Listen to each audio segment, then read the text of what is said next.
on Necrocapitalism, A Plague Journal. By M.I. Asma, J. Moufwaud Paul, Devin Zainshaw, Matteo Andante, Johanna May Black, Alison Escalante, D.W. Fairlane. Preface. The present volume collects, with some revisions, the entries from the blog on Necrocapitalism, written by M.I. Asma, the collective designation for 6 authors representing a variety of revolutionary anti-capitalist theoretical persuasions: J. Moufwaud Paul, Devin Zainshaw, Matteo Andante, Johanna May Black, Alison Escalante, and D.W. Fairlane. We set out to produce a serial theoretical philosophical project focused on class struggle in the midst of the COVID-19 pandemic. We wrote up a prologue, and then the rest followed a process like that of a collaborative chain novel, though, of course, we could not know where events would take us. One of us would write an entry, and the next contributor would be entirely free to take the discussion in whichever direction they saw fit. The results, we believe, present a cohesive perspective. Nonetheless, some challenges arose while collecting the entries in book form. We have aimed to preserve what we consider one of the unique aspects of this plague journal: its provisional and contemporary attempt to provide class analysis and philosophical criticism to events as they unfolded. Nonetheless, in some cases we have revised the tense of some passages, since the events they discuss have now moved from the future to the past. The most notable instances concern conjectures about the impacts of the U.S. presidential elections on broader social struggles. We have also updated or deleted obsolete information where it does not affect the analyses. Despite these changes, we believe that our observations, as they developed sometimes even week to week, present a valuable, critical record of 1 year of the pandemic. Epigram. Let us not, however, flatter ourselves overmuch on account of our human conquest over nature. For each such conquest takes its revenge on us. Friedrich Engels. The crisis consists precisely in the fact that the old is dying and the new cannot be born. In this interregnum a great variety of morbid symptoms appear. Antonio Gramsci. Prologue. A virus is haunting the globe, one of pandemic proportions, whose threat has necessitated unprecedented measures to forestall death and violence worse than the present crisis. But the cruelty, violence, and depredations that have accompanied the COVID-19 pandemic aren't merely detritus in the wake of its spread, they characterize the necrocapitalism of this conjuncture. From its beginning to its current senile form, capitalism has presided over a massive graveyard. The slavery and genocide that marked its bloody emergence, the workhouses filled with bodies laboring to death and streets glutted with the starving poor, these have persisted through the present, combining with exterminatory wars and environmental devastation. And then, beyond that, 2 world wars, the first a squabble between imperialist nations, which forced their poor to fight in trenches for the interests of the rich, the second caused by the most reactionary form capitalism can take, fascism. There have been many others since then, all waged upon the oppressed nations in the global periphery in the interest of capitalist hegemony and accumulation. Half of Korea burned to the ground, Vietnam was invaded and brutalized in an attempt to prevent its national self-determination, multiple overt and covert wars, too many to detail here, where regimes were overthrown, dictators friendly to capitalism installed, and all resistance murdered and disappeared, assassinated, mass murdered, hunted down like dogs, starved and tortured, thrown out of helicopters, and written out of official history. For others among the colonized and dispossessed, some combination of apartheid, forced assimilation, death squads, famine, and disease were and are a direct result of both military and economic intervention. Meanwhile, the prisons in the most powerful capitalist countries have grown to absurd proportions. It is entirely laughable to call a nation-state such as the U.S. the land of the free when it houses 22% of the world's prisoners. It is absurd to call the global north the home of democratic values when its prisons disproportionately house black, brown, and indigenous peoples targeted by wars on drugs, terror, or the poor, and this before we even factor in the bloody legislation that enables the dehumanization and detention of the migrant proletariat. Indeed, the identification of the U.S., and other such nation-states, with freedom was always ludicrous, considering that its legacy of colonialism and slavery has meant that it has been a prison house of nations since its inception.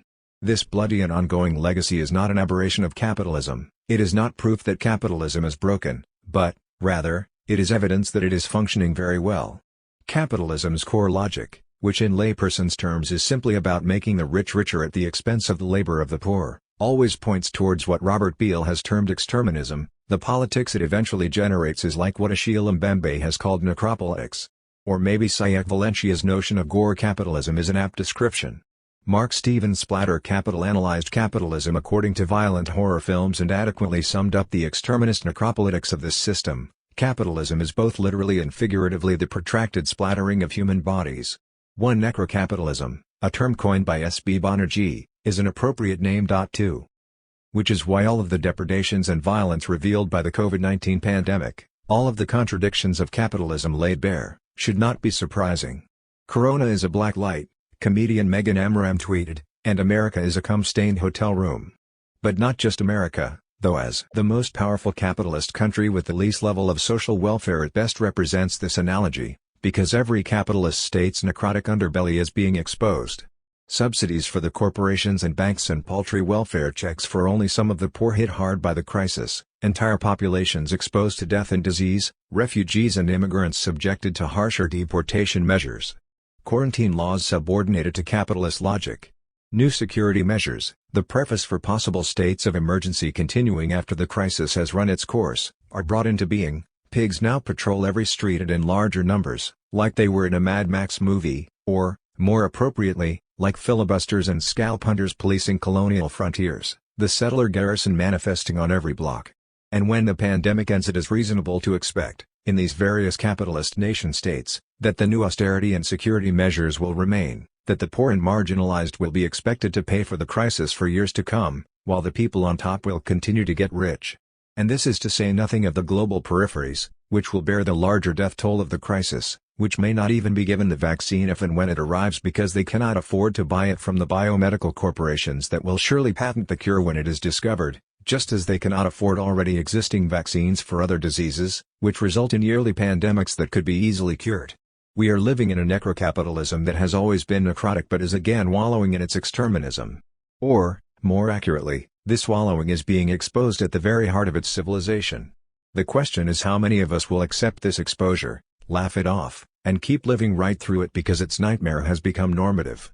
Already, in the midst of the pandemic, some leftists are singing the praises of the government when it enacts emergency measures, acting as if some version of a responsive state, as opposed to the laissez-faire restraint state, to use Martha Feynman's terms, is evidence of socialism. It is rather shocking to witness activists who once militated against closed borders, who advocated for migrant and refugee justice, laud their governments for border closures that most immediately affected migrants and refugees, in the interest of community safety. What will we be primed to accept as the new normal when this emergency has run its course? And what factions of the broad left will be lured into a post-pandemic patriotism that, dressing up reactionary notions in progressive-looking costumes, will focus on rebuilding national unity while accepting that some populations deserve to live and thrive more than others? All crises, as Lenin once wrote, make manifest what has been hidden. They cast aside all that is relative, superficial, and trivial. They sweep away the political litter. 3. In this crisis not only revealed the hidden contradictions of capitalism, it also revealed the contradictions in the left itself, contradictions that will take on new life in the post-pandemic reality. We intend to examine the current historical conjuncture as a moment of necrocapitalism. The term necrocapitalism should not be understood as an absolute break with capitalism hitherto. Proclamations of new phases are always accompanied by proclamations of new revolutionary theories that condemn to the historical dustbin what our revolutionary history has earned by its hard work and sacrifices. Not surprisingly, such proclamations tend to collaborate with the capitalist imaginary by promoting a willful historical amnesia. What is often asserted as singularly new and unique is in fact a novel re-articulation of intrinsic morbid properties of the mode of production and its imperialist world system. Hence, globalization was once treated as an entirely new phase when in fact it was merely a newer articulation of the same old imperialism, newer technologies, newer institutions, newer deployments and alliances of imperial power, but the same fundamental processes and relations functioned beneath the epiphenomena of novelty. Clearly it is not the case that capitalism has distinct stages beyond its imperialist apotheosis since, as a mode of production, it preserves its underlying meaning as it historically re-articulates itself. It was always cancerous, murderous, and imperialist. But this complaint misses the point. Capitalism does mutate through periods of class struggle. The bourgeoisie tinkers with its ideology. We can thus talk of conjunctural mutations and the way in which capitalism, through these mutations, imagines and codes its reality, encouraging everyone incorporated into this reality to think according to its imagination. This project is wagered as a disruption of this necrotic capitalist imaginary. That is, based on the truth that capitalism is the most murderous economic system that has ever existed, the following entries seek to disrupt its imaginary by engaging with the discursive mechanics in which this necropolitical and exterminist order has normativized its mass murder. We seek a rigorous critique of the present, a present that increasingly appears to have bypassed the antinomy of socialism or barbarism popularized by Rosa Luxemburg, where instead we merely end up modeling, like the potential impacts of COVID-19, choices between competing barbarisms. Thus our critique seeks to 1. Provide an alternative to theories of the COVID-19 crisis that obfuscate its material conditions, theories of biopolitics, necropolitics, and sovereignty that focus on power but not capitalism. Although it is the case that these theories can and have contributed useful insights for thinking this crisis, and we have no problem in drawing on some of them if they are useful, by themselves they have been partial conceptions of reality. Rather than focusing solely on this crisis, we need to also examine it in light of the broader processes of necrocapitalism. 2. Think the general outline of a communist alternative, one which refuses all forms of nostalgia for liberalism, social democracy, and the New Deal, one which seeks not merely the end of the present crisis but all forms of oppression, dispossession, and capital accumulation which throw us into one mortal crisis after another. Such a thinking is not intended to replace the ways in which a communist alternative can and should be thought by anti-capitalist movements. Rather, we seek to emphasize what these movements are trying to accomplish so that we do not lose sight of the goal of a radical political critique of capitalism that is always foreclosed by the capitalist imaginary, making communism. 1. Diagnosis and departure. On April 5, the Victims of Communism Memorial Foundation, a reactionary and fascist-adjacent organization that continues to propagate Cold War lies about communist genocide, proclaimed that every COVID-19 death could be added to their already manufactured communist death toll. Following the lead of Donald Trump, Boris Johnson, and other racist politicians who insisted on calling the coronavirus the Chinese virus or the Wuhan virus, Victims of Communism claimed that everyone who died during the pandemic was also a victim of communism because China is to blame for the pandemic. Leaving aside the fact that China has been on the capitalist road since the 1970s, and leaving aside the fact that China did try to contain the virus and has since provided the DNA mapping of it to the rest of the world, this announcement on the part of Victims of Communism demonstrates how reactionary thought has always generated the numbers of its death tolls, by an absurd ideological interpretation of statistics.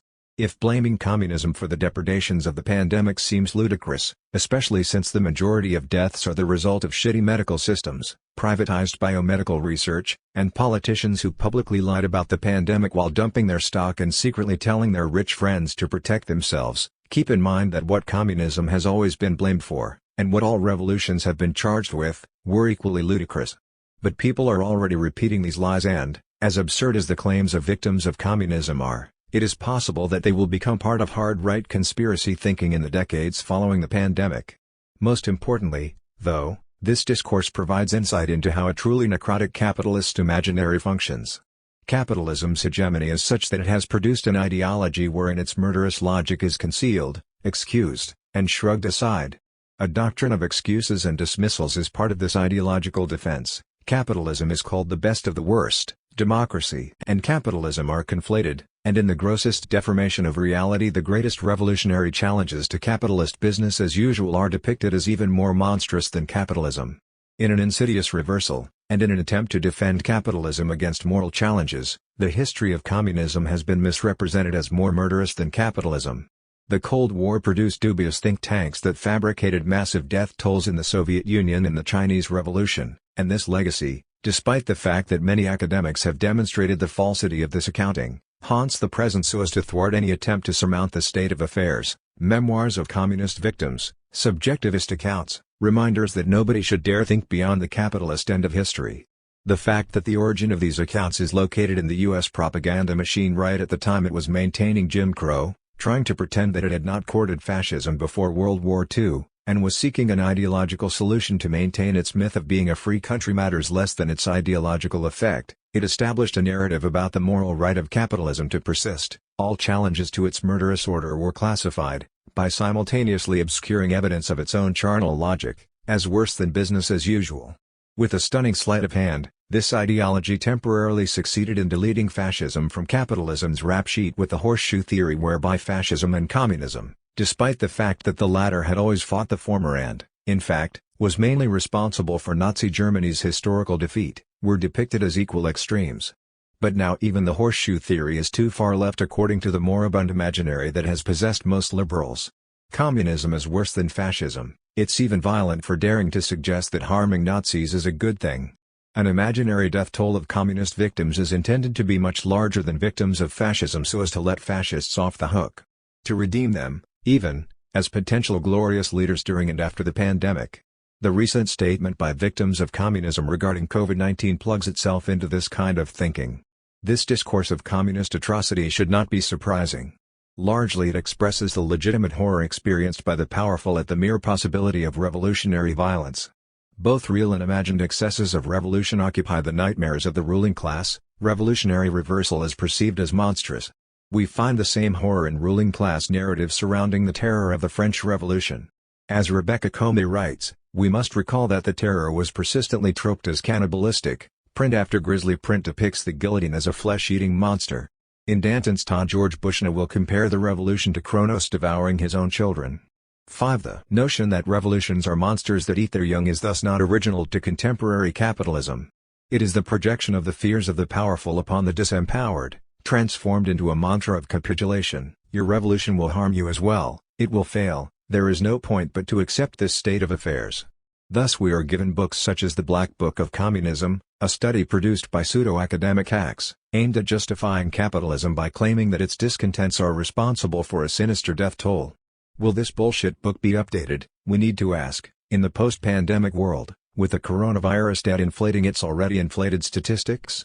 Despite the reality that the real Black Book is the history of capitalism, and scholars such as Samir Amin have persistently claimed that such a book needs to be written, we are still exhorted to disavow all revolutionary challenges to business as usual. The truth, however, is that the litany of the dead produced by both the emergence and consummation of capitalism is innumerable. We are tasked with itemizing a seemingly infinite graveyard, which began with slavery and colonial genocide, the millions simultaneously worked to death in Western Europe, and every mass murder since then. Chronicling the mass deaths of capitalism is, at this moment, a task that is without end.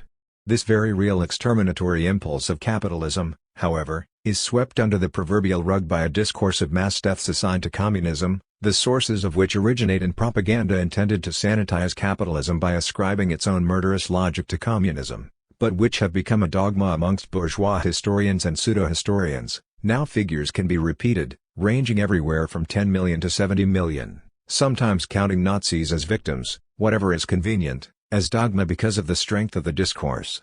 And now even the pandemic deaths that result from capitalist management of populations are absurdly being blamed on communism. Hence, we need to question the entire imaginary that has resulted from this end-of-history narrative about the triumph of capitalism. An imaginary, Gabriel Rockhill writes in Counter-History of the Present, is simultaneously theoretical and practical. It is a way of thinking that is also a way of being and acting. Furthermore, it traverses the various dimensions of social existence, including values, norms, effects, and representations. It is the ingrained modus operandi of social agents, which is part of interstitial cultural fabric rather than being imposed only from above or being purely subjective. 6. Similar to Gramsci's notion of hegemony or Deleuze and Guattari's notion of delirium, to speak of a capitalist imaginary is to speak of the way in which ideological norms permeate the way we think, the way we are operationalized to think, the default mode of thinking and imagining the world and our relationship to the world. Therefore, a particular capitalist imaginary results from this end-of-history narrative, and this imaginary leads to a closure of thought. Such an imaginary is an ideological constellation, everything wagered to declare that capitalism is the only expression possible. The result of accepting this imaginary, that capitalism is the only order of reality, is an erosion of critical thinking. Such an imaginary infects even its dissidents, which is why Mark Fisher, who called this end-of-history discourse capitalist realism, could simultaneously critique this discourse and accept part of its narrative in his complaints about Stalinism. 7. The ideological constellation is so powerful that its most invested critics will accept the reality it imagines, an undying hatred of communist revolutions, while simultaneously complaining about its containment of critique. Here we should be reminded of Stefano Harni's and Fred Moten's thoughts in the Undercommons regarding the ways in which critique of dominant politics is often compromised by these same politics. 8. Thus, It is not altogether strange that Fisher could complain about the ideological boundaries drawn by an end-of-history capitalism while still upholding the ideological narrative of this capitalist realism regarding past communist revolutions. The way of thinking produced by a concerted anti-communist ideology is so powerful, commands such a power over the imagination, that one can accept it while also seeing right through it. Against this closure of thought, and as noted in the prologue, we may have reached the point where we are faced with only a choice of barbarisms. Indeed, we are living under the aegis of a capitalism that imagines itself eternally triumphant. Having defeated its main challengers, claiming the right to redefine their meaning, capitalism has progressed far past the point of Fukuyama's end of history or George H. W. Bush's New World Order, to megamaniacally seizing and determining the horizon of thought itself.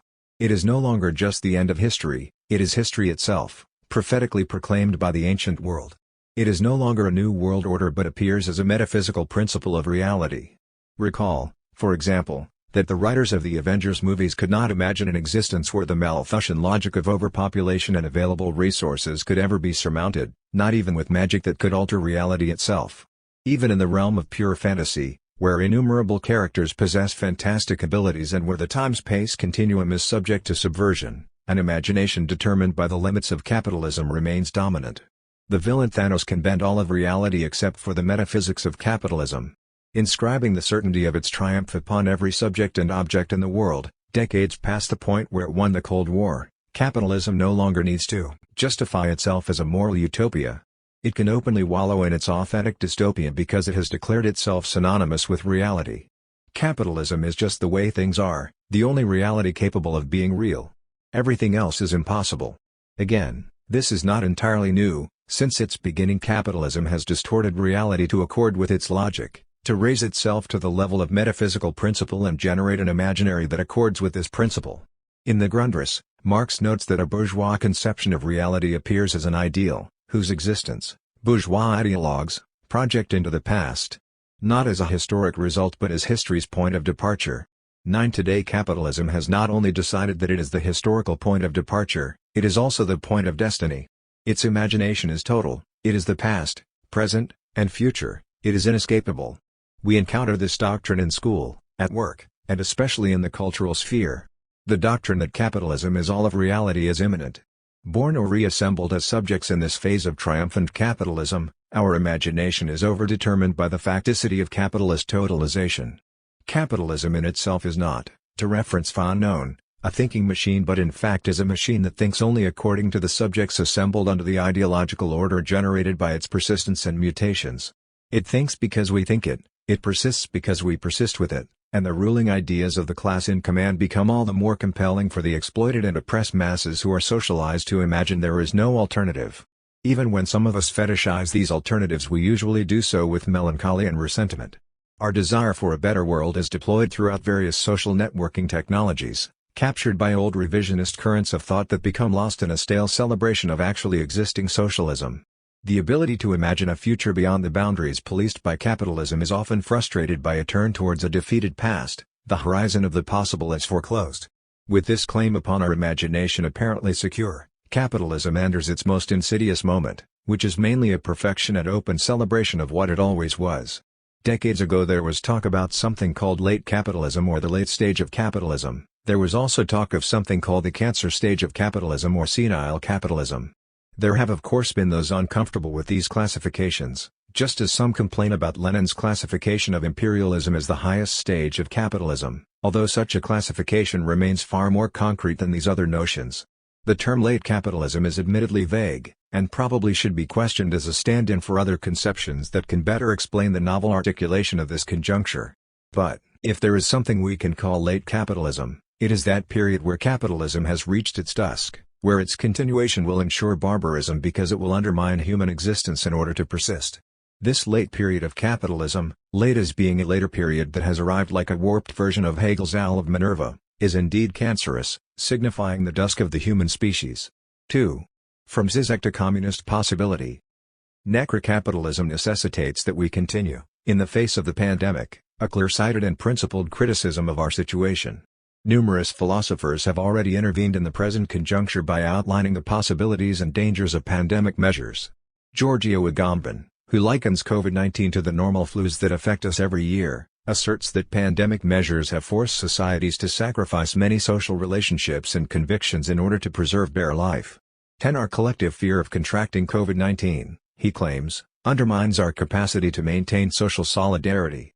He writes, bare life, and the danger of losing it, is not something that unites people, but blinds and separates them. 11. Agamben's comments are refuted by the forms of mutual aid and organizing that have emerged in the absence of public support. But it is also mistaken to conflate the revitalization or buttressing of social systems already present in capitalist societies with communism. The most vocal self-described leftist to do so is Slavoj Žižek, whose recent social and cultural criticism on responses to COVID-19 have been collected in his recent pandemic.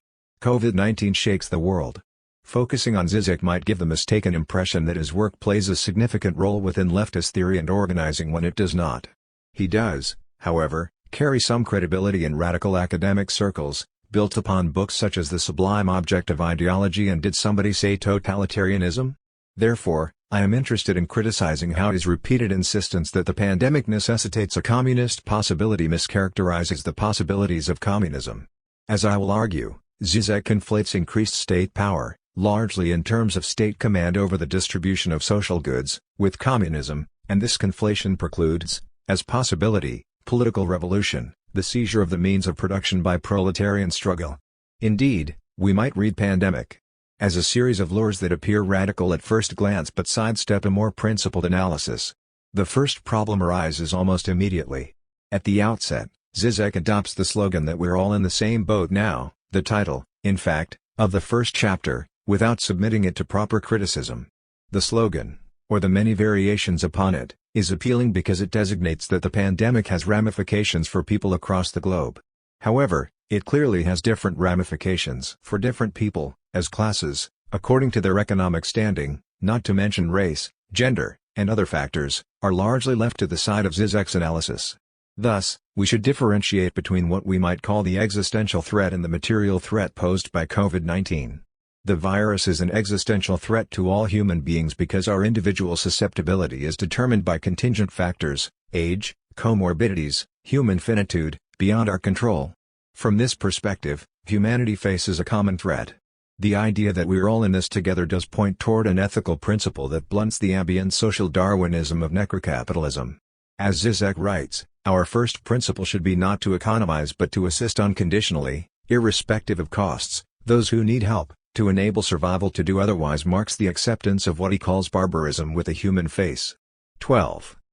To be fair, Žižek identifies how an uncritical adoption of slogan solidarity is problematic. For instance, the claim that we are all facing a common threat is typically understood within the ideological terms of neoliberalism, which overemphasizes personal responsibility and occludes the systemic conditions of personal choice.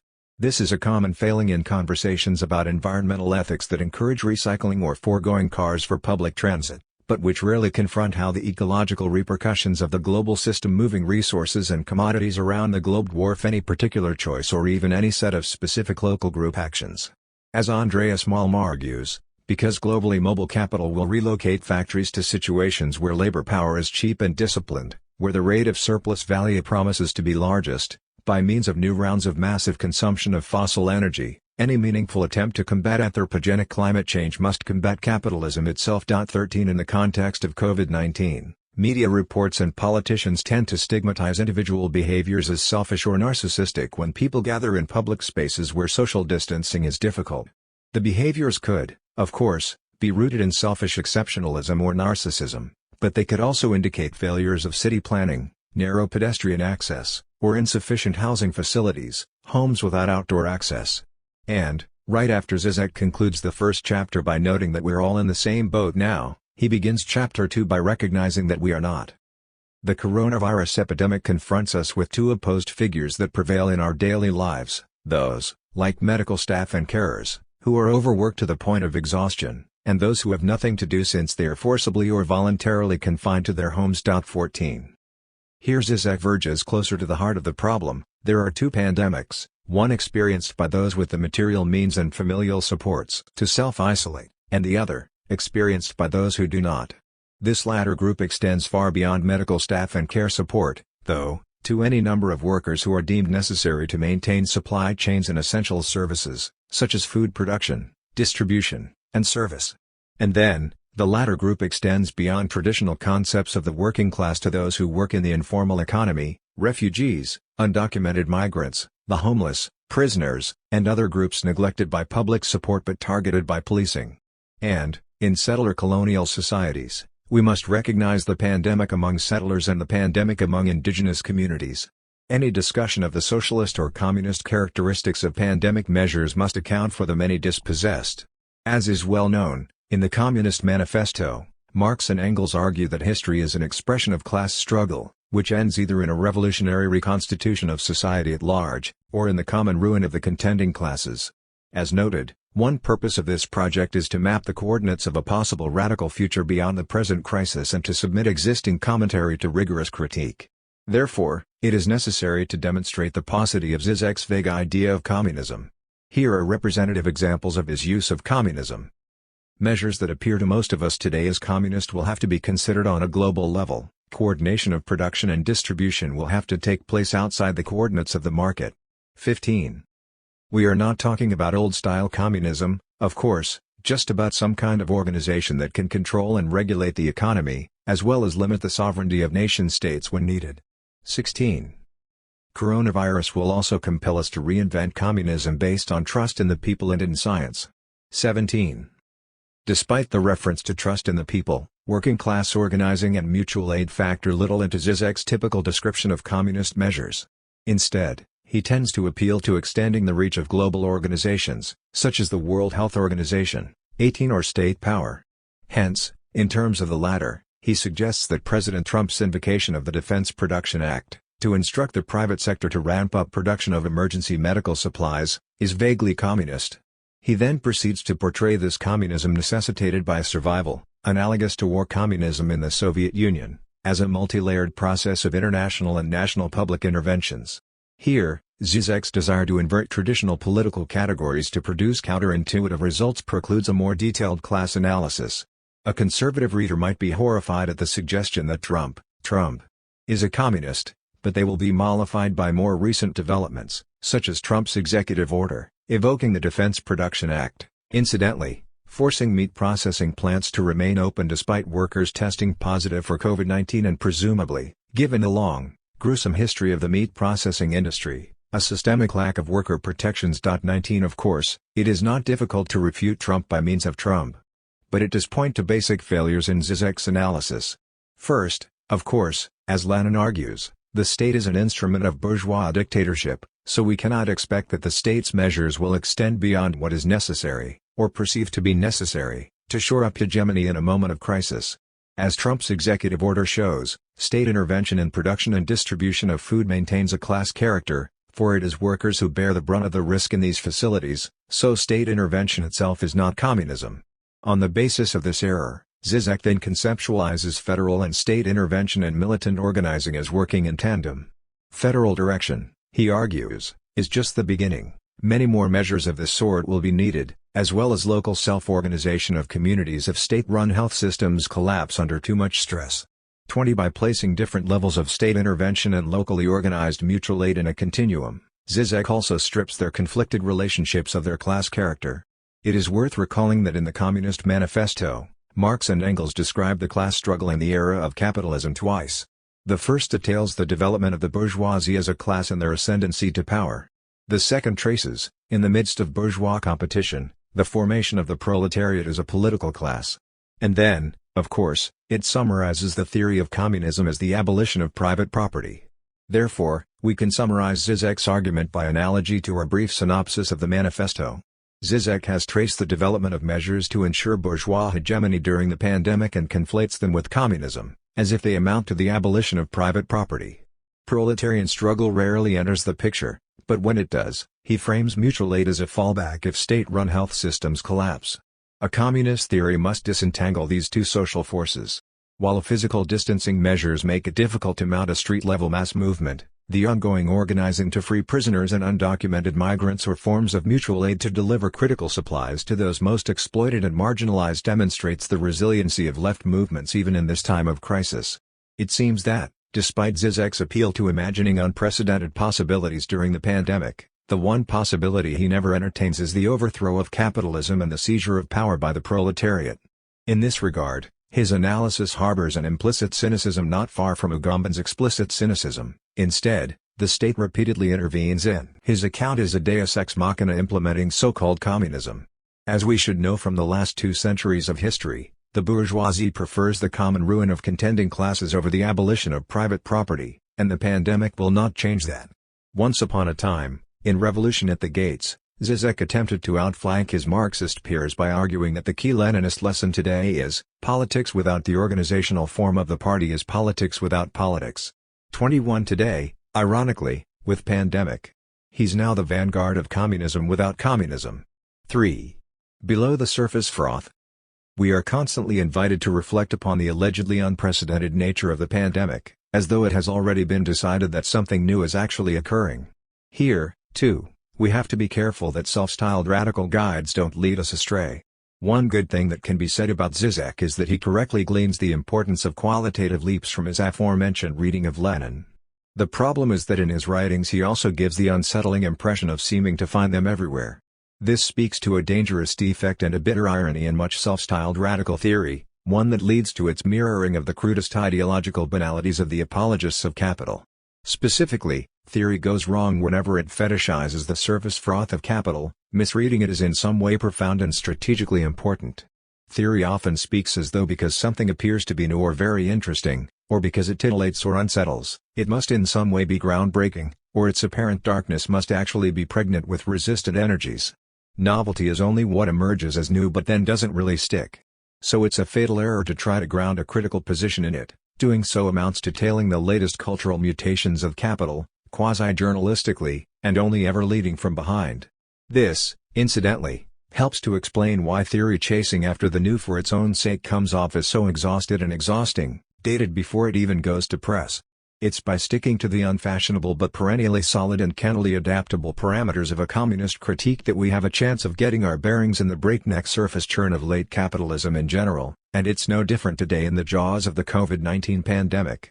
To speak of a qualitative leap in the communist sense evokes a situation where the genuinely new actually emerges, where we need to question in a principled and disciplined way the very coordinates of the world we've up until now taken for granted, in order to map out a way forward.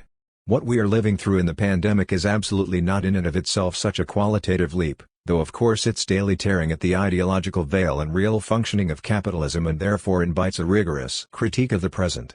Admittedly, the pandemic and its effects may indeed be unprecedented in many ways, as we constantly hear in mainstream commentary. Certainly, it's a first for me to have to excuse myself from a work meeting to go help a toddler to wipe his ass in the next room.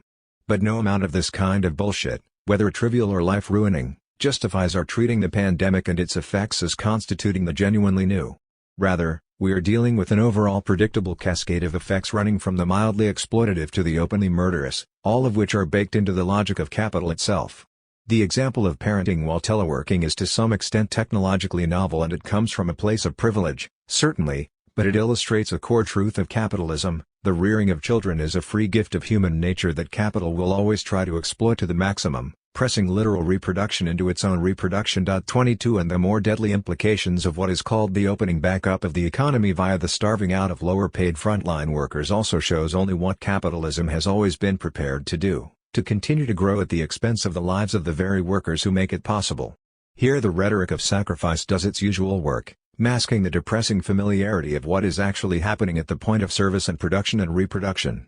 There is widespread public recognition of the fact that essential workers are now being exposed to disproportionate risks, and this recognition is overall a good thing. But the mainstream reaction has been mostly to heroize them. Heroizing is precisely akin to recasting their needless deaths as sacrifices, and once again, there is nothing new to see here. As Wendy Brown points out, neoliberalism may be construed in terms of how it recasts the concrete individual as a sacrificial subject. 23 In particular, Brown emphasizes how the subject bears the consequences of the risks she is forced to assume qua living financial portfolio, while Melinda Cooper spins out how the family increasingly supplants public institutions as one of the only remaining safety nets. 24 Together, Brown and Cooper track how neoliberalism perverts the social contract of classical liberalism. It's no longer a question even nominally of what the state owes the subject and vice versa, but rather of what the subject, and by extension, her family, owes to the economy, abstracted away from the flesh and blood humans, and non-human animals, who comprise it.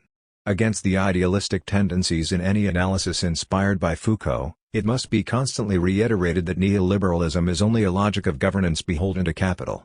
One might therefore fairly rechristen it necroliberalism, but then again, we're not about novelty for novelty's sake. In any case, capitalist bootlickers are already feverishly disseminating the rhetoric of sacrifice. It's worth remembering that they simply do not take life seriously, and they never have. Rather, they long ago learned to toggle back and forth between the sanctity of life and the tragedy of sacrifices per the ideological demands of the moment. Ben Shapiro offers an obscene but pitiably predictable spectacle here. According to the argument, staked out by 2009 Ben, 25, even something as limited in scope and ambition as the Affordable Care Act was to be feared and despised for how its logic of rationing care would necessitate the institution of death panels to decide whether grandma lives or dies in the imagined coming socialist scarcity. But fast forward to 2020 and Ben is no longer a brave Kantian defender of every single human life. Rather, for the good of the capitalist economy he now coolly defends the necessity of baldly utilitarian actuarial deductions and the possibility of opening things back up mid-pandemic, when the worst of the infection rates is still likely ahead. It turns out that grandma can be readily killed off after all, just so long as we frame her death as a sacrifice to the economy. Perhaps if Ben were helped along here, and encouraged to imagine the actuaries involved in such calculations as sitting on panels, this would cause some flicker of recognition. The answer to such ghoulishness is not of course simply to show that capitalist apologists want it both ways. They always do, and pointing it out ad nauseum when capitalists actually hold the reins of power risks perpetuating cynicism and defeatism. The first step in any response to this wholly ordinary situation, ordinary, that is, by necrocapitalism's own logic, is coordinated mass strikes at the point of service, production, and reproduction, materially and ideologically supported by those of us with the dubious privilege of being held in white-collar quarantine. 4. Bourgeois philosophy in the time of pandemic. For the philosophically inclined, for those who do philosophy and those who are learning to do philosophy during necrocapitalism, it is natural to wonder what the role of philosophical activity is or ought to be during a pandemic. Not unlike Zizek's vague notion of communism, deficient in its ability to untangle the social forces relevant to understanding and mounting opposition to capitalism's increasingly speedy descent to the common ruin of contending classes, some ways of answering questions about the role of philosophical activity during the COVID-19 pandemic from establishment philosophers obscure what's needed to bring philosophical clarity to theories about the crisis. This is a dimension of the hegemony that capitalism has on imagination. While the capitalist imaginary limits critical thought and produces unquestioned assent to transparently false claims like those made about the death toll of communism in the Black Book of Communism, it also makes philosophical activity into something of no practical use so that it amounts to no more than humanist wishful thinking. To be clear, the case of Agamben, whose effort to articulate a problem in the world with idealist categories put his analysis on the level of celebrity anti-vaxxers like Jenny McCarthy and Charlie Sheen, is somewhat different from the phenomenon I have in mind. But it only differs because the focus is not the self-liquidating affirmations of COVID-19 truthers, but the claims of philosophers who want to contribute something positive in the face of a very real and grave pandemic. Popular philosopher Sky Cleary, answering the question how can philosophy help us in this time of crisis? In the Unthinkable Philosophy column of the Irish Times, 26 points to aspects of Simone de Beauvoir's philosophy as a way to cope with the disruption of daily life brought on by measures designed to contain the spread of the virus. If you feel uncertain or anxious, accept it. It is a condition for existence. Yes, you may feel isolated in quarantine, but really, you are not alone because everyone faces the human condition. And with what amounts to wishing really, really hard that humanist values will in the end do more than they've ever done before, Cleary extends a metaphor of Beauvoir. Beauvoir describes humanity as like stones in an arch: the healthier the stones, the healthier the arch. While our global arch is compromised by pandemics, it is strengthened by being generous, caring for the vulnerable, and supporting one another. 27. It seems that a turn to philosophical reflection that centers interconnectedness, mutual support, and coming together is appropriate given events happening all over the world and with outstanding inefficiency and graft in the wealthiest countries, with massive shortcomings at all levels of capitalist infrastructure from acquisition and delivery of needed for medics and the general population, including test shortages and no systematic way of testing and establishing quarantine, to rapid and widespread unemployment with no support or guarantee of food or housing, and where prison, jail, and nursing home populations have been overwhelmingly savaged by the virus. In thinking through how strife, sacrifice, scarcity, and death are positioned as novel and unprecedented, we've noted that these are everyday facts of capitalism, highlighted now because of existential and material threats posed by COVID-19. Yet another everyday fact is this: deep in necrotic capitalism there is always enough generosity, caring for the vulnerable, and mutual support to land the whole world in exactly the state of crisis we are in now. There are always enough people, and not necessarily communists, bleeding hearts, or lefties, to put together mutual aid food and medical assistance networks, ad hoc supply chains, volunteer fire departments, and GoFundMe campaigns in response to the deficiencies produced by the normal workings of capitalism. There is no shortage of existentialist humanist values. In fact, we are bombarded with this every day, from the charitable acts of billionaires featured prominently in news media, to heartwarming stories of communities coming together to help frontline workers in essential businesses. What is showcased as the pivotal role of philosophy in crisis is the articulation of a meaning that goes no further than what is given by the everyday workings of necrotic capitalism. Now, it may seem unfair to take Cleary's comments on philosophy here to task. After all, she discusses Beauvoir and the role of philosophy in 3 short paragraphs and as part of a popular column in a newspaper, hardly the place to present a comprehensive philosophical account of the role of philosophy in crisis. At the same time, pieces like this one in the Irish Times constitute the popular, if not academically rigorous, refinement of established ideology. Following Althusser's assessment of the unity of news and communications media, educational institutions, religious institutions, the political system, and other sites of culture is always unified under the ideology of the ruling class, 28 To engage with popular pieces like Cleary's is to engage head-on with the tip of the spear of the ruling ideology and with it which shapes social identity to contribute to the reproduction of the economic basis of Necrocapitalism. 29. Turning again to how Beauvoir's philosophy is called up as a way of coping with COVID-19, I am reminded of those passages in 100 Years of Solitude where, suffering from an insomnia plague that results in memory loss, Aureliano Buendia begins marking the objects in his laboratory with their respective names. A terrifying realization occurs when José Arcadio Buendia, Aureliano's father, recognizes that a day might come when things would be recognized by their inscriptions but that no one would remember their use. 30 The marks, to be useful, reveal a use, a purpose, and a meaning. And the horror is that they may not. Necrocapitalism challenges us to do more than select philosophical reflections and use them like sticky notes on the world. We are charged with providing alternatives to theories of the COVID-19 crisis that obfuscate its material conditions. One way to spell this out for the space of philosophy is to insist on philosophical reflections that help us think through meanings not given by the same limited and fatal imagination that has made crisis and death an ordinary feature of the world for most people. It requires excavating meanings with the tools of philosophy conditioned by a struggle to alter the basis of all that we see surfacing before us in crisis. Yes, lives are disrupted by containment measures and by death. Like the people of the town of Macondo in 100 Years of Solitude suffering the insomnia plague, life under COVID-19 has become difficult. We forget how to do things that once occupied our daily lives, and we are limited in what actions we can take and how we plan for the future. The present has imposed on us a new routine and we wonder what it means for ourselves, our families, and our communities. Connecting humanist aspects of Beauvoir's existential philosophy to what is happening in the world right now falls short of satisfying the need for meaning and understanding for people who find no consolation in rehearsing the same pattern served up to countenance the common tyranny of capitalism.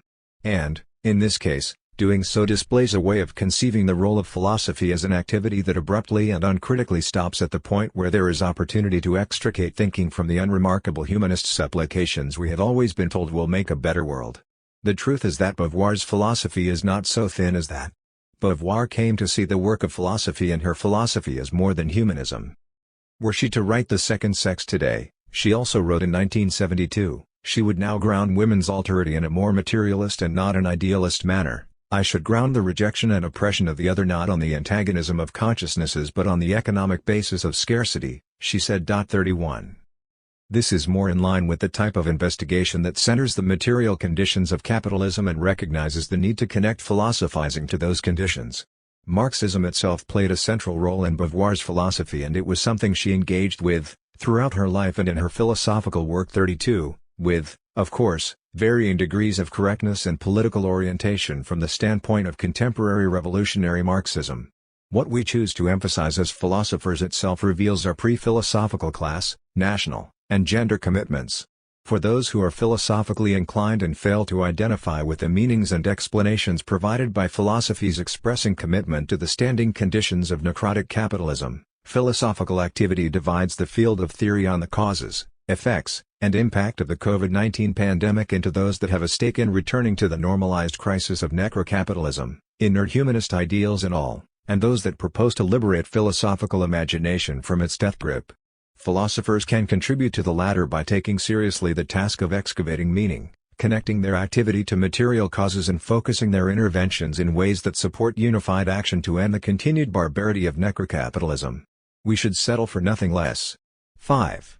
Unequally distributed vulnerability. So far, we have had to wrestle with the difficulty of doing philosophy in the face of crisis. We have gestured towards a sort of capitalist imaginary that not only constrains the very possibility of philosophy pointing towards a communist society, but shapes philosophical interventions such that they can act as a naturalization of the capitalist order even when such interventions seek to disrupt its own logic. In Zizek we found a vague reimagining of the meaning of communism such that it becomes perfectly compatible with even right-wing forms of capitalist governance. In Agamben's response to COVID-19, we see a philosopher descend into a conspiratorial and childish inability, or unwillingness, to wrestle with the actual threat posed by the pandemic. So far our exploration of the philosophical response to COVID-19 has painted a rather sad depiction of the state of the discipline.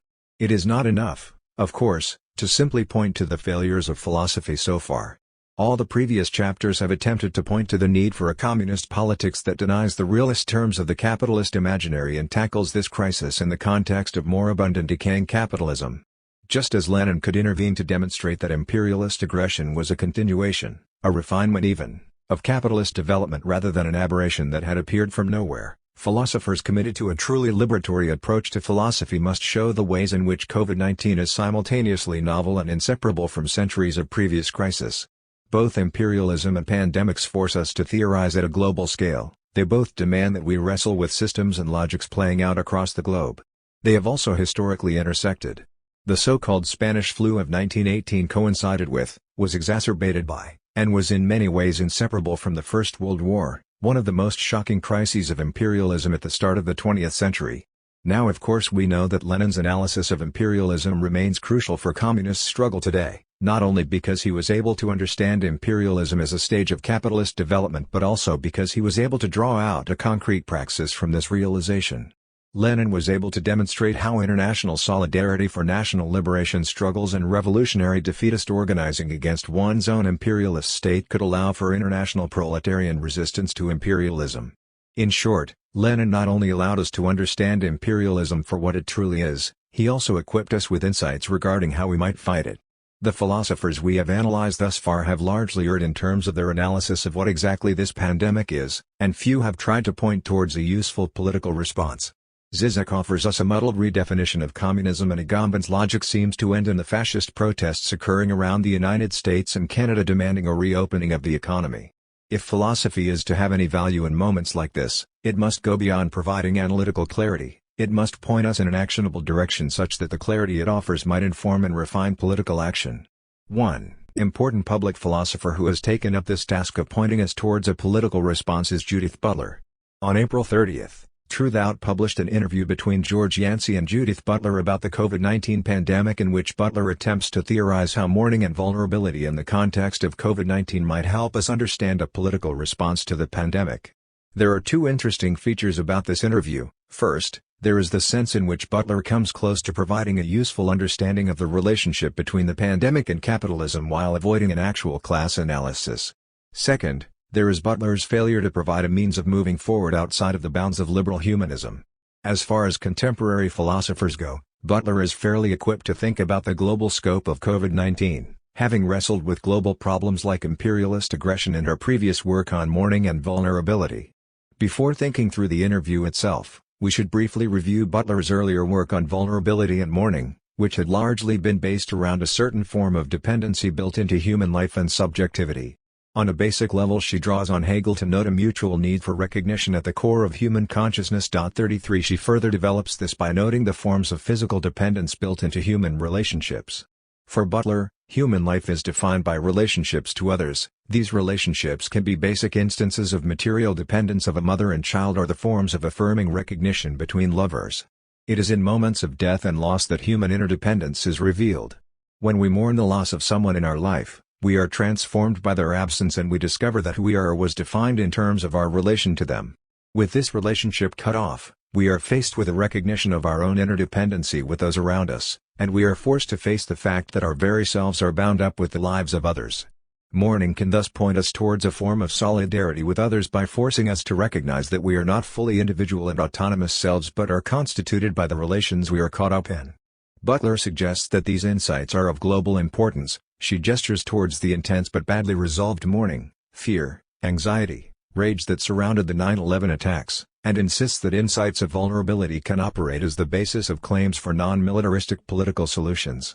34 While violence can force us to face the interdependence built into our very being, Butler notes that the response from states to international violence has been to displace this recognition, instead favoring a buffering up of national sovereignty. In this sense, the United States responded to the violence of 9/11 not through a recognition of its interdependence but through a securitization of the domestic and international order. The state response was defined not by facing vulnerability but by denying it through imperialist military action. Given this political theory of mourning and vulnerability, it is unsurprising that Butler would seek to tackle the issue of COVID-19 as a public philosopher. George Yancey opens the interview by asking her to reflect on the relevance of vulnerability in our current situation, with special attention paid to the way that vulnerability isn't equally distributed. Butler responds to this inquiry by going beyond the banal "we're all in the same boat" observations that Zizek offers. She notes that while there is a shared global vulnerability in the face of the virus, there is also a sort of differential vulnerability experienced most strongly by those who are deemed vulnerable groups. In addressing this differential vulnerability, she writes, "The vulnerable include Black and brown communities deprived of adequate health care throughout their lifetimes and the history of this nation. The vulnerable also include poor people, migrants, incarcerated people, people with disabilities, trans and queer people who struggle to achieve rights to health care, and all those with prior illnesses and enduring medical conditions. The pandemic exposes the heightened vulnerability to the illness of all those for whom health care is neither accessible nor affordable. Perhaps there are at least two lessons about vulnerability that follow. It describes a shared condition of social life, of interdependency, exposure and porosity. It names the greater likelihood of dying, understood as the fatal consequence of a pervasive social inequality. 35. It is in her recognition of this second lesson that we see her response to the pandemic rise above the responses of the philosophers we have looked at thus far. Butler, at least momentarily, goes a step beyond the apolitical universalism that assumes that this pandemic is playing out in a similar manner for all communities. This deserves recognition. At the same time as Butler's own philosophical intervention provides some useful political insights, it is also cut short from providing a useful path forward precisely because of its inability to connect the crisis at hand to capitalism. Butler is correct to note that the pandemic uniquely threatens those who have faced various forms of marginalization resulting from state repression and economic exploitation, but she ultimately lumps these concerns together under the label of inequality. This focus on inequality is a classic trapping of liberal social analysis. If the problem with our society is one of inequality, basic state reforms can address the problem through reducing inequality in various ways. For example, Butler's own assessment of the situation would seem to indicate that the problem of differential vulnerability might be at least partially resolved simply through universal health care, equal treatment of queer and trans patients in a healthcare context, and better access to care for Black and brown communities. We as communists must push back against this focus on inequality, of course, by asking what sort of material conditions this inequality arises from. A key Marxist insight is that inequality results from the relationship between various classes to production. The problem with capitalism is not simply that a worker makes a lower income than a capitalist, but rather is that workers as a class are forced to sell their labor to capitalists as a class in order to enrich the capitalist class. A critique of differential vulnerability cannot simply emphasize abstract inequality, it must draw out the class relations and class struggle that produce this inequality. For this reason, Marx explains that communism cannot be a base leveling of income for the sake of equality, because such an impulse represents a crude sort of envy that seeks only to reduce all members of society down to a common level. 36 Despite the fact that she is able to trace some of the political and economic contours of the pandemic, Butler's insights here fall back into this crude liberal focus on equality as opposed to class struggle. Having discussed the political nature of vulnerability amidst a pandemic, George Yancey moves things in a more action-oriented direction. He correctly notes that we are seeing forms of economic instability that have always been there and asks how do we mobilize such mourning and grief in the face of this crisis. It is in her response to this rather concrete question that we see Butler weighed down by the liberalism of her analysis. Instead of pointing towards a concrete political mobilization informed by mourning, Butler merely restates that we are living in a time marked by great grief in which uncertainty weighs heavily on the minds of workers and the masses. Here we might question why Butler seems to dodge the question of actual concrete political mobilization. Why is it that she simply redirects towards further analysis of how dire the situation is when pressed for actual political insight? Perhaps it might be that her own liberalism carries with it the burden of the capitalist imaginary that cannot envision a world where the political vulnerability we see now is actually resolved through political action. Perhaps precisely because of this imaginary, Butler herself is plagued by a closure of thought such that an answer to Yancey's question simply cannot be articulated. When asked what we ought to do about our situation, Butler only reiterates the scope of the present horror. In this sense, she seems to be unable to overcome a liberalism that leaves us faced with only a choice of barbarisms. As the interview progresses, Yancey presses Butler further in an attempt to finally garner some sort of political insight from her work. Yancey asks Butler to reflect on some of the forms of mourning that might emerge from the current pandemic. In response, Butler differentiates between a private mourning and a public mourning, noting that the piles of bodies we see in the media force us to attempt a form of public mourning that is simultaneously a mass mourning. We are faced with the deaths of those who are different from us, whose languages we cannot speak, who live in parts of the world we have never experienced. Death reveals itself on a truly global scale, a mass scale. Butler notes that learning to mourn mass death means marking the loss of someone whose name you do not know, whose language you may not speak, who lives at an unbridgeable distance from where you live. One does not have to know the person lost to affirm that this was a life. What one grieves is the life cut short, the life that should have had a chance to live more. The value that person has carried now in the lives of others, the wound that permanently transforms those who live on. What someone else suffers is not one's own suffering, but the loss that the stranger endures traverses the personal loss one feels, potentially connecting strangers in grief. 37. Butler thus gestures to a sort of global connection that can emerge from this pandemic as a result of mass mourning. Here she abandons her own astute observation that dependence is experienced differently based on class, race, sexuality, and ability. She instead falls into more liberal universalism and humanism wherein connection across and in spite of alterity is opened up. Mourning here becomes an opportunity for a trite recognition of shared humanity and vulnerability that transcends difference. If this humanism gestures towards a sort of global solidarity, it is a solidarity that is so universal that it not only transcends but erases contradictions and antagonisms that produce differential experiences of vulnerability. We are thus left with a feel-good recognition of mutual humanity and vulnerability that does little to challenge the status quo. It is in this appeal to universalism that we see Butler not only fail to properly understand or respond to the present crisis, but rather naturalize the conditions that have produced it.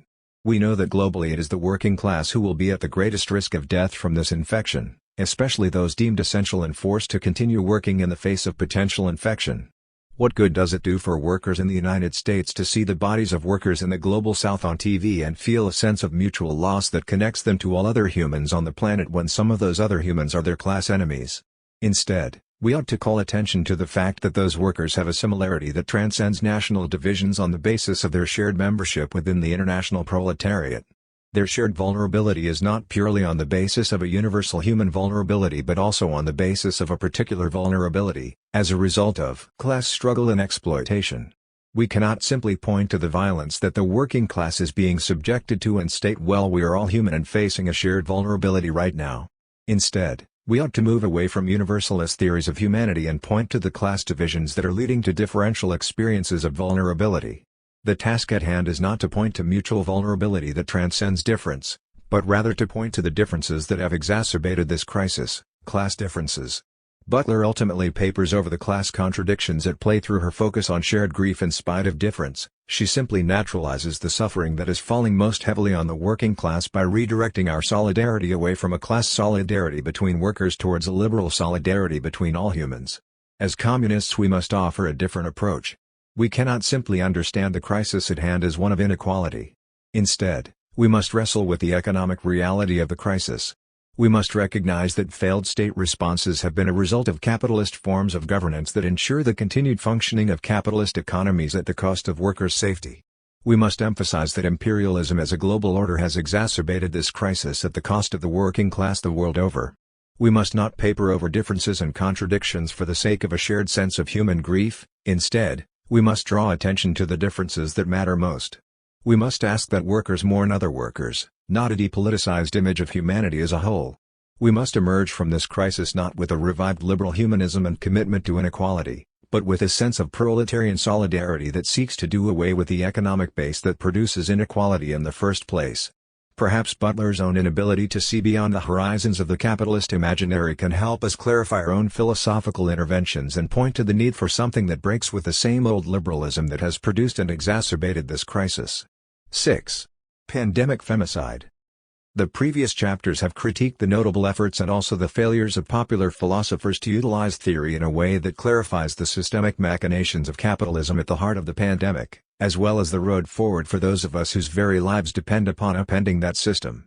The past two chapters in particular have analyzed the interventions of philosophers Judith Butler and Skye Cleary, who offer up liberal humanist sentiments, for Cleary rooted in the feminist existentialism of Simone de Beauvoir, and in Butler's case a politics of mourning and vulnerability. This Butlerian language of unequally distributed vulnerability and its attendant calls to a praxis of nonviolence have become suffused throughout the contemporary feminist movement, but as Marxists we contend that only a proletarian feminism grounded in class struggle can adequately account for the gender dimensions of necrocapitalism in general and for the COVID-19 pandemic specifically. In addition to the philosophical interventions of Butler and Cleary, mainstream and liberal feminists across the globe have called for an analysis of the pandemic that takes gender into account. Some, like those in the American-occupied state of Hawaii, have even proposed an explicitly feminist policy for economic recovery, one that would include a universal basic income, state-funded childcare, and material support for survivors of the sex tourism industry. Other feminist organizers have scrambled desperately to draw attention to a predictable increase in misogynist violence in the home during lockdown and to open up more space, following the edicts of social distancing, for those forced to flee their homes due to this same violence. The Liberal Trudeau government in Canada has offered a $40 billion band-aid for this gaping and festering wound, in the form of funding for women's shelters and sexual assault centers in order to assist them in adapting their spaces to suit social distancing guidelines. Then, on April 18 and 19, Canada's worst mass shooting to date in the province of Nova Scotia, a shooting precipitated by misogynist torture and violence in the home, brought the issue of gender-based violence into the public eye. And while misogynist violence and patriarchal inequalities might be amplified by the pandemic, it is important to illuminate the ways in which they are inextricably wrapped up in necrocapitalism and have been from the time of capitalism's bloody birth. This chapter will lay the groundwork for a proletarian feminist analysis of the pandemic, offering clarity to some of the muddled theorizing of bourgeois liberal feminists. In one notable and widely shared piece in The Atlantic, Helen Lewis points out that pandemics affect men and women differently. 38 Lewis details increasing wage inequalities, the excess burden of reproductive labor in the home falling onto women's shoulders as daycares and schools close down, as well as the ways that stress and isolation can both intensify and catalyze violence in the home. While Lewis is right to draw attention to patriarchal inequalities and misogynist violence, her analysis stops short of rooting them in the capitalist mode of production, thus limiting any progressive response to calling for reforms to an already violent system. As Maoist writer and founder of proletarian feminism Anuradha Gandhi aptly demonstrates in her piece Philosophical Trends in the Feminist Movement, narrowing our analysis to women's unpaid work in the home limits and obfuscates a broader analysis of the role that women's labor plays in capitalist systems of production as well as reproduction. Here we can draw on numerous other feminist commentaries on the pandemic that have already pointed out the overconcentration of women workers on the front lines of the pandemic, working feminized and thus devalued jobs as nurses, personal support workers, and cleaning staff. As discussed in a previous chapter, child rearing and other reproductive labor is ideologically rendered as a free gift of human nature and is thus exploited by capital as much as possible, as unpaid labor in the home. But why is this type of labor, its use value abundantly clear, so definitively naturalized as non-work that we often cannot imagine it producing an exchange value, even as some of the very same activities traditionally imagined as part of the realm of reproduction, never mind that they have never been confined solely to the home, from sex, to cleaning, to raising children, comprise major global industries from nanny and au pair services to maids and janitorial firms to the multi-billion-dollar sex trade. Italian Marxist feminist Silvia Federici argues that reproductive labor began to appear as a natural resource, available to all, no less than the air we breathe or the water we drink, precisely because it became understood as a biological function of women's bodies. 39 And although gender divisions of labor have existed in many different types of societies, the ideological devaluing and invisibilizing of this labor by attaching it to the individualized female body is unique to the capitalist mode of production. This patriarchal ideology, born in the united efforts of the feudal nobility and the rising bourgeoisie prior to capitalism's emergence, was sold to the peasants and the urban proletariat through various campaigns of terror and the widespread distribution of pedagogical violence, over several hundreds of years, throughout Europe and, via colonialism, to the peripheries. Federici's historical and detailed exposition of the European witch hunts, in which hundreds of thousands of women were murdered, is laid out in her book Caliban and the Witch. However, even prior to the witch hunts, the use of misogynist campaigns of violence were deployed following the Black Plague in order to divide the peasantry and to suppress heretical religious movements.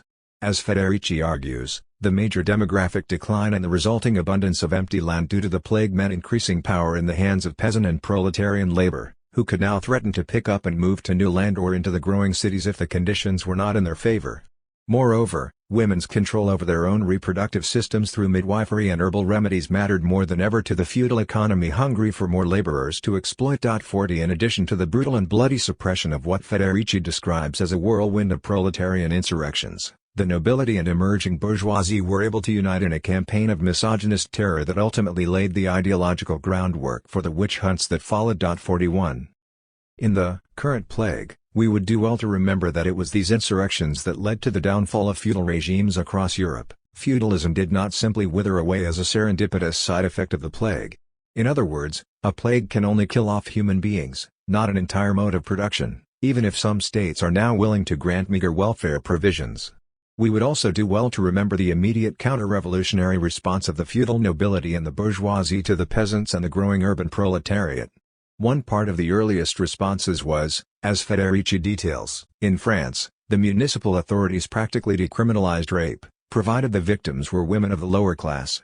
42 The gang rape of peasant women became a widely practiced sport across Europe, as the youngest and most rebellious of the male workers were invited to join the men from the ruling classes in acts of riotous violence that would have bestowed upon them an intoxicating sense of superiority and entitlement. 43 In addition, municipal brothels were opened across Europe, in every village and town in Italy and France, fortifying prostitution as a state institution, with even the church reluctantly approving of it as an antidote to the imagined orgies of heretic sects and the looming fear of sodomy and homosexuality. 44 Federici asserts that these twin campaigns bore the ideological fruit of the sexual objectification of women, created a climate of intense misogyny, and desensitized the population to violence against women, preparing the ground for the witch hunt.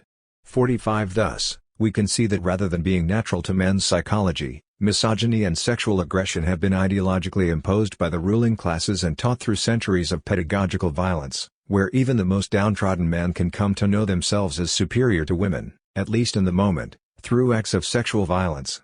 There are eerie parallels today that I do not want to overstate, but I do wish to highlight in Secretary of Education Betsy DeVos's changes to Title IX regulations, effectively sanctioning rape on American post-secondary campuses on one hand, and Pornhub, a $2 billion corporation built on the sale of misogynist propaganda, offering free premium accounts to Italians in the early days of the pandemic on the other. Federici contends that the sexual politics imposed from above after the Black Death were successful in rending asunder the fabric of solidarity amongst the proletariat, by redirecting young men's energy away from anti-feudal insurrection and towards the widespread oppression of proletarian women. It remains to be seen how increasing rates of misogynist violence in the home will affect the already fragile solidarity amongst the working class who survived the COVID pandemic. Misogynist violence in the home, both during COVID and during other times, can easily be understated by liberal feminists as mere acts of individual men, who must therefore be rooted out and incarcerated. But proletarian feminists know that the ideology that supports this violence has been historically imposed from above, sold to men through the propaganda of mainstream heterosexual pornography and other ideological apparatuses. Why is it then that we rarely see porn discussed and analyzed on the left as the bourgeois propaganda that it is, even as we relentlessly criticize bourgeois ideology and other forms of popular culture? Indeed, Capitalist scum like Harvey Weinstein and Jeffrey Epstein were able to hide in plain sight, practicing their heinous violence, because of our societal inability to understand capitalism as sexually violent. We know that these two men are not alone in bearing the status of capitalist rapists, with long-time rumors circulating about British royal Prince Andrew, with the failed criminal prosecution of the former managing director of the International Monetary Fund, Dominique Strauss-Kahn, for the rape of a black hotel maid in New York, and, finally, with the looming American election where voters must choose between rapist Trump and rapist Biden. These are just a few examples alerting us to who really benefits when misogynist sexual violence is widely accepted and practiced by men of all classes, where the commodification and objectification of women's sexualities is widespread. It has become increasingly apparent that elite university campuses act as training grounds for young, rich, white cis men to hone and perfect their predatory techniques. And if these campus experiences are not enough, they can always travel abroad to popular sex tourism destinations in order to experience the added entitlement and intoxicating sense of superiority meted out during acts of imperialist violence. While all of this analysis of misogynist violence is crucial to our proletarian feminist analysis, we would be remiss not to rigorously apply our critique to the patriarchal structural violence that has increasingly been laid bare during this pandemic. While in most countries the rates of COVID death have been higher for men than women, Canada is one of few countries where more women have died than men. This is because the majority of Canadian deaths due to COVID have been confined to long-term care homes. How can we understand this concentration of death in long-term care according to a proletarian feminist analysis? There are undoubtedly other forms of structural violence affecting women around the world during the COVID-19 pandemic, but we will turn to the glaring example of long-term care in the Canadian context in order to demonstrate the misogynist violence and patriarchal structure embedded into the very fabric of capitalism. Within the imperialist center, it is hard to imagine people more cast aside by capitalist logic than the elderly and disabled. Unable to work, or at any rate, unable to work at the pace required by capitalist systems of time management that intensify production and generate the rate of profit imposed by corporate mandates, the elderly and infirm are pushed into retirement, supported by scant pensions or disability payments, which trap them far below the poverty line. Never mind the reality that many of us, including the young and able-bodied, are also unable to keep up with the manic pace of the capitalist workplace. From the floors of the Amazon warehouse to the line cooks flipping burgers at McDonald's, the working class is pushed to produce at a frenetic speed that increases the risk of accident, injury, and burnout. The elderly and disabled, deemed useless to the capitalist economy, and often disabled due to the working conditions they faced in that same economy as younger people, are increasingly unable to stay at home with younger family members who are themselves overworked and underpaid. A working-class household where family members increasingly work more than one part-time, temporary job at a time in order to make ends meet is not the type of household where any of its members have the time or energy to put in the significant amount of work necessary to care for elderly or disabled family members. Long-term care homes are then sold to families as an affordable option where grandma can receive the care she needs and be at home in a community of her peers. If the delusions of idyllic community living and compassionate care were flimsy in the best of times, the COVID crisis in long-term care has starkly exposed the necrocapitalist logic that structures our society's relationship with aging. Capitalism has been a death cult from the beginning.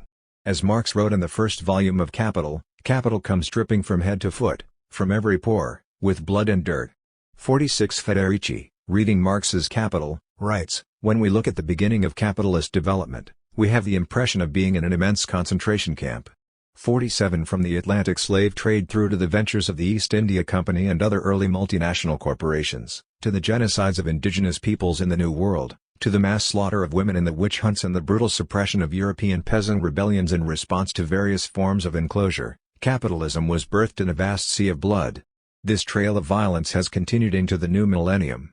Achille Mbembe writes of the necropolitical governance usually confined to peripheral zones filled with colonized and or stateless peoples as death worlds, new and unique forms of social existence in which vast populations are subjected to conditions of life conferring upon them the status of the living dead. 48 However, the horrors of these colonial death worlds have again been replicated in the imperial centers, in the form of long-term care homes where those who are no longer useful according to capitalist rubrics of worth are sent to die. During the pandemic, daily news reports have been steeped in horrific and gruesome details about the barbaric conditions of these homes. One of the first privately run homes in Canada to face condemnation in the press, Residence Heron, was described by those who stepped in to assist after the home was reported as abandoned, as like a concentration camp. 49 The indignities and inhumanities that Heron's residents were subjected to were only the beginning in a now expanding list of injustices visited upon the elderly and disabled across North America under COVID-19. The descriptions of long-term care homes as concentration camps are far from hyperbole, and the deaths that result are far from natural. Reports pour in from homes across the country about elderly residents being confined in urine-soaked beds, sometimes lacking bed linens completely, for so long that they experience skin breakdown and bleeding fungal infections on their genitals, along with reports of significant fecal contamination in some rooms. 50 Infestations of cockroaches, bedbugs, and other vermin have visibly worsened as standards of cleanliness have declined. In many of the homes, residents haven't been bathed in weeks, a problem predating the pandemic in some cases, and an exacerbating factor for infection of bed sores and other wounds. If residents are lucky enough to get 3 nutritious meals each day, and many are not, these meals are often dropped off and left to residents who have trouble reaching them or feeding themselves, or they are force-fed or fed lying down, while they audibly choke and struggle to breathe, leading to at least one death witnessed by military medics who came in to assist in one Ontario home. Some are fed from feed bottles that haven't been changed or cleaned appropriately, leading to the ingestion of foul and coagulated contents, while dirty food trays are left next to beds and other rooms, contributing to a foul food smell that permeates a space already reeking of urine and decaying human flesh. The elderly confined in these homes, living out their final days in a terror difficult to imagine, are often sedated with powerful benzodiazepines when they become agitated or difficult. Reports paint a picture of residents crying for help for hours before anyone can see to them, of grandmothers left in their wheelchairs overnight because there are no staff available to move them into their beds, of traumatized patients saying that they feel alone, like they are in jail.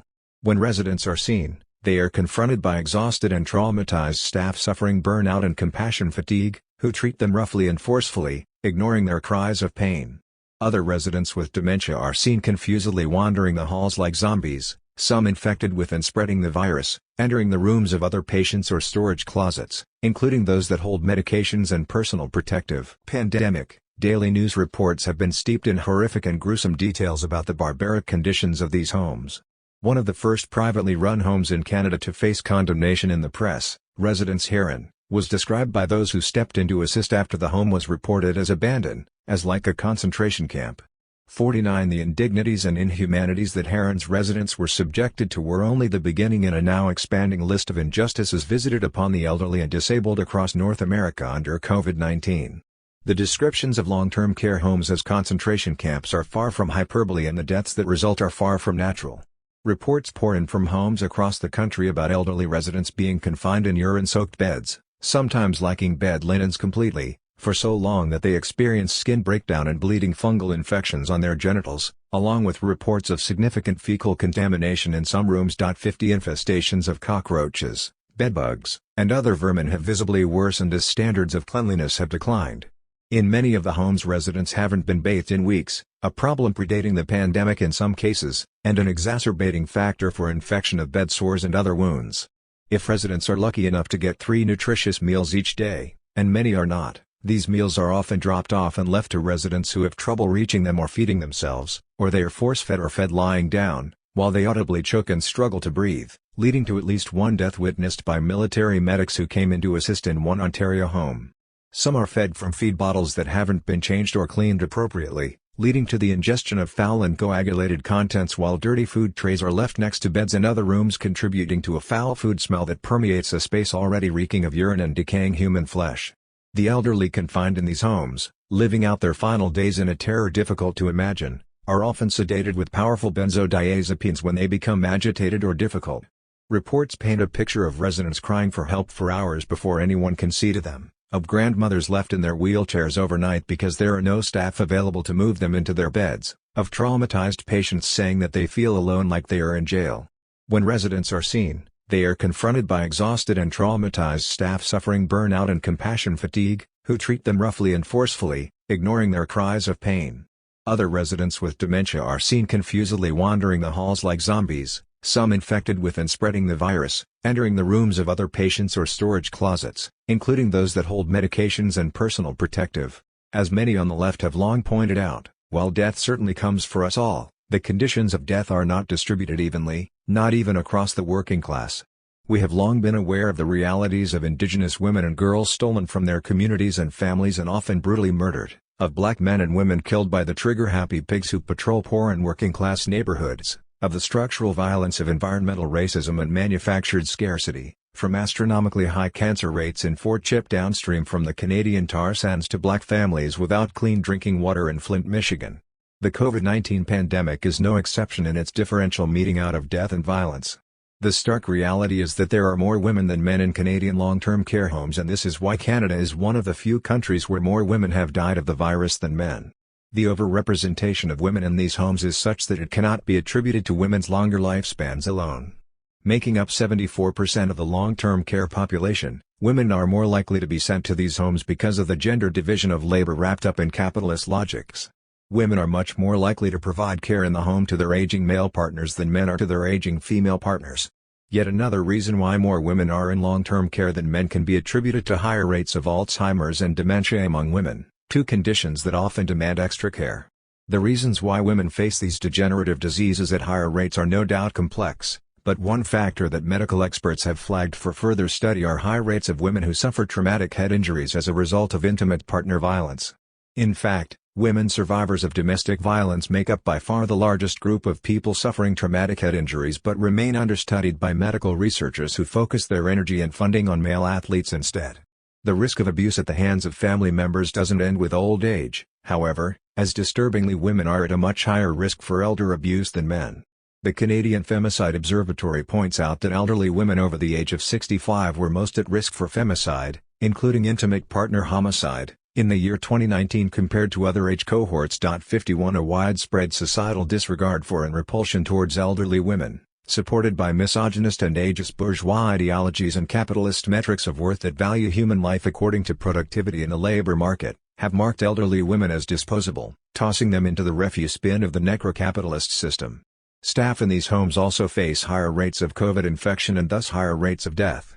Even as they are lauded with empty declarations of heroism, these staff, the majority of whom are women, are routinely overworked and underpaid, with many working more than one part-time position at more than one institution in order to make ends meet, thus spreading the disease between institutions.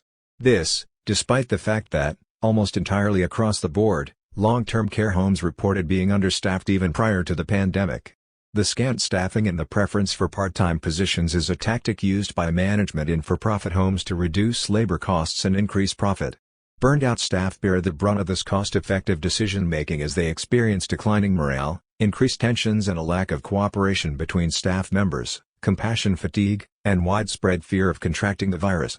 These staff work long shifts without proper breaks, and when they return home they are forced to self-isolate because of their work with COVID patients, meaning that they are unable to unwind and spend time with their family members. What hasn't been as widely reported is that Canada's imperialist immigration and labor regime imports much of its healthcare labor from peripheral economies such as the Philippines, through programs like the Temporary Foreign Worker Program. Indeed, 1/3 of all foreign-trained nurses in Canada are from the Philippines. Those who are on temporary visas face low wages and lack access to the meager benefits other Canadian workers take for granted, including employment insurance, the Canada Pension Plan, and state-funded health care. Furthermore, temporary workers face even greater risks if they speak out about their working conditions or the mismanagement of the institutions they work for, because their immigration status is directly tied to their place of work. If they lose that employment, their visa is automatically terminated and they risk deportation or remaining in the country undocumented. While working in long-term care, these racialized nurses and support workers face routine racist harassment and bullying at the hands of other workers and even from the patients they are there to care for. Calls for government inquiries into the conditions in these homes and for significant changes to the for-profit model of care have proliferated in recent weeks. However, Lenin's insight that the state is an instrument of the dictatorship of the bourgeoisie is once again starkly apparent when we follow the trail of money milked from these cesspools of human suffering.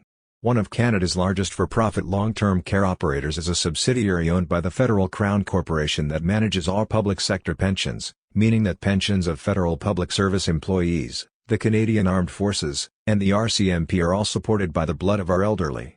In yet another sordid linkage, former Ontario Premier Mike Harris, responsible for many of the neoliberal cuts to public spending that paved the way for the predominance of privately owned, profit-driven nursing homes, now sits as the chair of Chartwell Retirement Residences, which calls itself the largest retirement living company in Canada. 52. It is highly unlikely that even modest calls for reform or even investigation into the conditions of long-term care homes in Canada will be championed by the state. This is precisely why we cannot fall into the trap of liberal feminist calls for reform. State institutions cannot be reformed in any meaningful way while capitalism persists. Even if we are able to defeat COVID-19 through vaccination, it will not be the end of our nightmare. Pandemics, widely predicted by experts in the field of public health, will happen again. It is not a matter of if but when. Imperialist globalization, in particular the multi-billion-dollar industries of tourism, war, and resource extraction, with their tentacles reaching further into every crack and crevice of the globe, have already built the perfect conduit for the quick and easy spread of the next virus. This monstrous vision of mass death in long-term care is the inescapable future of each and every one of us blessed enough to make it into old age. This horror show is the inescapable future of all who are lucky enough to be disabled on the job rather than killed.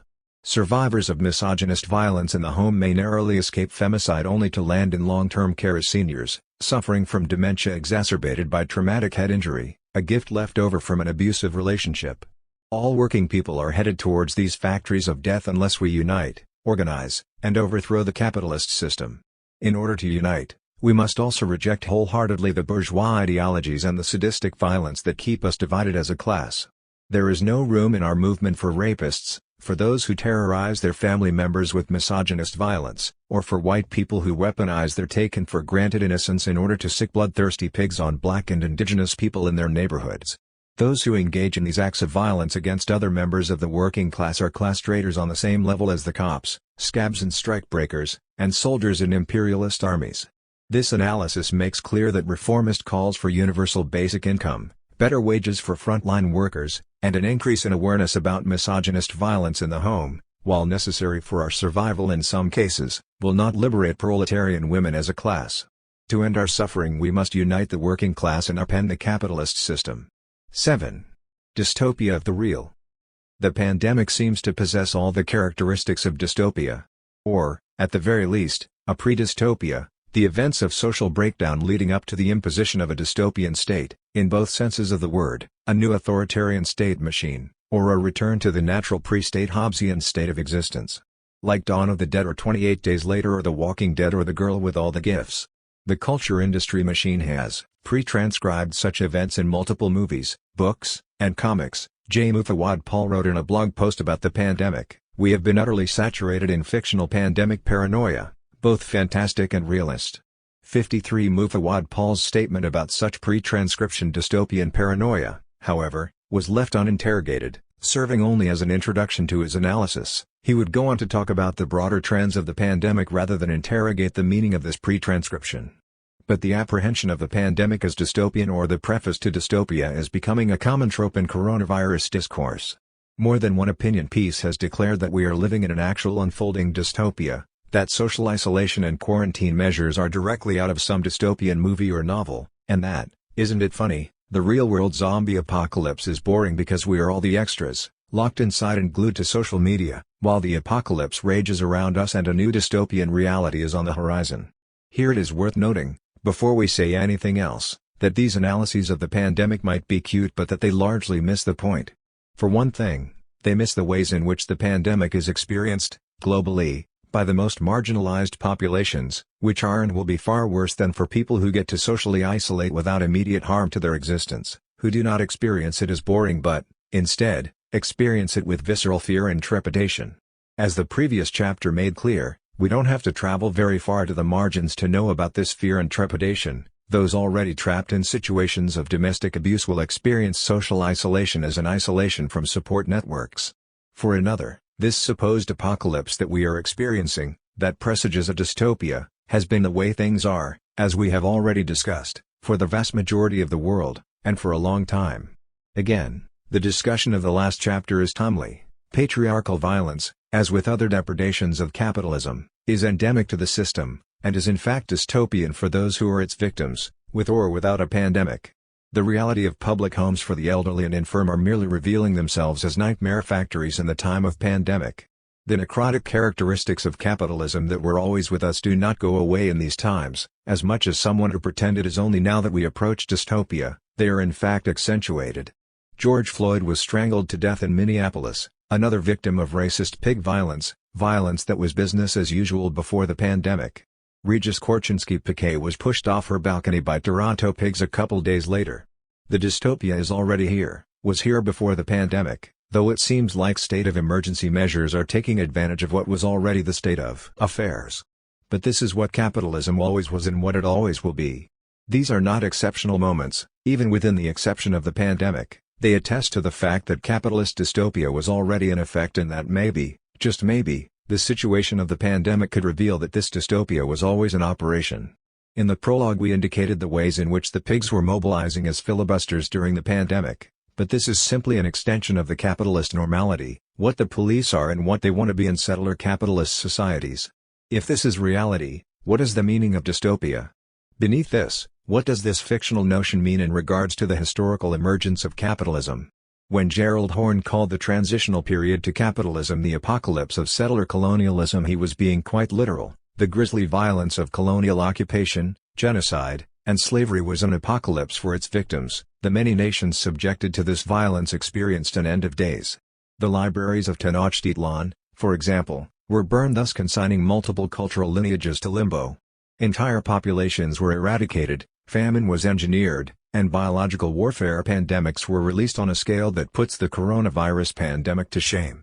Thus, in a very concrete way, to speak of the pandemic as our first experience of a real dystopia belies the fact that such a dystopia has been the norm since the emergence of capitalism. Most of the world continues to live under the shadow of this norm, the deepest recesses of which are only accentuated by the pandemic. As Saidiya Hartman writes, the subterranean history of death and discontinuity informs everyday practice in myriad ways. 54. With these facts about the concrete experience of dystopia and apocalypse out of the way, however, it is worth investigating the notion of dystopia and its tropes, since they lurk behind the various proclamations regarding the pandemic and the common-sense apprehension of this pandemic. From biopolitical theorists such as Giorgio Agamben, already discussed in preceding chapters, to run-of-the-mill white nationalist libertarians such as Dan Dix, dystopian tropes of state of emergency measures ushering in a totalitarian order loom large. But between the biopolitical left idealism and the reactionary conspiracy theories, the apprehension of the pandemic according to dystopian tropes is quite common. The questions that concern us here are, why is this apprehension common? Why do we perceive this moment by helping ourselves to dystopian tropes, as if it is a state of exception? What does the notion of dystopia tell us about the capitalist imaginary? Perhaps a key discursive element to the ideological formation of the capitalist imaginary is the concept of dystopia. It is from this concept, best represented as a literary genre, that we not only receive connected concepts, such as totalitarian, but that capitalism justifies itself as a rational order of freedom in comparison to its anti-capitalist double. By presenting all attempts to transgress capitalism as determined by a dystopian logic, a fiction about capitalism's sanctity is constructed. All revolutions against the capitalist state of affairs, no matter how utopian, will result in nightmarish scenarios where freedom is sacrificed upon the altar of a satanic anti-capitalist other. We have already discussed this notion of capitalism's other being monstrous. As with the attribution of mass murder to anti-capitalist movements, the dystopian discourse is a practice of displacement. By ascribing dystopia to its other, capitalism masks the very real fact that it is dystopia par excellence. 55. Perhaps the most iconic dystopian novel is George Orwell's 1984. Other works of dystopian literature are often judged based on their distance or proximity to Orwell's classic. As mentioned, one of the hallmarks of this genre is the trope of a totalitarian government, the paradigm of which is 1984's Oceania. And yet the concept of totalitarian has never been a precise political category. Outside of Cold Warrior historiographies and popular imagination, it has lacked academic salience. It is the artifact of a propaganda that sought to draw dubious parallels between fascism and the siege socialisms of the former Eastern Bloc. Moreover, it seems rather silly once we consider the total purchase on reality that the capitalist end of history now possesses. In 1949, the same year that he wrote 1984 as well as the same year that the Chinese Revolution led by Mao Zedong was victorious, Orwell compiled a list of enemies for the UK Foreign Office. This list of suspected communists was marked by the same all-encompassing rationality Orwell claimed to critique in his novel. It was enough to be a politically dedicated Jew, queer, or African American to end up on Orwell's list. Paul Robeson, for example, and in an eerie parallel to current white supremacist discourse, was described as anti-white. Thus, simultaneous to writing the book that would define dystopian fiction with its famous Big Brother, Orwell had no problem aiding the Big Brother of imperialist states by suggesting who should be surveilled and controlled. Hence, the fictional dystopia of 1984 should be judged in light of the real dystopia in which Orwell consciously participated. Dystopian fiction can be understood according to this contradiction. Taking its cue from Orwell, the most common type of dystopian literature is a moral tale about the future gone wrong. The world was otherwise okay, chaos of some type ensues, maybe a pandemic? A totalitarian government with absurdly authoritarian rules emerges to establish a vicious governmental order. Here, the fictional dystopian state is based on an imaginary where the dystopian is always othered but never completely other. It is too absurd to be comprehended, it is something the readers are presumed to be incapable of experiencing and to recognize as morally strange. Big Brother's regime is horrific, according to Orwell, for those who have the privilege of understanding Western democracy, but it must be understood as the future awaiting everyone who does not understand the perils of totalitarian socialist conspiracy. And thus, at the same time, it is the reality of Orwell's contemporary other, the citizen living in the Big Brother of the Eastern Bloc. But whereas Orwell's moral tale was about a future determined by the Eastern Bloc enemies of the Western liberal order, today's commonplace dystopias presume that this other existence is a bad future that might manifest following the breakdown of a presumably natural, capitalist, social order. Again, from a pandemic? Suzanne Collins's Hunger Games trilogy, for example, is a more recent popular example of this trope. Another and future situation where social order is secured by gladiatorial combat is a scenario that the reader is meant to see as strange, based on their experience of a society that would find this situation more vicious than the one in which they live. But if the reader already lives a life that has been rendered equally absurd by the vicious predations of global capitalism, how are the dystopian moral tales of Collins and others like her so surprising? Most of these Orwellian moral tales fail to grasp that the concrete history of the past several centuries is, for most of the world and as aforementioned, more dystopian than their dystopian imaginary would suggest. Hence, the most common type of dystopian literature makes dystopia the province of a totalitarian future or of a totalitarian contemporary other state while, at the same time, obscuring the fact that for most people in the world a dystopian reality is just the way things are.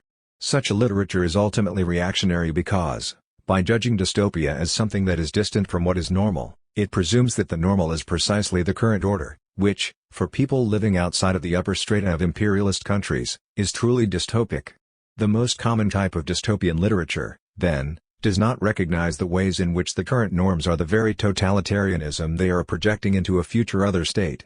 Collins and authors like Collins write their dystopian narratives in a context that is only possible based on the super-exploitation of the world as a whole, where situations just as absurd as the Hunger Games are the rule of law. And all the proclamations about the COVID-19 pandemic being dystopian have simply plugged themselves into this discourse. Indeed, the riots that spread across the U.S. following the murder of George Floyd led to many of the same people who proclaimed the pandemic dystopic sharing pictures of the property damage and looting, declaring yet again that they had woken up to a dystopia. More dystopic than what they had already declared dystopian? Here the entire discursive fiction described above is revealed in stark relief. It was not the fact that the pigs could murder another black person as part of business as usual, that the oppressed and exploited masses are living under a constant state of emergency, that was conceived as dystopian. Rather, it was the response to this actual nightmare reality that was perceived as alien, as other and outside of the norms expected by those who benefit from the normalized violence of the bourgeois order. And the state of emergency measures responding to the riots, police, National Guard, and military policies of martial law, are treated as the forces of order responding to the chaos of dystopia rather than as a spectacular violent attempt to reassert the dystopia of the everyday. In the middle of the 1960s the U.S. sponsored, funded, and aided Suharto's coup in Indonesia, which resulted in a bloody, exterminatory regime. Because of this, the word Jakarta would become a byword for CIA-led coups, used soon after in Brazil with the reactionary US-backed coup forces using the term Operation Jakarta as code for what they planned to do to progressives, anti-communist mass murder and the state-organized extermination of civilians who oppose the construction of capitalist authoritarian regimes loyal to the United States. It meant forced disappearances and unrepentant state terror. And it would be employed far and wide in Latin America over the 2 decades that followed. As Vincent Bevins has recently argued, the 2 events, in Indonesia and Brazil, led to the creation of a monstrous international network of extermination, that is, the systematic mass murder of civilians, across many more countries. which played a fundamental role in building the world we all live in today. 56. The experience of such an extermination machine for those who survived systematic mass murder is more dystopian than the childish fantasies of 1984 or the Hunger Games. Moreover, it is not as if such an experience is atypical of capitalism. As we have already maintained, the litany of mass murders and torture under capitalism is so vast that to account for it is a task that is without end. Pick a place on the map of the global south and there will be a similar story. To repeat what we quoted from Federici in the previous chapter, when we look at the beginning of capitalist development, we have the impression of being in an immense concentration camp. Hence, the dystopian is the perfect opening into understanding the topos and mechanics of the capitalist imaginary, that which delimits and atrophies the thought of those subjected to capitalism. Regardless of the wealth of empirical data that should demonstrate, beyond any shadow of a doubt, that capitalism is the most murderous and horrific system known to humanity, it is still normative to assume otherwise.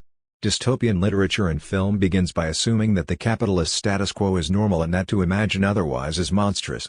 Dystopia is projected elsewhere when, in point of fact, it is already here, and this displacement is part of what makes capitalism truly dystopian. It commands and disciplines imagination itself.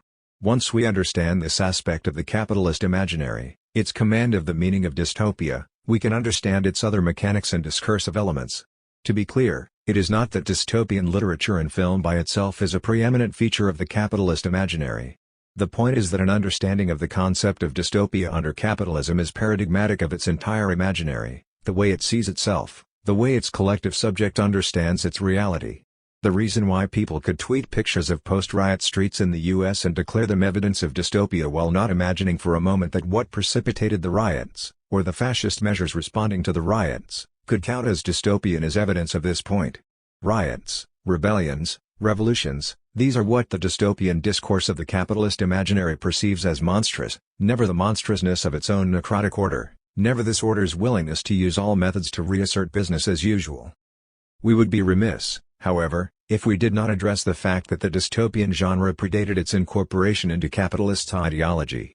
Although it is the case that, now, dystopian literature and film is essentially, with very few exceptions, a genre that valorizes capitalism, this was not always the case.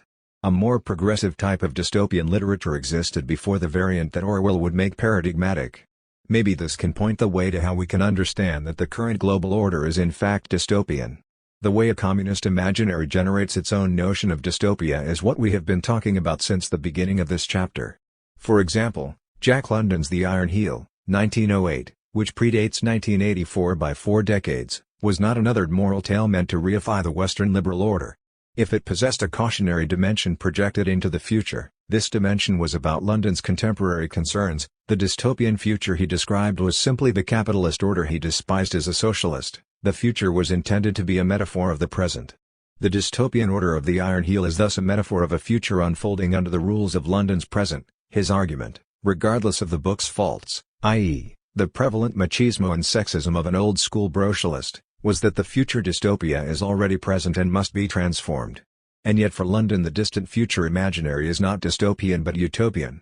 He constructed a near-future dystopia that is analogous with the present but that is analyzed by a progressive imaginary, the more distant brotherhood of man, i.e., communism, that presents the story of the fascist Iron Heel as an artifact.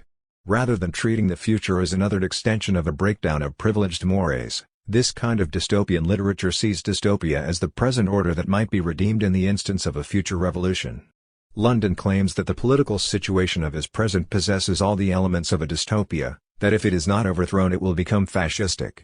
The Iron Heel is possibly the first literary exploration of fascism, decades before fascism was even a name for a political sequence.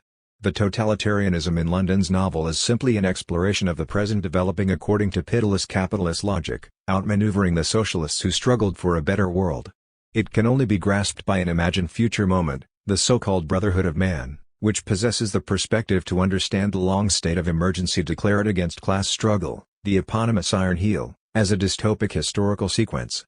To understand the dystopian, according to this conception, one must first imagine a utopian Archimedean point. London's earlier conception of dystopia is thus already outside of the dystopian tropes that would be normalized by Orwell. For Orwell, there is no progressive imaginary that can grasp the present dystopia, because Orwell displaces dystopia into a future or other order. For Orwell, The dystopic is that which challenges the state of affairs rather than the state of affairs itself. The Soviet Union, ghoulishly depicted communist revolutions. Orwell reified the economic and political order in which he lived and wrote, hiding the dystopian facts of his present, for example, the brutality of British imperialism, within moral tales about farm animals. The kind of non-Orwellian conception of dystopia represented by London is not unique to London. Stanislaw Lem's memoirs Found in a Bathtub, 1961, is a similar example of this kind of progressive dystopian story, a breakdown of the capitalist order, typified by the height of Cold War violence and paranoia, redeemed by a distant future socialist interlocutor who looks back on the wages of capitalism with horrified perplexity. The metaphysical principle somehow merged with the materialistic, the earthly, writes the anonymous communist future anthropologist, perplexed by the archaeological remnants of our capitalist present, which have become entirely nonsensical in a classless society. Worship of the deity Capital became one of the dominant cults of the time. This deity was revered throughout America, and the faith quickly spread to Australia and parts of the European peninsula. In America the deity was generally called Almighty Dollar. 57. Similar to London, Lem's dystopian order is a castigation of the present from a future perspective. Lem goes further, however, by making the conventions of the current order entirely incomprehensible from the perspective of an imagined classless future. Moreover, the present order Lem's imaginary socialist future castigates is the Cold War order whose victorious narrative is in agreement with the Orwellian conception of dystopia, the paranoid regime of America, which, aside from worshipping capitalism, was invested in Cold War intrigue. The narrative that the future communist order frames are memoirs left by an agent lost within the intrigues of competing capitalist orders. The paranoid acts of the imperialist spy are elements of a pure dystopia, a political order that is conceived as nonsensical and properly dystopian by an imaginary future socialism that cannot understand market exchange as anything other than absurd. The dystopian narrative ends when the author of the memoirs encounters a corpse in a bathtub, its throat slit by a razor still clutched in its hands, and demands that this traitor corpse give it the razor so that the author can join it in suicide. 58 When judged from an imagined communist future, capitalism is a corpse that demands its subjects join it in suicide. But this variant of dystopian literature, from London to Lem, is not the norm, since contemporary dystopian literature by and large mimics the Orwellian version. Reflecting upon the way in which this other description of the dystopic apprehends reality, however, is important for understanding the genre. What London's pre-1984 and Lem's post-1984 anti-capitalist dystopias teach us is that dystopia is always about the present. The claim that dystopian literature is a meditation on the future is inaccurate. Rather, dystopian literature is always the projection of a particular present imaginary upon imagined future scenarios. On the one hand, there is the tendency to present the future as the totalitarian result of a breakdown of the current state of affairs so as to reify business as usual and obscure the dystopian reality of the present. On the other hand, there is the tendency to present the near future as a metaphor of the way this state of affairs currently operates so as to expose the operations of actually existing dystopia. London's The Iron Heel, despite its many problems and antiquated vocabulary, is not only more relevant than Orwell's 1984 but also eclipses the work of Collins and other current authors of dystopia. The kind of dystopian literature that places itself in this tradition, that treats its moral tales as being more about the present than an othered future, will not obscure the everyday dystopian reality of the vast majority of the world's population. The capitalist imaginary, however, now possesses the monopoly on the dystopian. London might have been the first example of this genre, creating it mainly to reveal the ravages of capitalism, but the genre received its coherence through the capitalist imaginary. Following the capture of the dystopian best represented by Orwell, even later progressive attempts to ground the dystopian in the current state of affairs, such as Lem's memoirs Found in a Bathtub and his Futurological Congress, are occluded by the Orwellian shadow. Dystopian literature is about the present, but not in the ways that London and Lem intended. It is a preservation of the present order by relegating all challenges to a dystopian fantasy, rather than a critique of the present, as dystopian. That which is dystopian is conceptualized as capitalism's other. We are forbidden from thinking otherwise even if actual dystopia is imminent. What London and Lem remind us of, however, is that the present order is dystopian, and so we should first examine the dystopian elements of the real. The current situation in the United States of America is a perfect demonstration of the ways in which the dystopia of the real can be ideologically contained. The U.S. is, in fact, the perfect example of a dystopian order, precisely what could be imagined by the great writers of dystopian fiction. Even Orwell's dubious intervention ought to admit that the U.S. state of affairs best resembles the world of Big Brother. The U.S. dystopia functions as dystopia by exporting dystopia elsewhere. This exportation is both figurative and literal. On the figurative register, US nationalist ideology is such that the majority of its subjects believe that they live in the best country in the world, that everywhere else is dystopic in comparison, and this is maintained by both liberal and conservative discourses. Interestingly enough, both liberal and conservative discourses each see the other as a disruption to their respective patriotic fantasies. The liberals see figures such as Trump as a distortion of an ideal America, a morbid disruption of the supposed values of the Founding Fathers. The conservatives see liberal governments, such as the Obama or Clinton governments, as barriers to the nation's glory, make America great again.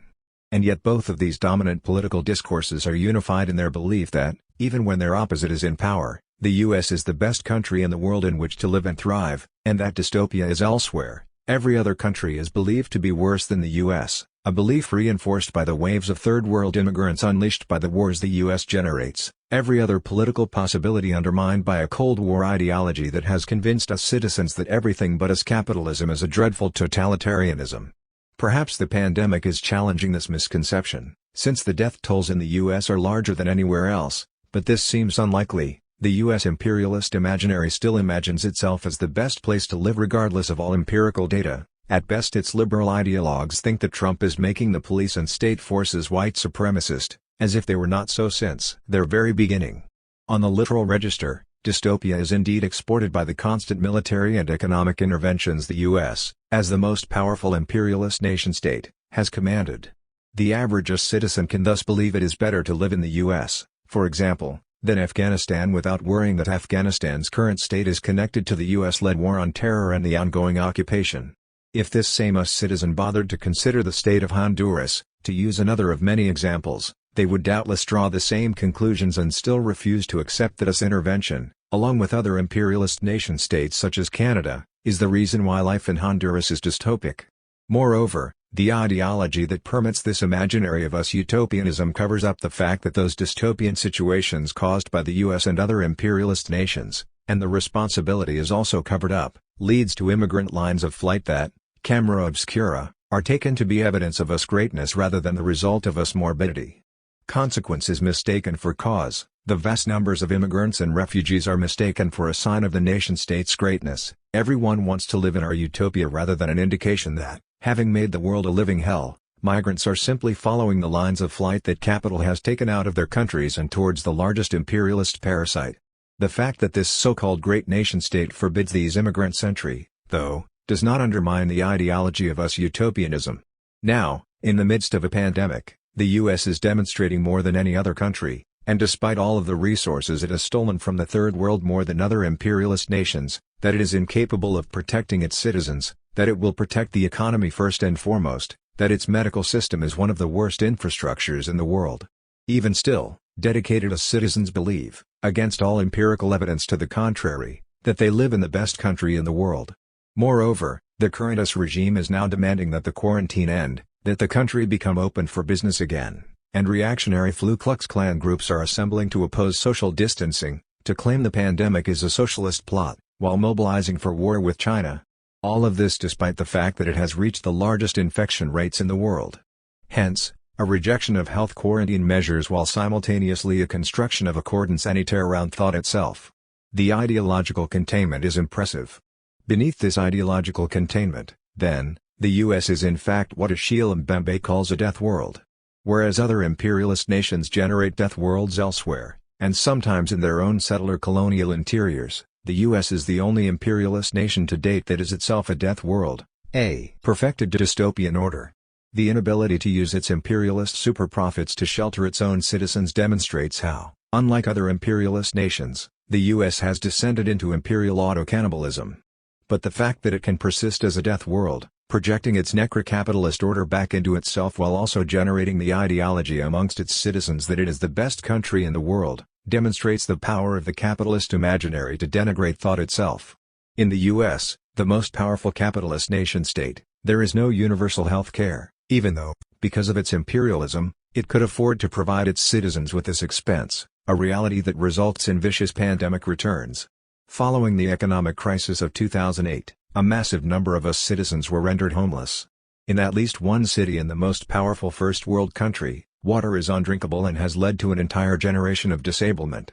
In 2018 the U.S. was ranked as the 10th worst country for women. 59 is a country that refused to give its former slave population the legal recognition of equal rights until the end of the 1960s. It still maintains a police force that hunts this population down in the streets, killing them with impunity.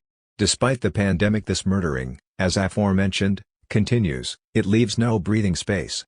Then there is the arming of a white garrison population mobilized to persist in defending themselves against anything that threatens the white fabric of the settler state. A raving Christian evangelical population that is opposed to birth control and scientific investigation.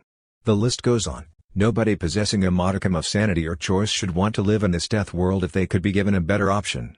And this was before the pandemic. But this death world is still chosen as the best of possible worlds by those caught in its ideological containment. Despite the fact that the choice of life in the U.S. is a life that is terrible, it is still chosen by its proud citizens and proud would-be citizens. The U.S. has made the dystopian order normative by projecting a utopian lie. The lie might be flimsy, but, once imagination has been evacuated of all substance, it possesses enough strength to displace the dystopian into the figurative and literal registers discussed above. The U.S. order is an imminent dystopia projected as utopia, and this is both its strength and its horror. Perhaps the pandemic will reveal these lies, will undermine the horrific strength of the capitalist imaginary in the U.S., but this seems doubtful. Even now the riots have revealed these lies, but, as with Ferguson and the Law riots and many others, it seems likely that, without an organized and sustained movement, the capitalist imaginary will snap back into place. Those progressives proud of their settler capitalist state are already declaring that the violence of the riots is the fault of outside agitators, according to the conspiracy-minded, on Putin's payroll, because why would anyone riot in the greatest country in the world? People will go back to being good citizens or desperate fugitives, business as usual will continue. If the capitalist order has become necrotic, then the U.S. is paradigmatic of necrocapitalism. As the most powerful center of global capitalism, the U.S. best evinces the parasitism and degeneracy that characterize imperial nation-states at the vortex of capitalism's cancer stage. The fact that the U.S. emerged as a genocidal settler state that utilized mass murder and slavery to establish itself as an economic power is not what makes it unique. Here we are not saying that other imperialist nations do not preside over similar death worlds, maintaining their own forms of parasitism and capitalist decay.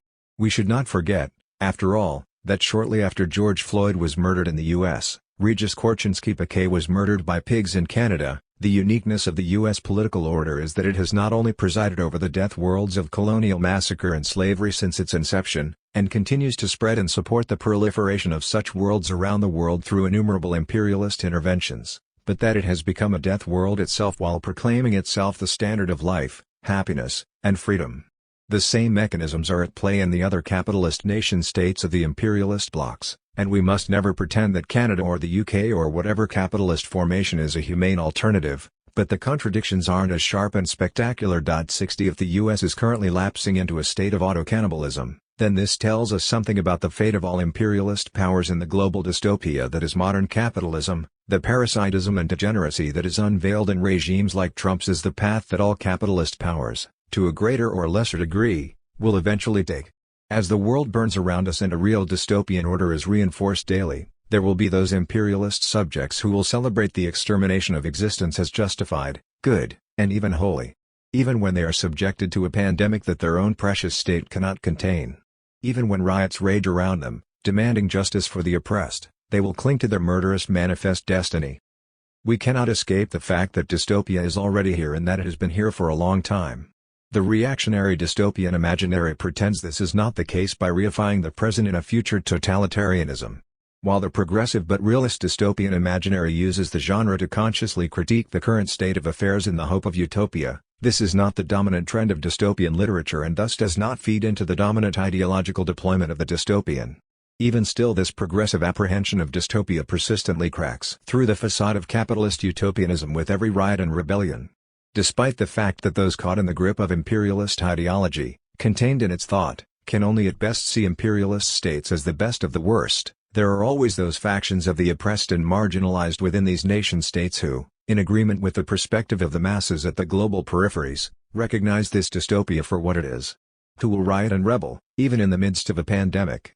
Although it is the case that the pandemic has galvanized reactionaries to ignore all the failures of capitalism, and to mobilize for the free marketization of the coronavirus, many others have suddenly become aware of their own putrescence, forced to live intimately with their own death, contemplating it as a real possibility. 61 These others move in tandem with those who always understood the nightmare reality of capitalism, joining them in riot and rebellion. Hence, the conscious apprehension that dystopia is already the state of affairs is becoming prevalent, the continuing economic crisis that has rebounded upon the privileged nations, the absurdity of austerity measures, the rise of multiple fascisms in the heart of the so-called civilized world, the full flourishing of the exterminist tendency of capitalism, and now the pandemic. In response to this pandemic, we witness those who emerge to complain that their privileged way of life is being threatened by this dystopia, upset that their breath is contained by face masks and confinement to their own homes. These are those whose understanding of dystopia and big government are determined by a notion of dystopia gleaned from the capitalist imaginary. They want to return to capitalist business as usual. At the same time, however, we are also witnessing those who emerge to challenge the deeper dystopia, who absolutely cannot breathe because they represent those the pigs have choked to death, and whose riots and rebellions actually challenge the state of emergency. And it is here, with this latter and actual resistance, that we can find evidence of an imagination beyond the capitalist imaginary, an active imagination that demands we chart a course out of the dystopia of the real. 8. Protesters, good and bad. A recent poll, which has circulated widely across social media platforms, reveals that 54% of Americans believe that burning down a police precinct is justified in the aftermath of the death of George Floyd. 62 This poll shows what appears to be unprecedented support for the anti-police uprisings that have taken place over the last 2 weeks in the United States. For us, it suggests that now is also an opportune time to confront the myth of the good protester, which has served to buttress the status quo and neutralize political antagonism between the police and the communities they occupy. At the outset, we will stipulate that good protesters are not synonymous with nonviolent protesters. It is clear, especially in light of widespread police violence against nonviolent protesters who refuse to comply with curfew orders, that nonviolent tactics can reveal the antagonistic relationship between police and communities. The good protester, though, touts nonviolent conduct, legality, and close collaboration with police departments despite the fact that anti-police protesters seek to communicate the institutional racism, sexism, classism, and brutality of police, and thus the good protester, we're sure by now that the reader can insert the scare quotes henceforth, works to deflect and obscure the antagonisms that other demonstrators seek to reveal. We must first resist the temptation to invert the connotation of good protester, hence making the good protester the one who torches a police precinct and sets off fireworks to celebrate, as happened recently in Minneapolis. We contend that merely inverting terms like good protester or outside agitator, the latter meaning, in our terms, cops who live outside of the cities where they work, cannot effectively counter the predominant values these terms are assigned by mainstream, propagandistic discourses. Indeed, the dichotomy between good and bad protester is shorthand for a number of conceptual and practical distinctions that have profound consequences for direct action and for legitimation of the anti-police uprising, and for the demand for amnesty for all protesters involved. For our point of departure, we will examine the dichotomy between good protester and bad, the latter who we also know these days as outside agitator, Antifa, white anarchists, and other names. The general connotation is of an instigator who sows discord for nefarious ends unrelated to the demands of legitimate political dissent. We need not deny that movements that seek to reveal the antagonism between police and community, or, more broadly, oppressor and oppressed, encounter problems of adventurism and infiltration, and we need not deny that these adventurists and infiltrators aim to undermine the strength of social movements by inciting suspicion and distrust or undertaking risky or counterproductive actions. These problems can hopefully be dealt with within the movement. We note, however, that when the good protester publicly pivots against the bad, they reiterate propaganda whose genealogy includes a legacy of racism and domination. As historians have shown, in the U.S., propaganda about outside agitators carries anti-black, anti-Semitic, and counter-revolutionary connotations, which is unsurprising, given that the groups producing this propaganda sought to defend a racist, exploitative system. Even a cursory look at the period from the 1930s-1960s shows how the use of the figure of the outside agitator denied subjective agency to black organizers, or the black community writ large, while positioning them as manipulated, depending on the accusation, by Jewish and/or communist conspiracies. In short, The bad protester, especially as cast in racialized terms, functions to sow distrust and suspicion within social movements at a time when solidarity and trust are tantamount. Furthermore, it undermines legitimate grievances and anger at the brutality of the police, the legal system, and penal system by attributing them to illegitimate agents. The dichotomy of good protester and bad reinforces these negative connotations. Of course, the genealogy of the bad protester runs further back than the 1930s. At the turn of the 20th century, we find that Americans attacked socialist, anarchist, and communist immigrants in xenophobic terms that would be readily familiar today. In the Civil War in France, Marx pillories how the bourgeoisie recoiled in horror as the communards destroyed monuments and buildings as the army descended on Paris. The working men's Paris, in the act of its heroic self-holocaust, involved in its flames buildings and monuments. While tearing to pieces the living body of the proletariat, its rulers must no longer expect to return triumphantly into the intact architecture of their abodes. The government of Versailles cries, "Incendiarism!" and whispers this cue to all its agents, down to the remotest hamlet, to hunt up its enemies everywhere as suspect of professional incendiarism. The bourgeoisie of the whole world, which looks complacently upon the wholesale massacre after the battle, is convulsed by horror at the desecration of brick-and-mortar! 63. From Marx, we can draw two conclusions. First, professional incendiarism serves as a pretext for a wider suppression of political dissent, which we glimpsed in reports that the FBI interrogated some of those arrested at protests, for actions such as curfew violation, about their political beliefs and affiliations. 64 Second, attacking so-called incendiarism shifts the public perception of violence away from the system's violence toward those fighting the system, as if they had introduced violence against social peace. That said, let us assume, for the sake of argument, that the good protester is irreducible to this historical baggage. We could also set aside our own political framework and confront the good protester on their own terms. Such an approach has precedent in a recent article by Jennifer Kling and Megan Mitchell, Bottles and Bricks, Rethinking the Prohibition Against Violent Political Protest. There, Kling and Mitchell adopt the general parameters of the liberal concept of protest in order to show that on liberal premises there are cases, such as anti-police protests in Ferguson and Baltimore, 2014 to 2015, where violent protest may sometimes be required to communicate about injustice in a generally just society. 65.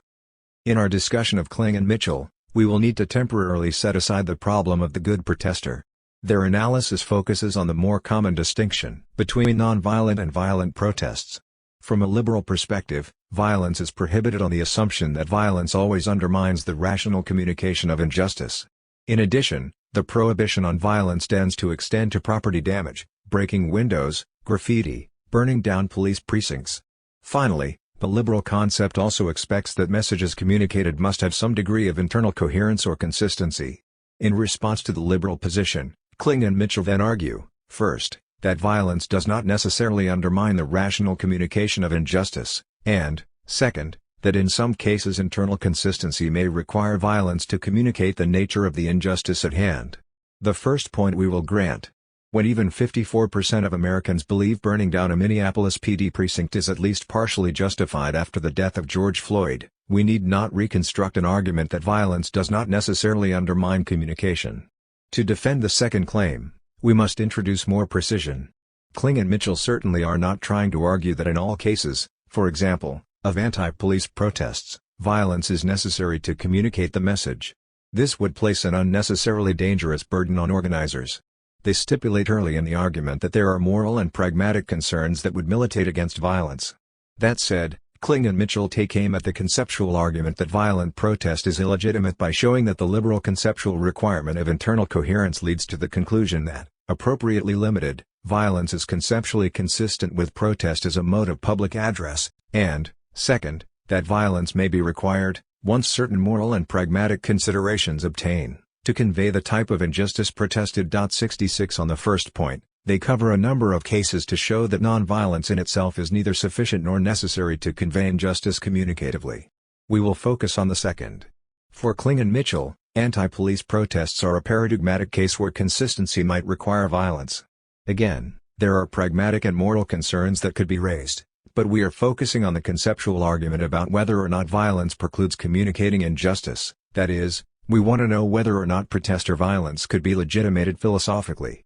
They argue that, if communication must be internally coherent or consistent, Nonviolent protest contradicts the injustice of police violence. They write, for police to be tolerated, or even welcomed, as a benign, ordering element at protests against police brutality where the majority of the demonstrators are black sends a contradictory message about a central aspect of this injustice. It communicates that officers' actions are potentially predictable, provided black citizens' behavior is not such that use of force is warranted. 67. That is, at a nonviolent protest against police brutality, the fact that the police appear to uphold black protesters' right to free assembly cuts against the message that police regularly violate the rights of the black community. And, furthermore, as Kling and Mitchell point out, such a protest also potentially reinforces the impression that there must be some reason for the many cases of police violence, that it was warranted by the victim's behavior. In other words, for anti-police protest to be internally consistent, it must demonstrate the antagonism between police and community. We should note, again, of course, that there are many pragmatic reasons why organizers might choose not to use violence to do so, for example, the risk, ultimately, of continued police violence, especially where protesters are not present in sufficient numbers. But organizers must consider tactics, where possible, that communicate the antagonism between police and the community. In the past 2 weeks, it has been clear that some nonviolent tactics serve to communicate this antagonism, but we cannot lose sight of the fact that these tactics follow in the wake of property damage, looting, expropriations, and the bonfire and fireworks in Minneapolis on May 28. By now it should be clear why the good protester is reactionary or counter-revolutionary. The good protester touts their activism as nonviolent, legal, and organized in collaboration with the police, and thus they not only fail to communicate the antagonism between policing and the community, but they also openly renounce this antagonism. Finally, the damage done by the figure of the good protester extends beyond the immediate context of organizing protests. The dichotomy between good and bad protesters reinforces a concept of moral desert that assumes that protesters who are arrested and or prosecuted are there as a result of their actions rather than widespread police malfeasance and violence. When other organizers are tasked with the legal fallout for the uprising, the good protester is nowhere to be found. Let us have done with the idea that there are good protesters and bad. We demand full amnesty for all protesters in the uprising. 9. On slogans. The previous chapter culminated in our call for full amnesty for all protesters. This opens up a bigger discussion about political slogans, because our interventions will have to develop as quickly as events do. Above all, let's not forget that a good slogan is a tool, it is a weapon, and it has to be the right tool, or the right weapon, for the job. On slogans, Lenin warns that too often when history has taken a sharp turn, even progressive parties have for some time been unable to adapt themselves to the new situation and have repeated slogans which had formerly been correct but had now lost all meaning, lost it as suddenly as the sharp turn in history was sudden. 68 Now here we are, perhaps in the midst of a sharp historical turn. While the COVID-19 pandemic failed to manifest as truly unprecedented in the months where necrocapitalism revealed the full extent of its grim but ordinary logic, in the wake of George Floyd's public execution the broad masses of workers and unemployed are now seizing the initiative and are rallying to break through the murderous deadlock of late capitalist normalcy. The question of which slogans to deploy is therefore the question of whether or not we will overshoot, or be left behind in our attempts to swim with the masses and crystallize their demands in a way that has requisite force and capacity to catch and spread widely. An effective slogan, whether revolutionary or reactionary, needs to be timely and forceful in its ability to capture popular effects, desires, and hopes. One of the more hilarious facets of the Trump 2020 campaign is precisely that it keeps fumbling the football in terms of slogans. In the lead-up to the 2016 election, the Trump campaign cribbed "Make America Great Again" from Ronald Reagan, and this slogan proved effective at the time because it was a lightning rod for white resentment. The problem of course is that once in power and seeking re-election, Trump faced a dilemma: either he had delivered on his promise, and America was great again, in which case he needed a new slogan, or America was not yet great again, and he had therefore failed to deliver on his promise. Trump naturally opted for the first solution, unveiling the much shittier "Keep America Great," before the pandemic and the surge in publicly documented police violence reduced it to ashes. Now, caught between the claim that he made America great and the demonstrable fact that it is not great, it is literally burning and cops are rioting everywhere while about 1,000 people still die of COVID-19 per day, we have the recently unveiled transition to greatness. The problem with this slogan is that it can't catch on in the same way MAGA did, it doesn't fluff resentment and it admits that greatness failed to transpire on Trump's watch. Small wonder then that Trump still pathetically tweets "Make America Great Again" in a clear display of political vacuity, or magical thinking, or both. A good slogan also can't be too abstract. As Lenin teaches in the aforementioned pamphlet, the substitution of the abstract for the concrete is one of the greatest and most dangerous sins in a revolution. 69 Taken literally, which is to say, short of the white resentment they seek to mobilize, Trump's slogans suffer from precisely this flaw: what the fuck is greatness and when will we know that we have it? Regarding such abstractions, however, let there be no mistake, fuck the police is a correct slogan at the level of generalities, because fuck them, look at how they behave, not just during insurrectionary periods but during periods of necrocapitalist calm too. Similarly, all cops are bastards gets the job done if the point is to inoculate the community against officer-friendly type propaganda. In recent weeks we've witnessed officers taking a knee in solidarity with protesters for the photo op, only to stand up and beat them down later. But at this moment, in the heat of a Cobb Spring, the slogan "Defund the Police" resonates in a way that these others do not. It is forceful and timely, it crystallizes popular resentment, and it has caught on. The slogan now inspires countless social media discussions, memes, even mainstream think pieces. Most importantly, "Defund the Police" indicates a concrete policy measure. Though radical when measured against increasingly militarized police forces worldwide, it is at least conceivable. After all, haven't neoliberal policies just been one long series of public defundings? In a way that the more radical, but long-term and ideologically correct, slogan "Abolish the Police" is not. The real proof is in the concrete political initiatives the slogan is driving, and that are driving the slogan, such as the Minneapolis City Council pledge to defund and dismantle the police force. Take note that the strength of "Defund the Police" is also apparent in the fact that it has provoked a rather flaccid but nakedly, literally reactionary counter-slogan, "Defund universities," from the usual quarters. One should never rest content with any slogan, however, that was precisely Lenin's point. Defund the police should be spread far and wide at this particular moment, since there is a great opportunity to radicalize the exhausted everyday folks who are as yet too afraid to dream of abolition. But watch out for its coup d'etat, and be ready to shift gears. The problem is inherent in the fact that defunding implies the continued existence of the state whose existence the cops are there to protect. If we're going to defund, let's take the struggle further and not miss the opportunity to wrestle our public institutions out of the hands of capitalist cronies whose property regime breathes terrible life into the police, terrorizing our communities and making us all unsafe. Coming back then, finally, to our slogan, full amnesty for all protesters, we can see its force too, and its radicality. With widespread rioting, it's now more vital than ever to tap into popular rage and not to cede an inch to the state in terms of our moral right to make demands. And for diversity of tactics to have any meaning, for it to overwhelm, to render inoperative, to strike fear, to really work, we of the masses of workers and unemployed have to truly embrace it, and stand in solidarity with any and all who are singled out as bad protesters. 10. On liberal academic policy. In thinking through necrocapitalism and the COVID-19 pandemic, we have come to grasp that the dystopia that has been portrayed in literature and film as a reality of some other place, a dark, violent, absurd, totalitarian future, is being challenged by oppressed people who face it as today's reality, not a distant, displaced dystopia. People have risen in protest against the dystopian reality of white supremacy that takes the form of commonplace police violence and murder of black and brown people and the poor. Dystopia is here, and that fact necessitates that we meet it head-on. As protests rage, police precincts are righteously torched, statues glorifying slavers and tyrants topple, and police escalate violence against the most vulnerable. We have argued that supposed protests that renounce the contradiction between police and oppressed people, be it through preaching nonviolence, legality, or outright collaboration with the police, are reactionary in part because they obscure the injustice of police violence. The mythology of the good versus the bad protester reinforces the displacement of dystopia in the capitalist imaginary by inaccurately setting up the present as a place where the harmony of nonviolence, legality, and community police partnerships are suddenly interrupted by violent rabble, outsiders, troublemakers, and vandals.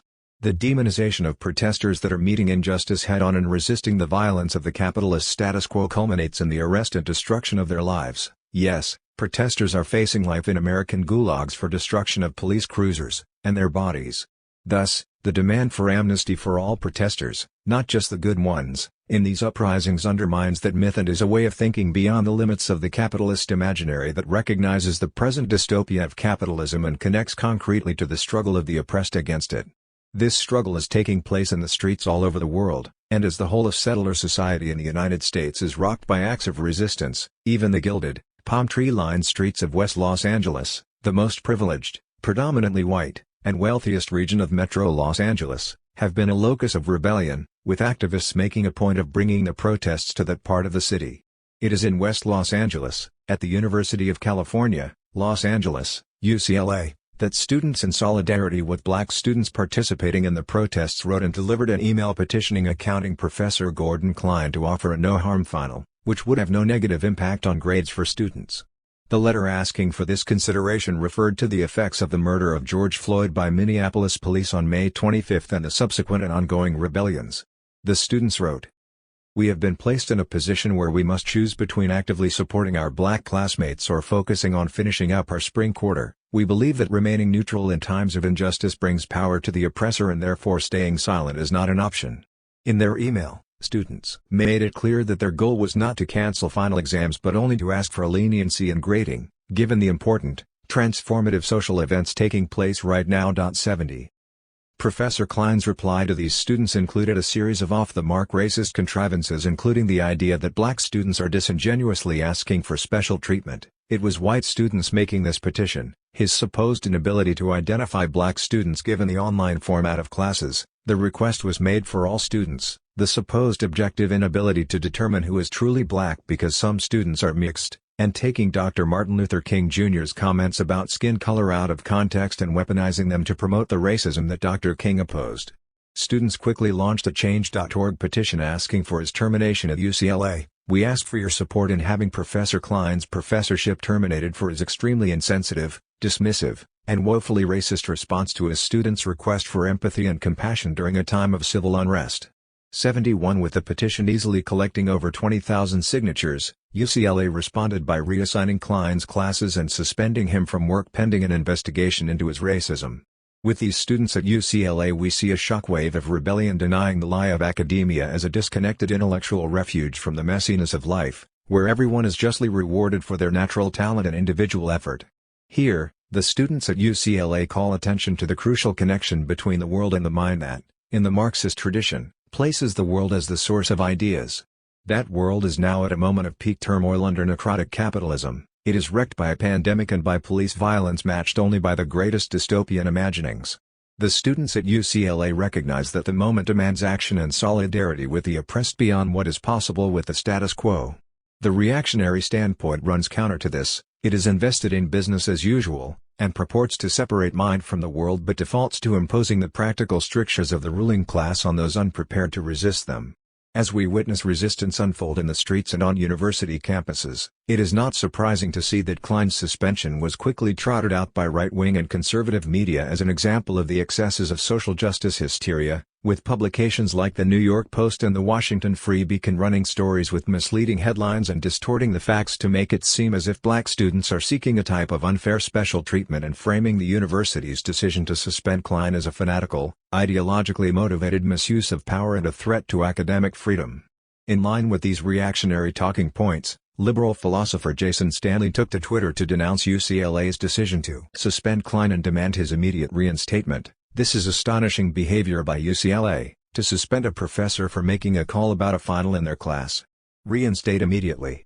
72 Rather than consider the standpoint of the oppressed and their allies in this time of social upheaval and the meaning of the students' call to exercise leniency for those partaking in the uprising, i.e., avoiding neutrality in a time of injustice that brings power to the oppressor, Stanley dons his professor hat and decries the power of the administration to go against the wishes of one of their own. Yeah, the email is definitely not one that I can imagine sending to a student. But to suspend them for it?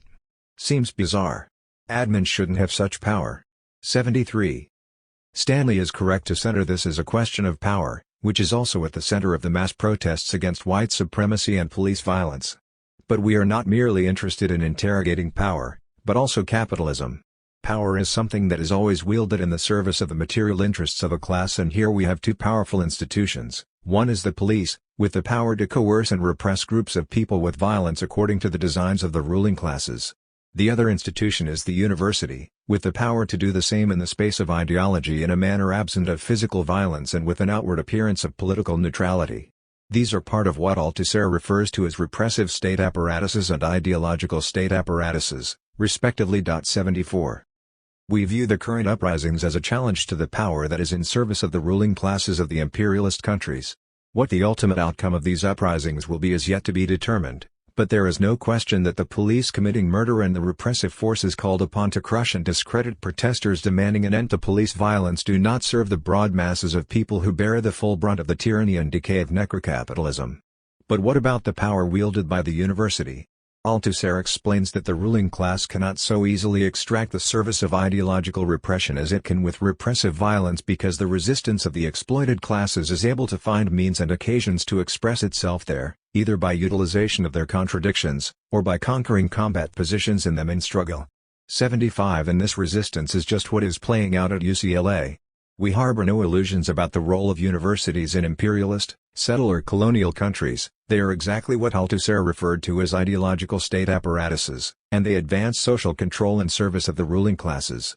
Yet, they are sites of class struggle, and the ideology of the oppressed can find political expression within the confines of the enemy structure. It's a utopian fantasy to imagine that this limited expression is a gateway to establishing these institutions in the service of the oppressed using the legal avenues in the bourgeois state. Only revolution and building a socialist state can create educational institutions that serve the people. Another possibility is building independent educational institutions in liberated base areas in the context of people's war. But the current struggle is different from those situations and calls for support for those fighting it on the side of the oppressed. That is why we demand amnesty for protesters. Along the same lines, calling for leniency from academics for students involved in the uprising challenges the supposedly neutral position of the university and is a way of thinking beyond the limits of the capitalist imaginary that recognizes the current dystopia of capitalism and connects it to the struggle of the oppressed. It is true that there are adjuncts and professors in academia that experience censorship and repression for staking out positions on the side of the oppressed against the grand mission of bourgeois educational institutions, and battles for their ability to express and disseminate their views are worth fighting. But to miss the political content of the action at UCLA and to fall in line with the viewpoint of administrative infringement on the supposed right of a racist professor to penalize students is no service to those educators who go against the grain of bourgeois academia. As an instrument of ideological repression, academia is porous, and academics on the side of the oppressed must choose their battles with this fact in mind. Liberal principles of academic freedom cut both ways, and in a setting prejudiced against the oppressed it means they mostly cut the wrong way. In the previous chapter we emphasized looking out for cooptation of political slogans like defund the police because it leaves open the possibility for the continued existence of the capitalist state that produces the problem of police violence against the working classes and the oppressed. To keep politics in command we need to be able to pivot quickly when the slogan outgrows its usefulness or misleads. It's important to do the same as we look out for ways to use existing contradictions in institutional power to win concessions, like leniency for those partaking in the uprising from the university, without giving the struggle up to liberalism and acting against the oppressed, coming down on the side of reaction out of a dogmatic adherence to liberal principles. 11. Mass rage and risk. As we have attempted to wrestle with the relationship between the ongoing uprisings and our project of theorizing necrocapitalism, we have found ourselves analyzing the need for slogans that can articulate radical demands. In the previous chapter we also saw the way that these uprisings have revealed the political nature of the university as a public institution. In this sense, these uprisings have drawn our attention not only to the colonial and class function of the police themselves but towards a broader criticism of the civic institutions that compose the bourgeois state and its parastate non-profit milieu. In particular, we have drawn attention to the dangers of good protester discourse and some attempts to simply invert the good/bad dichotomy as applied to protesters. While the discourse of the good protester versus the bad protester emerged immediately in response to the use of property destruction and militant tactics, there is also an emergence of a new form of this discourse that converges with current discourse around the COVID-19 pandemic. An NPR article published on June 24, 2020, declared in its headline that parties, not protests, are causing spikes in coronavirus. 76 This article summarizes findings regarding the spread of COVID-19 in the last few weeks and concludes that protests are likely not the cause of the increased spread in the United States. The article itself provides very little analysis of evidence for this being the case, but it echoes the sentiments reflected in a variety of other articles from outlets such as Forbes, which do analyze data to back up this point. 77. On the one hand, this is good news. It is good to discover that protesters have not been in serious danger of infection as a result of protesting. On the other hand, we have to consider what sort of move this reporting is making in terms of sanitizing the protests. One of the chief concerns expressed by both state authorities as well as those concerned trolling on the right was that the uprisings in the wake of the George Floyd murder were going to spread the virus. This concern contained within it an obvious value judgment regarding how to prioritize various dangers. That is to say that this judgment assumed that the danger of COVID-19 was somehow more pressing than the danger of the daily police murder of black people. This value judgment is, of course, absolutely untenable. The same capitalist system that has produced our current system of policing and oppression of black populations is the same system that has entirely failed to respond to COVID-19 in a meaningful manner. In fact, the failure to manage the current pandemic is itself racialized. Wired reported in May that in Chicago, black people account for 70% of deaths due to COVID-19 but make up only 30% of its population. 78 This reflects data more broadly on a national scale within the U.S. Because of this stark reality, over 1,000 health professionals signed an open letter encouraging the protests, on the basis of recognizing opposition to racism as vital to the public health. 79. The value of the open letter lies precisely in its ability to contest the value judgment that asked us to choose between protesting anti-black police violence and taking the pandemic seriously. The letter itself acknowledged that protesters were taking a risk by taking to the streets, and in response to this risk it suggested that risk is sometimes justified. In fact, the letter went so far as to point to the ways that police violence would make COVID-19 transmission risks higher at protests, as a result of the use of chemical irritants that produce coughing and gasping for air. This was absolutely the correct approach to the question of pandemic safety at protests. Do not deny the risk, justify it and contextualize it within broader structures of systemic injustice. Of course, the letter did not go far enough in this last regard, failing to connect the failure of public health to capitalism. Despite this failure, it pointed us in the correct direction and opened up room for more radical interventions that could draw those connections. Nearly a month after this letter was published, we have seen liberal pundits begin to push the narrative reflected in the NPR headline, "The protests were perfectly safe in terms of pandemic safety, and the protesters were never in any danger of COVID-19 transmission." This narrative responds to the safety concerns raised in opposition to the protests not by challenging the reactionary value judgments that such concerns are based on but by simply factually contesting the risk of infection. In this sense, there is an attempt to once again save the image of the good protester who does not risk public safety, does not disrupt the status quo too severely, and is worthy of approval from the ruling class. In this narrative shift away from justifying risk-taking in the face of intense state violence we find a repackaging of narratives meant to neutralize the threat posed by these uprisings. Again, we must insist that it is a good thing that protesters are not in fact at major risk of COVID-19 transmission, but we also need to critically engage with the way that this information has been taken up by liberalism in order to contextualize the uprisings. Beyond the sanitization and neutralizing of protests, there is a form of individualism invoked within these narratives that obscures the workings of the capitalist state in terms of allowing the pandemic to continue to spin out of control. The NPR article, as well as several others that discuss the relationship between spiking infection rates and the protests, point blame at parties and individual private gatherings. While it is true that these gatherings do lead to transmission of the virus, this shift in blame still maintains a focus on individual action as the primary concern and the main vector for transmission. This is a mistake. In the wake of massive protests in Los Angeles, the city responded by punitively closing down testing sites. Similar actions were taken in Illinois and Florida as well. These actions in response to the protests demonstrate the extent to which public health is a secondary priority for the capitalist state. When the population gets out of hand, the state is willing to suspend life-saving testing services as a petty punishment. We have also seen protesters throughout the United States confined in jails after mass arrests and placed for long periods of time in buses waiting for transport. In these contexts, social distancing has not been possible and access to masks has been denied. These examples demonstrate the extent to which the capitalist state itself responded to protests in a manner that directly aggravated transmission of the virus. Given these forms of state negligence of public health, it seems that the liberal narrative to sanitize protests and displace the blame onto individual gatherings also operates as a means of obscuring state repression in response to the protests. Attention is drawn not to the ways in which the bourgeois dictatorship has used the protests as a justification for abandoning any pretext of upholding a neutral public good, but is instead shifted to another set of individuals. This narrative thus at once repackages some of the good protester justifications and erases the violence enacted against protesters and the real risk of infection that they faced precisely as a result of this state violence. These uprisings are at the very least an instance of intense unsettling. They express a mass rage against a colonial capitalist system that is rotten to its core. The state response to them reveals a willingness to allow risk of infection itself to operate as a punitive measure, meant to punish those protesting and to operate as a deterrent to future protesters. This willingness to essentially weaponize the virus speaks to an utterly broken system of capitalism truly worthy of the name necrocapitalism. And yet, in spite of the obvious horror of this system, the liberal impulse is to draw attention away from state action and to try to assure everyone that these protests pose no threat to the capitalist order but are perfectly safe and civil expressions of frustration, with the exception of certain bad actors.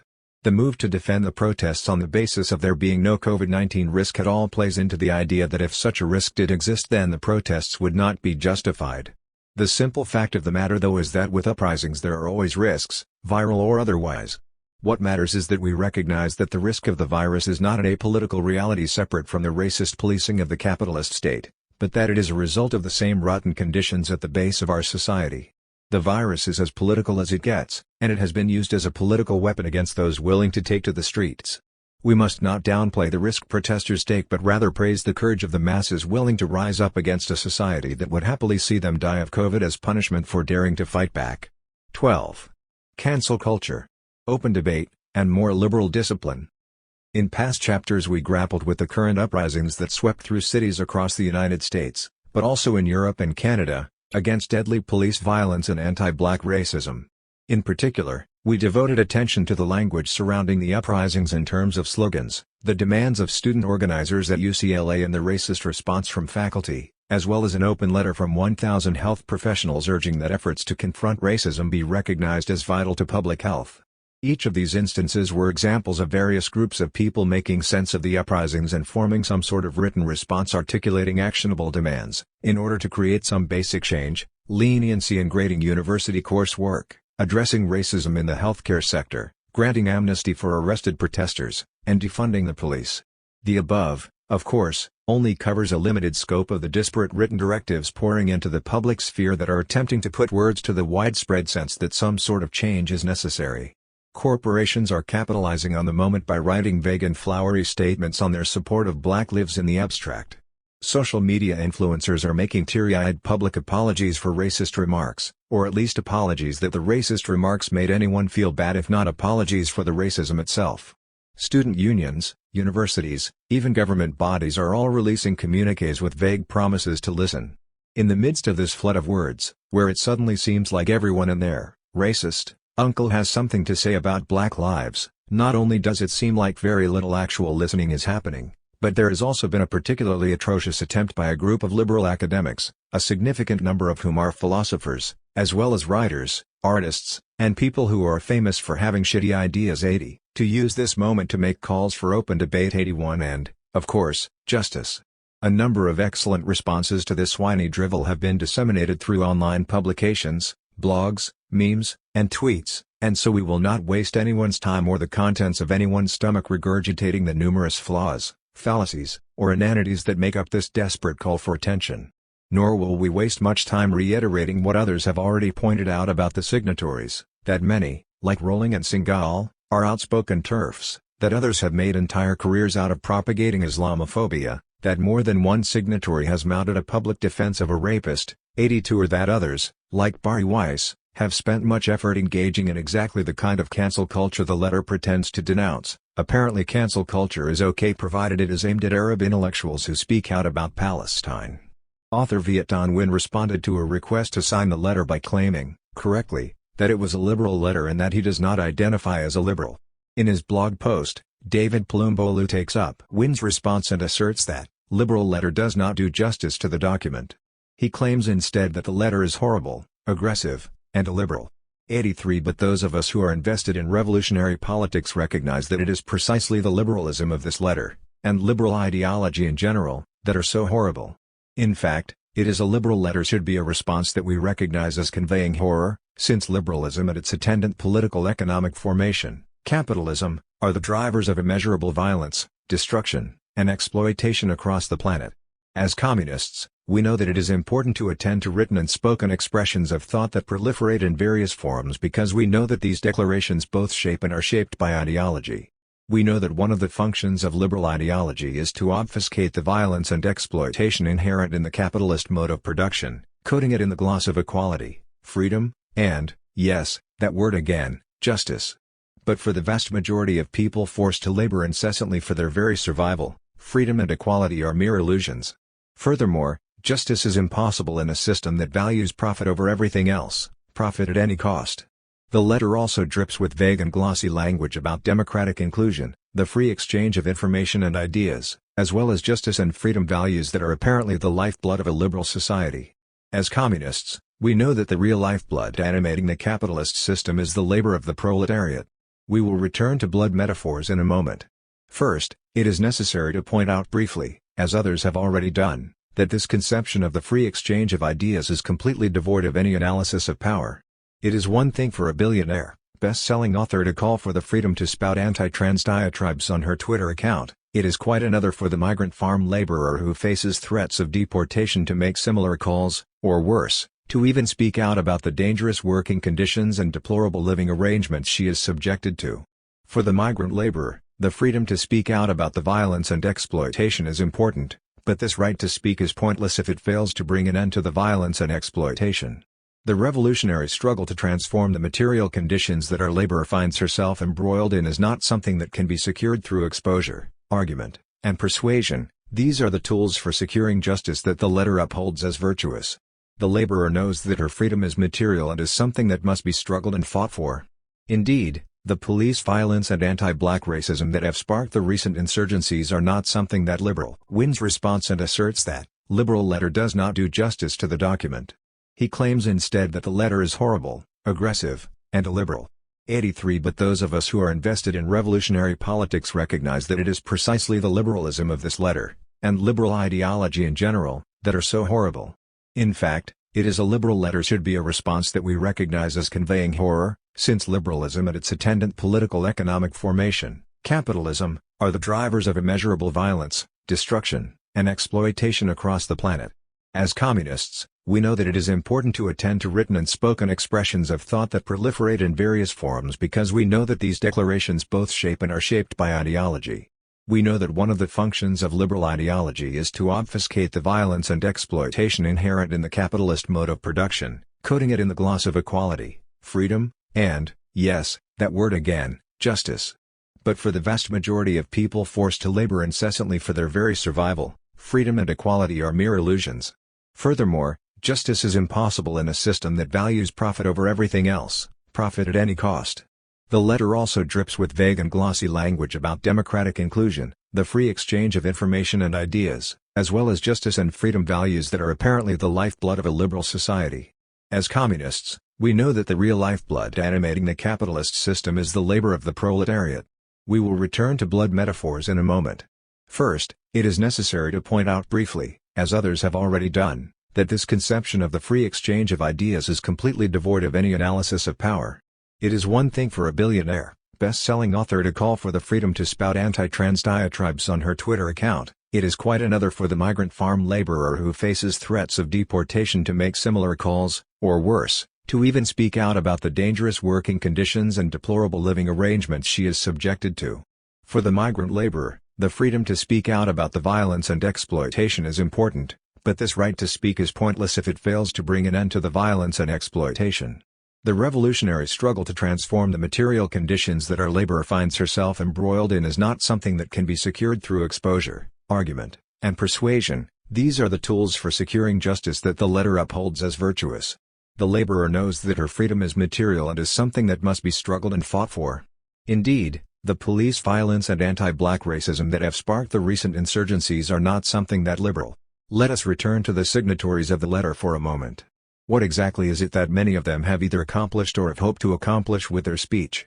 For a disturbing, but not surprising, number of signatories, their words have been instrumental in inciting, cheering on, or directly ordering imperialist invasions of Afghanistan, Iraq, Libya, and other countries. Some signatories to the letter, including Ann Applebaum, David Brooks, Roger Cohen, George Packer, Matthew Iglesias, and Ferd Zakaria, use journalism or commentary in the mainstream media to incite American imperialist ventures. The blood of innocent Iraqis is just one thing that they may fear being cancelled over. Others, such as Michael Ignatieff, Anne-Marie Slaughter, Michael Voltsa, and Paul Berman, used scholarly and philosophical creeds to make the same calls for bloodshed. We would be remiss not to include the very first signatory, alphabetically, to the letter, Elliot Ackerman, a former Marine who got famous for writing memoirs about his experiences killing Afghans, in our list of imperialist warmongers who want to cancel culture.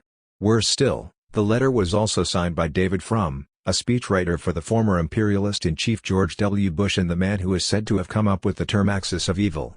The true political implications of the letter, and indeed of liberalism more generally, are perhaps best represented by this group of signatories who are concerned with the metaphorical lifeblood of democracy, free speech, yet at the same time are foaming at the mouth to lap up the very real blood of innocent Iraqis, Afghans, Libyans, and others who may be encompassed in the ever-expanding axis of evil. It is convenient to call for freedom of speech when the speeches you make call for the bombing and invasion of entire countries. The letter asserts that, as writers, we need a culture that leaves us room for experimentation, risk-taking, and even mistakes. We cannot help but wonder if this includes mistaken claims about weapons of mass destruction in Middle Eastern countries. In his defense and clarification of the letter, Thomas Chatterton Williams claimed that he was trying to think through how outrage over Mr. Floyd's death had become so intertwined with calls for change at organizations that don't have much to do with the situation George Floyd found himself in. 84 Anyone who has written more than one book on issues of race in America, and yet fails to see that the white supremacy that allowed a white police officer to murder George Floyd in broad daylight, in a public space with onlookers all around, all while wearing a righteous grin on his face, goes beyond just the system of policing, is definitely someone who has just a little more thinking through to do. White supremacy is entwined into the very fabric of American society and, through imperialist globalization, the entire world. It is this ideology of white supremacy that creates cheaper labor through the wages of whiteness, an ideology that after the abolishment of slavery, except as punishment for crime, has led to a massive underclass of unfree prison laborers who make everything from Victoria's Secret panties to McDonald's beef patties.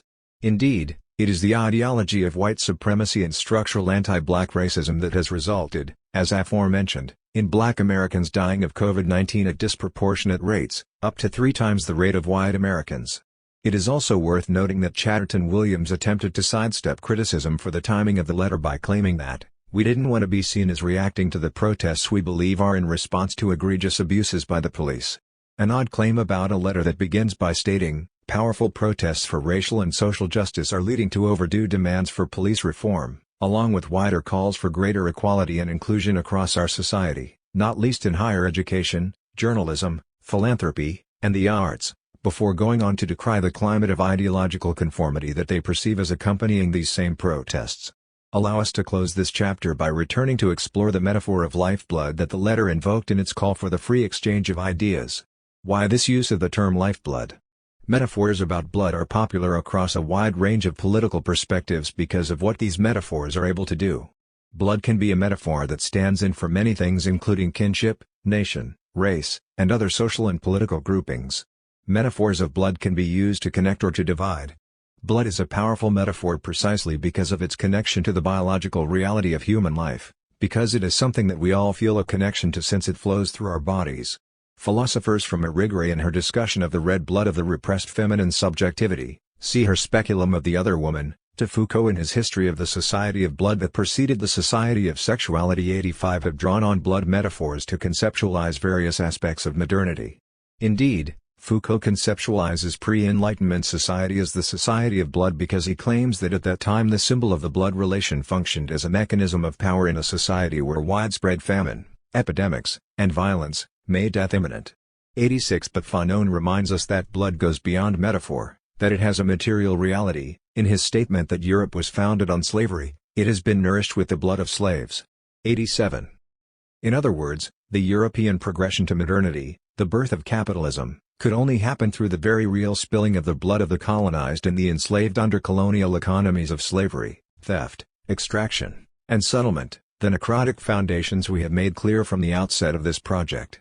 In conversation with Foucault, Fanon is also instrumental in clarifying for us that the famine, epidemics, and violence described by Foucault, the imminent death that made blood an important signifier, never truly ended with the advent of the so-called Society of Sexuality. They were instead displaced onto the masses of the colonized and enslaved. Finally, Marx also evoked blood when he wrote that, capital is dead labor, which, vampire-like, lives only by sucking living labor, and lives the more labor it sucks. 88 Indeed, it is the material reality of the blood of the colonized and the enslaved, spilled in imperial wars and invasions, that truly represents the lifeblood flowing through the veins of liberal capitalism.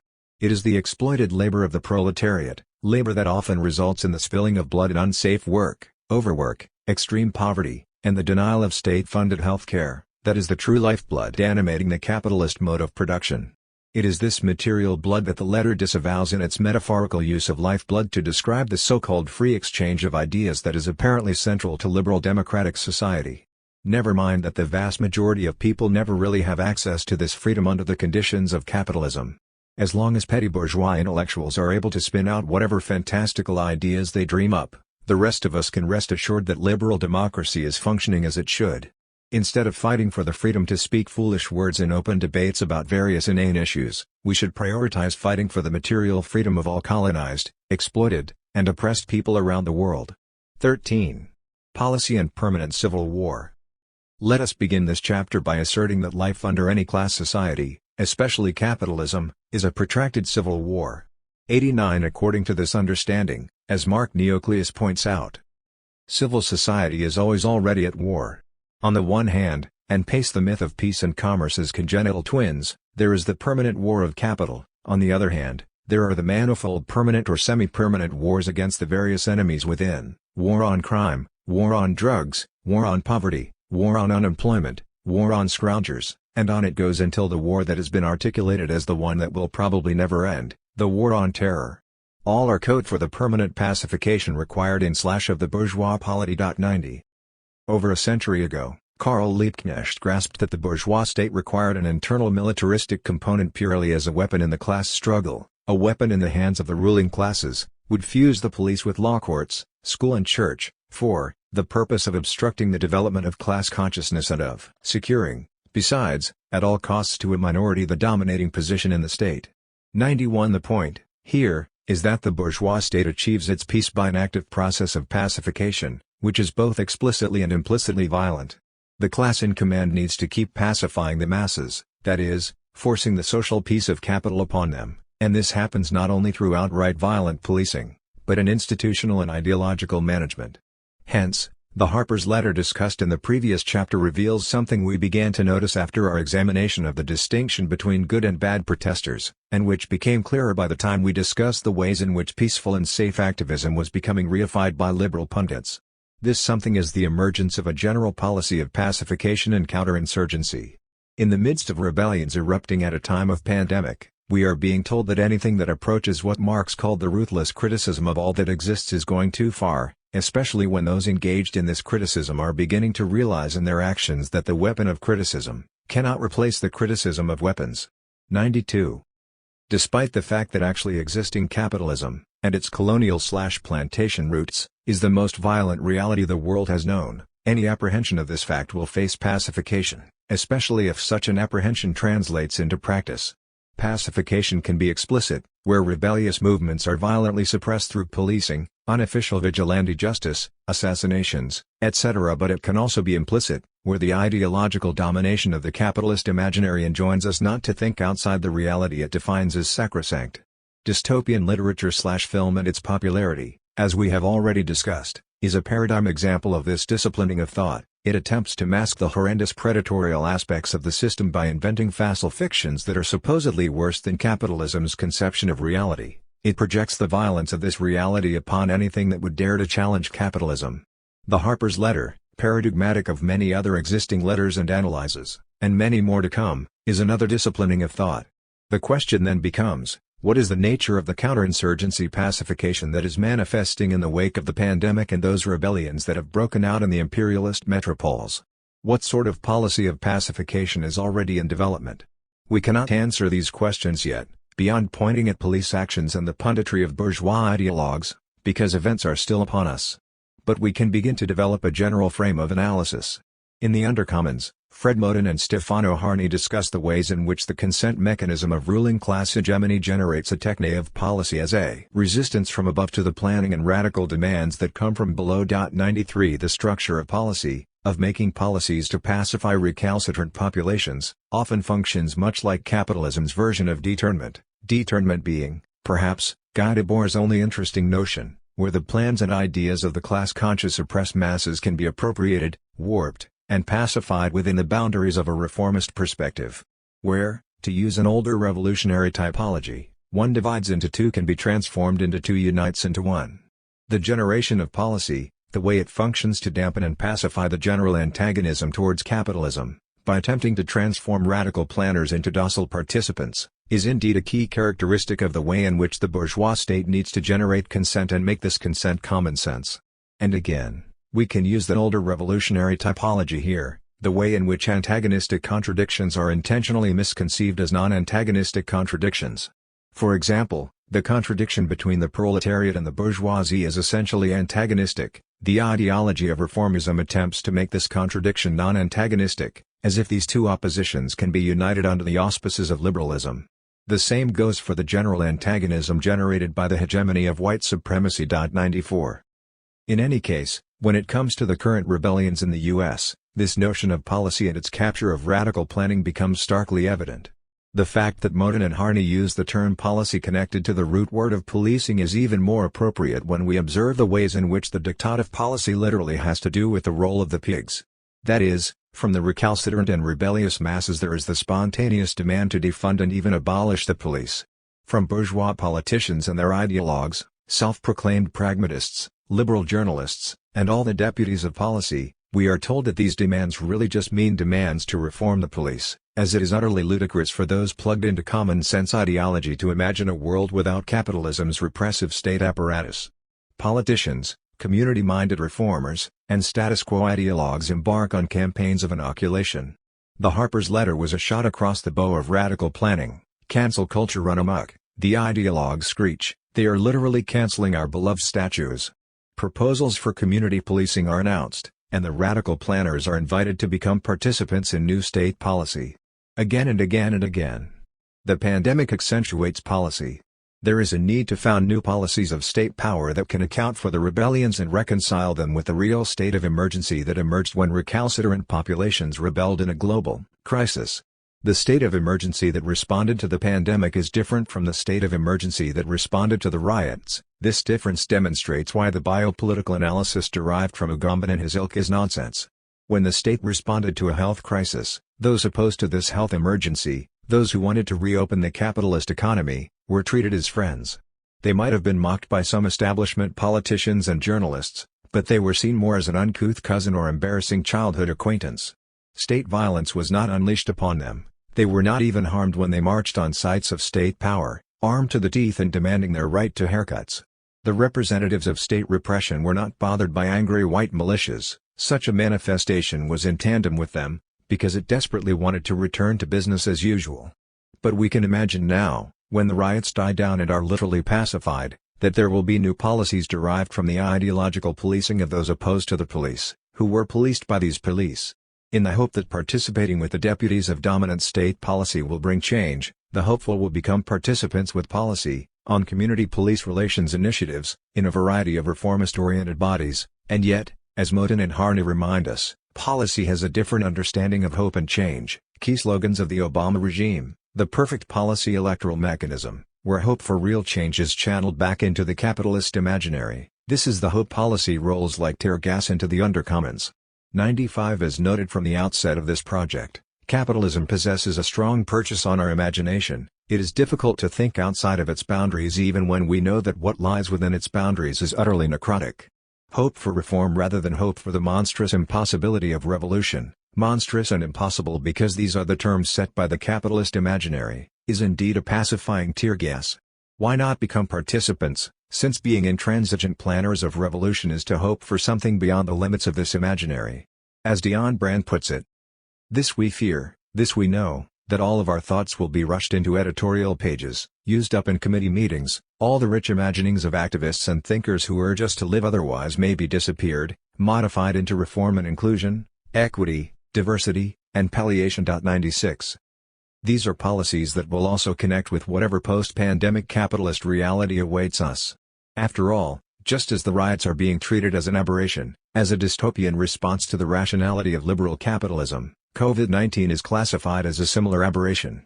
Although the coronavirus revealed capitalism's inability to deal with crisis, laying bare its rotting foundations while simultaneously exposing how willing the ruling class is to spend more money terrorizing and murdering its most marginalized populations than on personal protective equipment for hospital workers, the capitalist imaginary functions to make us think that the contradiction is merely external. That is, we are meant to believe that there are no meaningful contradictions internal to capitalism itself and that it is quite capable of establishing a general equilibrium of capitalism and democracy, if only these pesky external forces hadn't shown up to ruin everything. According to this perspective, the problem is not capitalism itself but only that capitalism had to deal with an unprecedented virus and that any social formation would be affected similarly. The multiple contradictions between the oppressed masses and the state, which should be evident to anyone participating in or observing the rebellions, have been deturned from above by policy-minded liberals who complain about outside agitators or bad protesters or agents that come from outside of the social contract in order to ruin it for everyone else. As Mao states in On Contradiction, though, the fundamental cause of the development of a thing is not external but internal, it lies in the contradictoriness within the thing. 97. This does not mean that some external contradictions are not significant, such as the existence of COVID-19 and its pandemic antagonism with capitalist states, only that they are not fundamental in uncovering the identity of an object of thought. As Mao writes a little bit later in the same treatise, in a suitable temperature an egg changes into a chicken, but no, external temperature can change a stone into a chicken, because each has a different basis. 98. Similarly, the exogenous existence of the coronavirus and its effects upon various capitalist states do not explain how these states were equipped to deal with the internal health of their citizens. This external contradiction merely revealed particular aspects of contradictions internal to capitalism. This is evident due to the fact that the nation-states best equipped to deal with the pandemic, though still failing at multiple levels, were ones that had higher levels of social democracy and public infrastructure.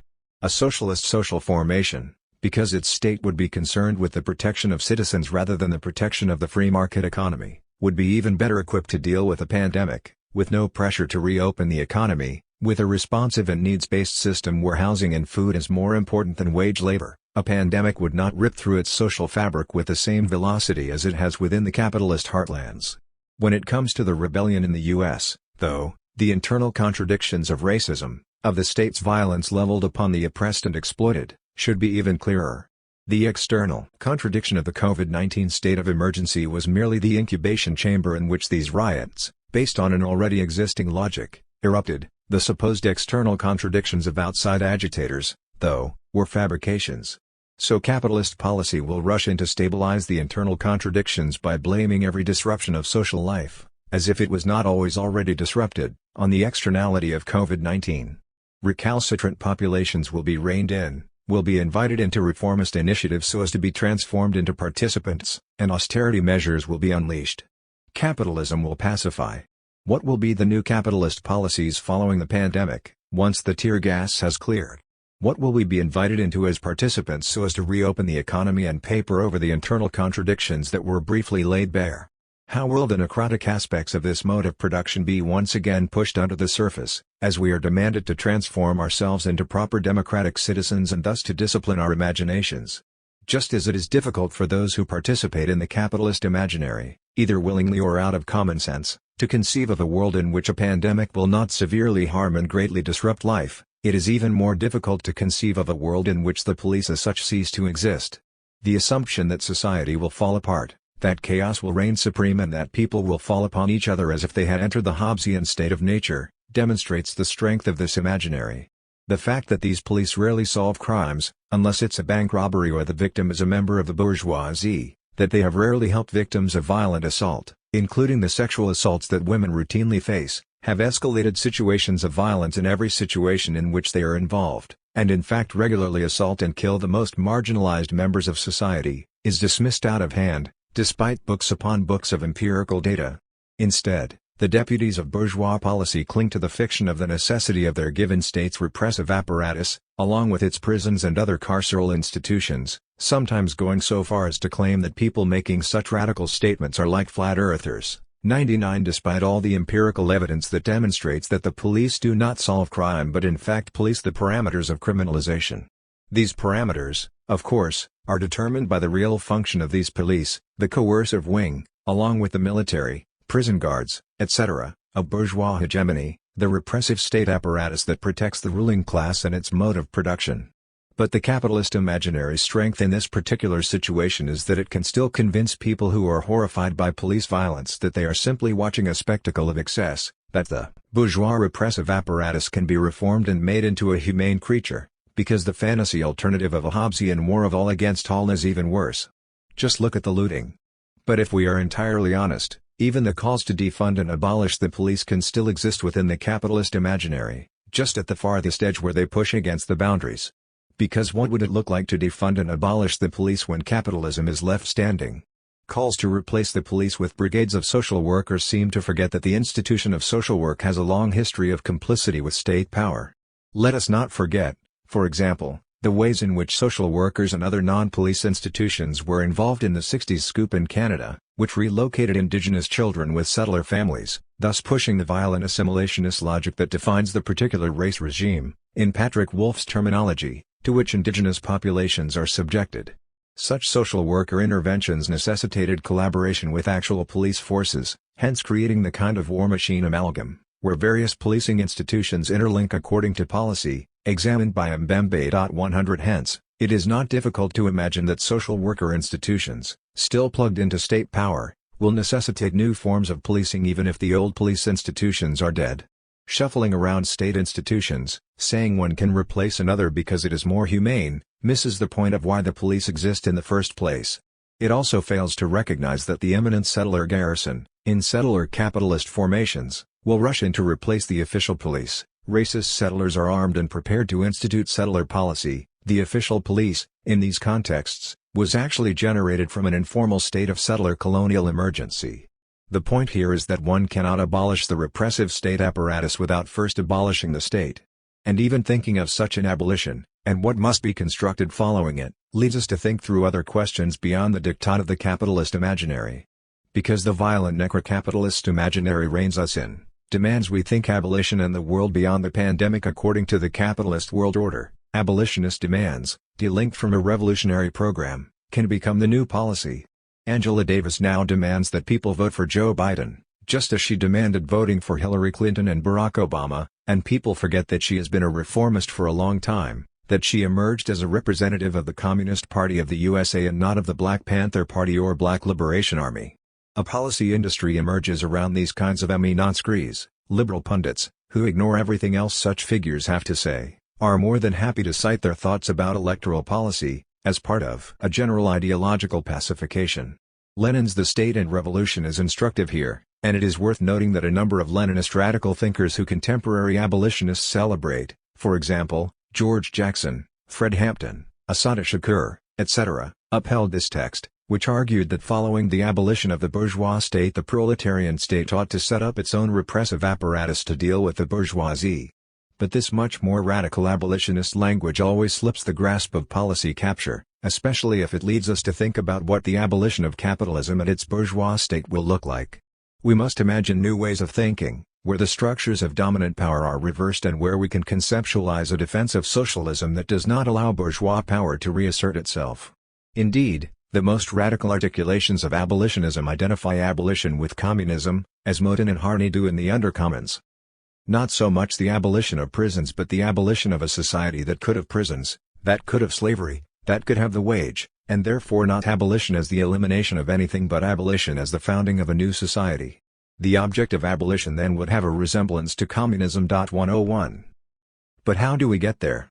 What series of abolitions need to be performed, how can they be pursued while combating current state power, and how do we avoid the ways in which the necrocapitalist imaginary will reign in our actions and thought? These are the questions that slogans such as defund the police and abolish the police raise, and despite attempts of policy capture, they point towards a world beyond this imaginary, one that we can and should pursue if we are to live. 14. Policy and pacification. There has been a concerted effort toward funneling anti-police protests back towards representative institutions of government. The uprising, which began with a burning precinct in Minneapolis and demands to abolish the police, was being rerouted into symbolic forms of recognition. Though the people had done some excellent redecorating of public spaces on their own, their demands had been translated by policymakers into token gestures of limiting the scope of police powers. The process of pacification seemed, the past tense is deliberate, to be working. As state repression proceeded to mount cost upon cost of arrests and injuries, along with intensified criminal penalties to getting scooped up by police and hit with bullshit charges, the policy industry offered a truce: vote Biden and we get a politician who is more likely to be held accountable by social movements. That the truce was offered by Angela Davis revealed contradictions in the anti-police and abolitionist movement as it has rapidly grown. On the one hand, to transform Davis into a Democrat is a highly selective and opportunistic representation of Davis's work. The same people touting her endorsement of Biden would not, unfortunately, on her authority, embrace Davis's avowal that I still consider myself a communist. If I did not believe in the possibility of eventually defeating capitalism and in a socialist future, I would have no inspiration to continue with my political work. 102 Nor have they followed the development of abolitionist thought to its conclusion, which contradicts the very model of political accountability to which Davis seemingly adheres. For if we examine the abolitionist theory of the carceral system, it shows that party affiliation has hardly had an effect on the growth and intensification of the reach of the police and prison repressive apparatuses. A quick glance at representative examples drawn from Davis herself, W.E.B. Du Bois, and Ruth Wilson Gilmore reveal as much. Davis conceptualizes the origins of the prison industrial complex and the failure of enacting a comprehensive form of abolition democracy. First, the prison industrial complex is a result of the failure to enact abolition democracy. Du Bois, argued that the abolition of slavery was accomplished only in the negative sense. In order to achieve the comprehensive abolition of slavery, new institutions should have been created to incorporate black people into the social order. Slavery could not be truly abolished until people were provided with the economic means for their subsistence. They also needed access to educational institutions and needed to claim voting and other political rights. 103. Du Bois contends that the white bourgeoisie and white working classes, we will leave aside here debates concerning their specific class character, for example, petty bourgeois, labor aristocracy, or proletarian, brokered a form of white hegemony to forestall interracial proletarian struggle. Note how the police and the judiciary factor into the formation of whiteness. It must be remembered that the white group of laborers, while they received a low wage, were compensated in part by a sort of public and psychological wage. They were given public deference and titles of courtesy because they were white. They were admitted freely with all classes of white people to public functions, public parks, and the best schools. The police were drawn from their ranks, and the courts, dependent upon their votes, treated them with such leniency as to encourage lawlessness. Their vote selected public officials, and while this had small effect upon the economic situation, it had great effect upon their personal treatment and the deference shown them. White schoolhouses were the best in the community, and conspicuously placed, and they cost anywhere from twice to 10 times as much per capita as the colored schools. 104.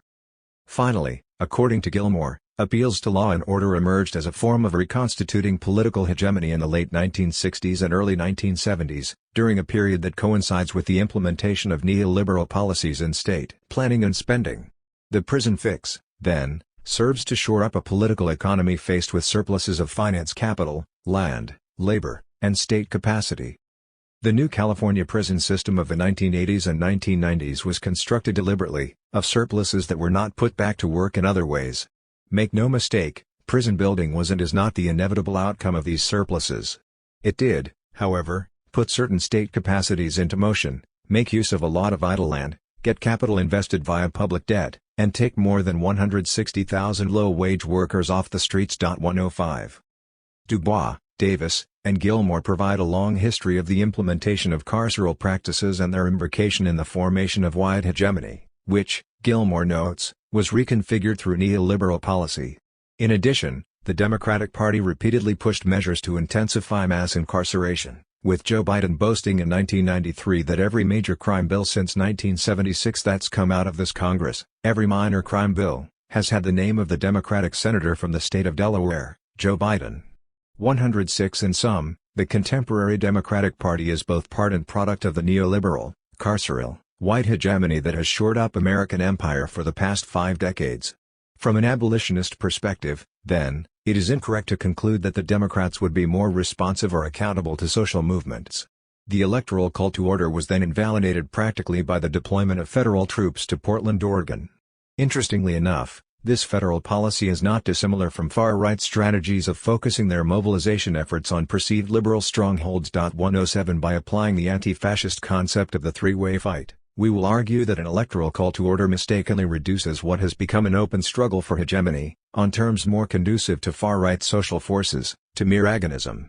In Philosophy of Anti-Fascism, Punching Nazis and Fighting White Supremacy, Devin Zainshaw argues that settler state hegemony in countries like the United States is constituted by a dialectic between two predominant but conflicting social forces, that is, liberal or bourgeois democracy and white supremacy, and each of these predominant forces mediates between other conflicting forces as well.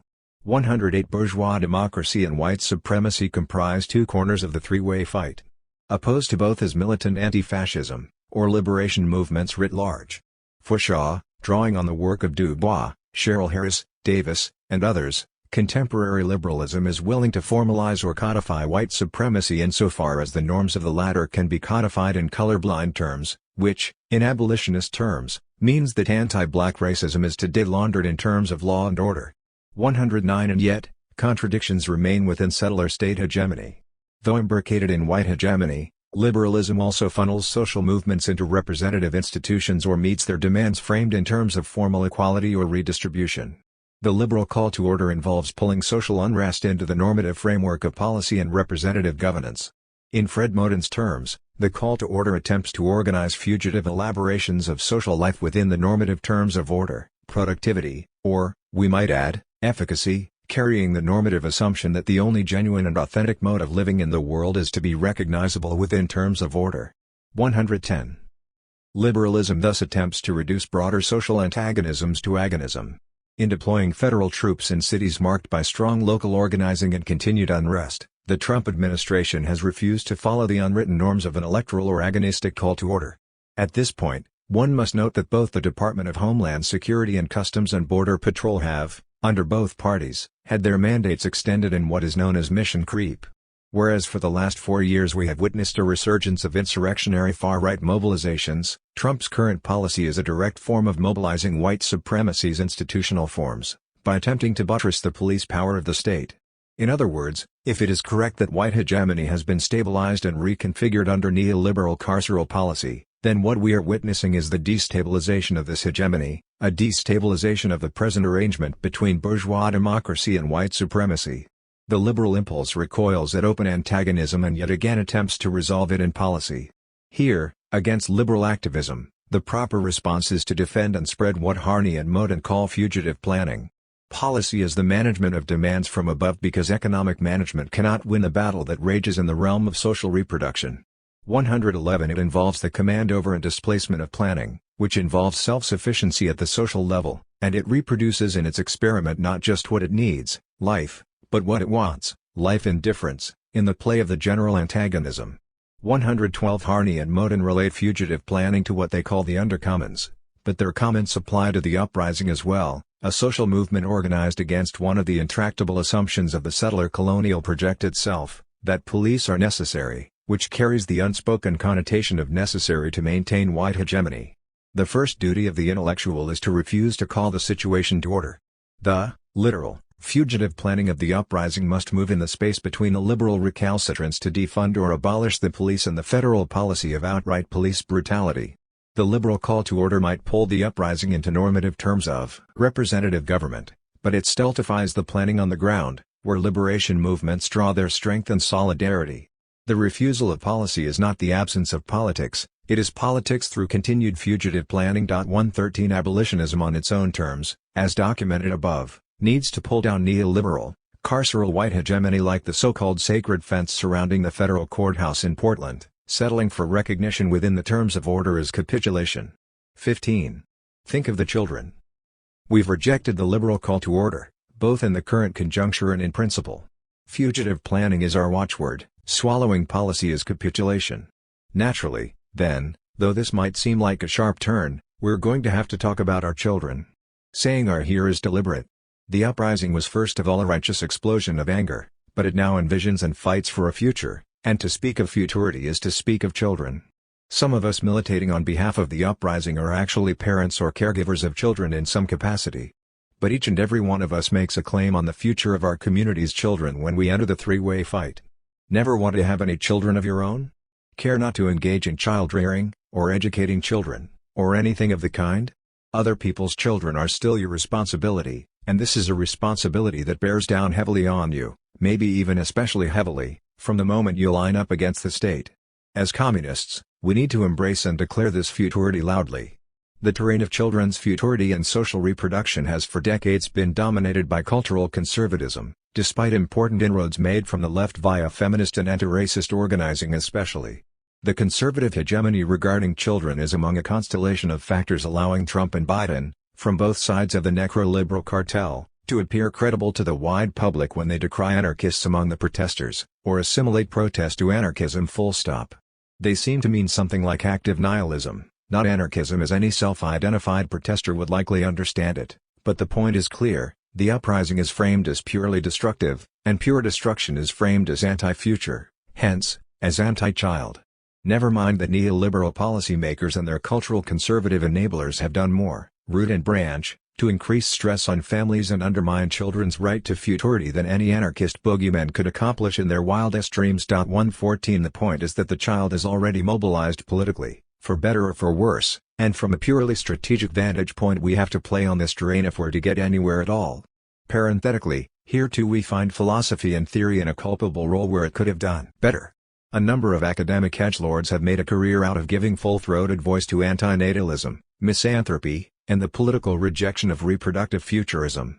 David Benatar and Lee Edelman are cases in point, both because they represent different streams of intellectual radicalism, utilitarianism and queer theory, respectively, and because they trotted out their canonical anti-future arguments during the Bush Jr. years, upstream of all the cruelty and political incompetence of 2020.115. Unless we want to entertain moralizing over women's reproductive choices, Benatar's liberal pro-death position in the first trimester of pregnancy is a non-starter, and Edelman's call for queers to be the very scarecrows of disease and death depicted by cultural conservatives resonates little outside of spaces where Lacanian point-scoring is important. Such examples might be extreme, but precisely because they are, they alibi the conservative lie that progressives hate children, that they foment a culture of death, and so on. Especially in the time of COVID-19, we need to be on guard against anything smacking of nihilism, resignation, or neo-Malthusianism, for beyond these lies white supremacy. It's time to accept that people reproduce and care for children, that race, gender, class and other factors have measurable demographic aspects, i.e., that childhood, parenthood, and non-parental forms of caregiving are intersectional, and that this is all woven into the political fight at a basic level. Theory aside, the point where the call to order congeals as policy is where the topic of our children becomes most important. Quite simply, our children are being used against us to force-feed us policy. This is of course nothing new, a distressingly familiar refrain by this point, but it appears in stark outline in the context of the uprising and COVID-19. First off, the presence of freely riding federal police and militarized local cops in major urban centers is a resounding blackmail against parents who would otherwise join in protests or any kind of public political action. Children themselves have been tear-gassed and maimed by police, 116 so are better left home. Parents or guardians who still want to brave the streets without them are therefore forced to find childcare, and if they themselves are arrested or injured this will also affect their children. There is a heavy disincentive to fight for your child's future when it could mean injury, death, or family separation through incarceration. The cops are one thing, the education ministries are another. What's more representative of a call to order than back to school? The problem, of course, is that simply sending children back, as Trump and DeVos have suggested, is bound to be disastrous from a public health perspective. A more subtle policy play, qua call to order, is to give us a choice between our children's safety and ours, on the one hand, and our economic prosperity or even survival on the other. In Canada, with only 6 weeks left until the start of school, plans for the coming year are still being rolled out. The province of Ontario, where the Ford government unsurprisingly didn't bother to consult teachers' unions, is perhaps a representative case. There will be medical-grade masks for the teachers and rules about who sits where and pisses and shits when and all that, but in some, public school children will be back at it for full days, 5 days a week, in generally crowded conditions, and for younger students, masks will be optional. This is what families have to look forward to, unless parents or guardians request that their child shift to online learning. Bracket for a second the public health implications of this plan, which like a full return is almost certain to result in new outbreaks and a fall lockdown since many parents will have no choice but to send their kids back in. What else is going on here? Many parents who can afford to, and can make arrangements, will try to keep their kids at home. This will of course come at a cost, literally financial for many people, in the form of caregiving costs, staying home from work, debt, and the like, but also in terms of opportunity costs in general and the broader political cost of isolating and diluting the energies of more radical or progressive affluent parents.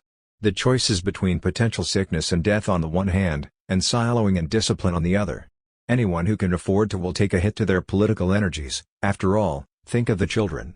What then can we do, we communists, faced with such cynicism from the state, when our children are in the balance? At a bare minimum we must internalize and propagate the slogan that childcare can be a radical act. Bearing in mind all the necessary health precautions and scientific advice about social bubbles, we need to commit to easing each other's burdens of care and enriching children's lives in a terrifying time. We must do this by committing to equitable, reliable, solidary forms of community care, at a distance from the state. Effectively, childcare in the circuit of fugitive planning. 117 strong care networks have the potential to ease if not diffuse both the blackmail of the police and the blackmail of the education ministries. This will free up our political energies, which is something we owe to our children. 16. Children in schools, children in cages. We turned to the subject of children in the previous chapter, to the weaponizing of our children against us to force feed us policy, always a policy that subverts radicalism to an assimilationist call to order. And we affirm that the concepts of the child and childhood are political and intersectional with social class at the base. As such, they are mobilized by the capitalist class and its accomplices to advance their material interests. In the summer of 2020, education bureaus in the imperialist countries that were bent on pressuring schools to reopen placed families between the Scylla and Charybdis of risking illness and death by COVID-19 or shouldering additional economic hardship as families scrambled to provide at-home education for children and make ends meet. Consider, for example, the fallout of alarming photos shared on Twitter at that time, showing hallways crowded with mostly maskless teens at a North Paulding High School in Georgia, revealing the grim reality of schools reopening during a pandemic.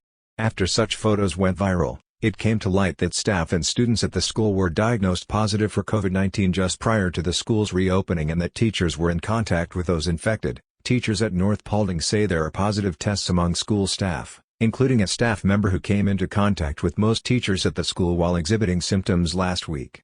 118 And for families with parents and caregivers who work full-time and with little or no access to computers and internet, switching to online at-home instruction was not a reality. Why did this happen?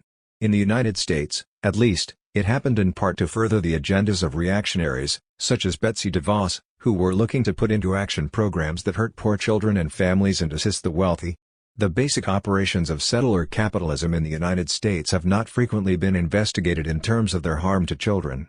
Continuing the pivot of this critique of necrocapitalism to children, we note that the United States has a long history of endangering children and using violence and the threat of violence against the children of oppressed people to advance the political and economic goals of the capitalist class and of the settler population generally. The 1619 Project documents how settler laws governing the lives of African children during the colonial period in the Americas enabled the United States to become a slave country. A Virginia law enacted in 1662, for example, stated, "All children born in this country shall be held bond or free only according to the condition of the mother." 119 slave mothers gave birth to slave children, producing a reality where most enslaved women had to endure their children being forcibly taken from them. 120 Why? And for what? There is no way to give a complete answer here, but if we want to point to material conditions, the answer will likely involve profit. Historians like Edward Baptist, author of The Half Has Never Been Told, Slavery and the Making of American Capitalism, and economists like Gavin Wright and his The Political Economy of the Cotton South, detail how American capitalism owes its initial success to the slave order imposed by settler law and commodified slave labor in the American South. Indeed, there was a concrete relationship between African American suffering and economic growth. The more that enslaved people were tortured, the more efficiently they produced the new global economy's most essential commodity. 121. As Americans expanded their slave order into lands stolen from the indigenous people of North America, They also expanded child endangerment and forced family separation for the natives, with the goal of advancing American class and settler interests. From the mid-1800s through the 1970s, US government boarding schools forcibly separated indigenous children from their families in order to kill the Indian in him, and save the man. These are the words of American cavalry Captain Richard Henry Pratt, who, after experimenting with disciplining captured Plains Indians by means of military drilling and torture at the Fort Marion prison in Florida, established the Carlisle Indian Industrial School in Pennsylvania to assimilate the indigenous population. 122 Pratt's school served as a model for off-reservation assimilation centers where indigenous children, once abducted from their families, were beaten for speaking their own languages and were prohibited from practicing their religion. 123 These assimilation centers nurtured a culture of pervasive physical and sexual abuse, where food and medical attention were often scarce. Many students died. 124 Appropriately, a piece in Everyday Feminism describes these schools as Guantanamo for native babies. 125 As mentioned above, these practices carried on well into the 1970s, and according to the National Native American Boarding School Healing Coalition, their impacts on indigenous families include both loss of parental power and the near destruction of the extended family system. The same processes happened in Canada with the residential school system and other institutional forms of breaking up indigenous families, such as the 60s scoop, which continue into the present. Theoretically, it may be useful to think of these assimilation centers as a counterpart to the U.S.'s general policy, in Veracini's terminology, of necropolitical transfer, the military liquidation of indigenous peoples. 126 For Veracini, transfer is how settler society is achieved by cleansing others. Transfer by assimilation is a way for settlers to uplift indigenous people out of existence. 127 To make the land bare of any existential challenge to the legitimacy of settler society. These basic historical operations of settler capitalism in the United States, involving harm to children and families, the establishment of a slave order churning out slavery profits, and destroying indigenous lives and culture through assimilationist policy and programs to entrench settlerism, are vectors in the continuing and necessary movement of necrotic capitalism toward the ruin and immiseration of people whose lives and deaths are required to maintain bourgeois society at various stages. Coincident with funneling resources to wealthy families at the expense of poor ones via back-to-school orders, no matter the death toll, is the current US policy of family separation along US borders. A policy that endangers children and destroys the families of some of the most vulnerable people in the world. This policy is carried out punitively to discourage immigrants from seeking asylum in the United States. Punitive US border policy regarding families and children dates to at least the mid-1980s, when the former Immigration and Naturalization Service (INS) began jailing so-called unaccompanied minors in detention centers along the southern border. 128 The notion of unaccompanied minors is macabre. Then, American border police used it to refer to detaining and deporting children traveling with family, including grandparents and adult siblings, but not with their parents, who may be back in their home country or already in the United States. Today, the U.S. government creates unaccompanied minors from the zero-tolerance doctrine of the Trump regime, where asylum seekers crossing into the United States illegally are immediately subject to criminal prosecution. By separating children from parents and adults they may be traveling with and opening separate immigration cases for the adults and the children. From then on, the children are treated as unaccompanied alien children and placed into a detention processing track away from their family. 129 Children may never be reunited with their parents, and the United States government has no program or policy regarding reuniting families. American officials have in fact lost track of thousands of children, and there are no plans in place to determine where they are or what happened to them. In addition to the horror of being wrested from family, children in cages at the U.S. border are at high risk of COVID-19 infection. At the start of the pandemic, the United Nations Children's Fund called for the immediate release of all children in detention centers. Many are being held and confined in overcrowded spaces with inadequate access to nutrition, health care and hygiene services, conditions that are highly conducive to the spread of diseases like COVID-19. An outbreak in one of these facilities could happen at any moment. 130 And research by the Yale University School of Medicine urges that children shouldn't be detained for a long time or separated from their families, at least in part because in addition to the already high risk for traumatic impact of parental separation, the coronavirus pandemic creates additional burdens and distress, exacerbated by fears about their own health and safety and that of parents and family members they have little or no contact with. 131. Finding the most horrifying way to respond to this situation, the United States has implemented a policy of immediate expulsion, which denies all migrants, including children, due process and access to asylum law. The U.S. government is positioning this policy as a public health initiative to protect Americans from COVID-19, but experts say that there is no public health sense behind this policy that categorically targets one particular group who is not any more at likelihood to essentially spread COVID-19 than other groups. 132 yet children as young as 8 months are being expelled from the border, often alone, not knowing if they will be reunited with family. This brazen inconsistency, between willingly putting children and families at risk with back-to-school orders and claiming that immediate expulsion of children without due process and the protection of asylum law is due to health concerns, exposes the political reality of childhood under necrocapitalism today, where the lives of our children are lanced in multidirectional ways against us in class war. 133 We refuse to entertain the foolishness of antinatalist attitudes and philosophy, a stark foolishness when we consider the legacy of American imperialism and how it has targeted the children of the oppressed to disappear us from the world. Childcare is indeed a radical act, and the care of all our children, at schools and in cages and detention centers, must be connected in our political program and platform as revolutionaries. 17. Viral atomization and the family. The pandemic has forced us to confront the violence built into our socio-economic system, which ultimately does not care in the slightest for the well-being of children. The question of children must force us to also confront a classic issue of Marxist and feminist inquiry, the family. Prior to the pandemic taking the world by storm, much attention had begun to be devoted to the question of the family within Marxist writing. The work of Sophie Lewis, whose book Full Surrogacy Now was released in 2019, has continued to generate buzz around the question of the family, with far-right pundits like Tucker Carlson fearmongering about the Marxist plan to destroy the family. In this sense, the attempt to smear Marxism with a wholly negative and destructive view of social formation seeks to appeal to the view of Marxists as the bomb-throwing anarchist or agitator intent only on the destruction of the world as we know it. As such rhetoric ramps up as a way to smear those who have taken to the streets to demand justice, we ought to take the time to analyze the ways in which the pandemic has forced the issue of the family to the forefront of our current social situation. We must also analyze the ways in which Marxism can point towards another possibility, another futurity, beyond the horizons of the capitalist imaginary, which constrains our very notion of possibility.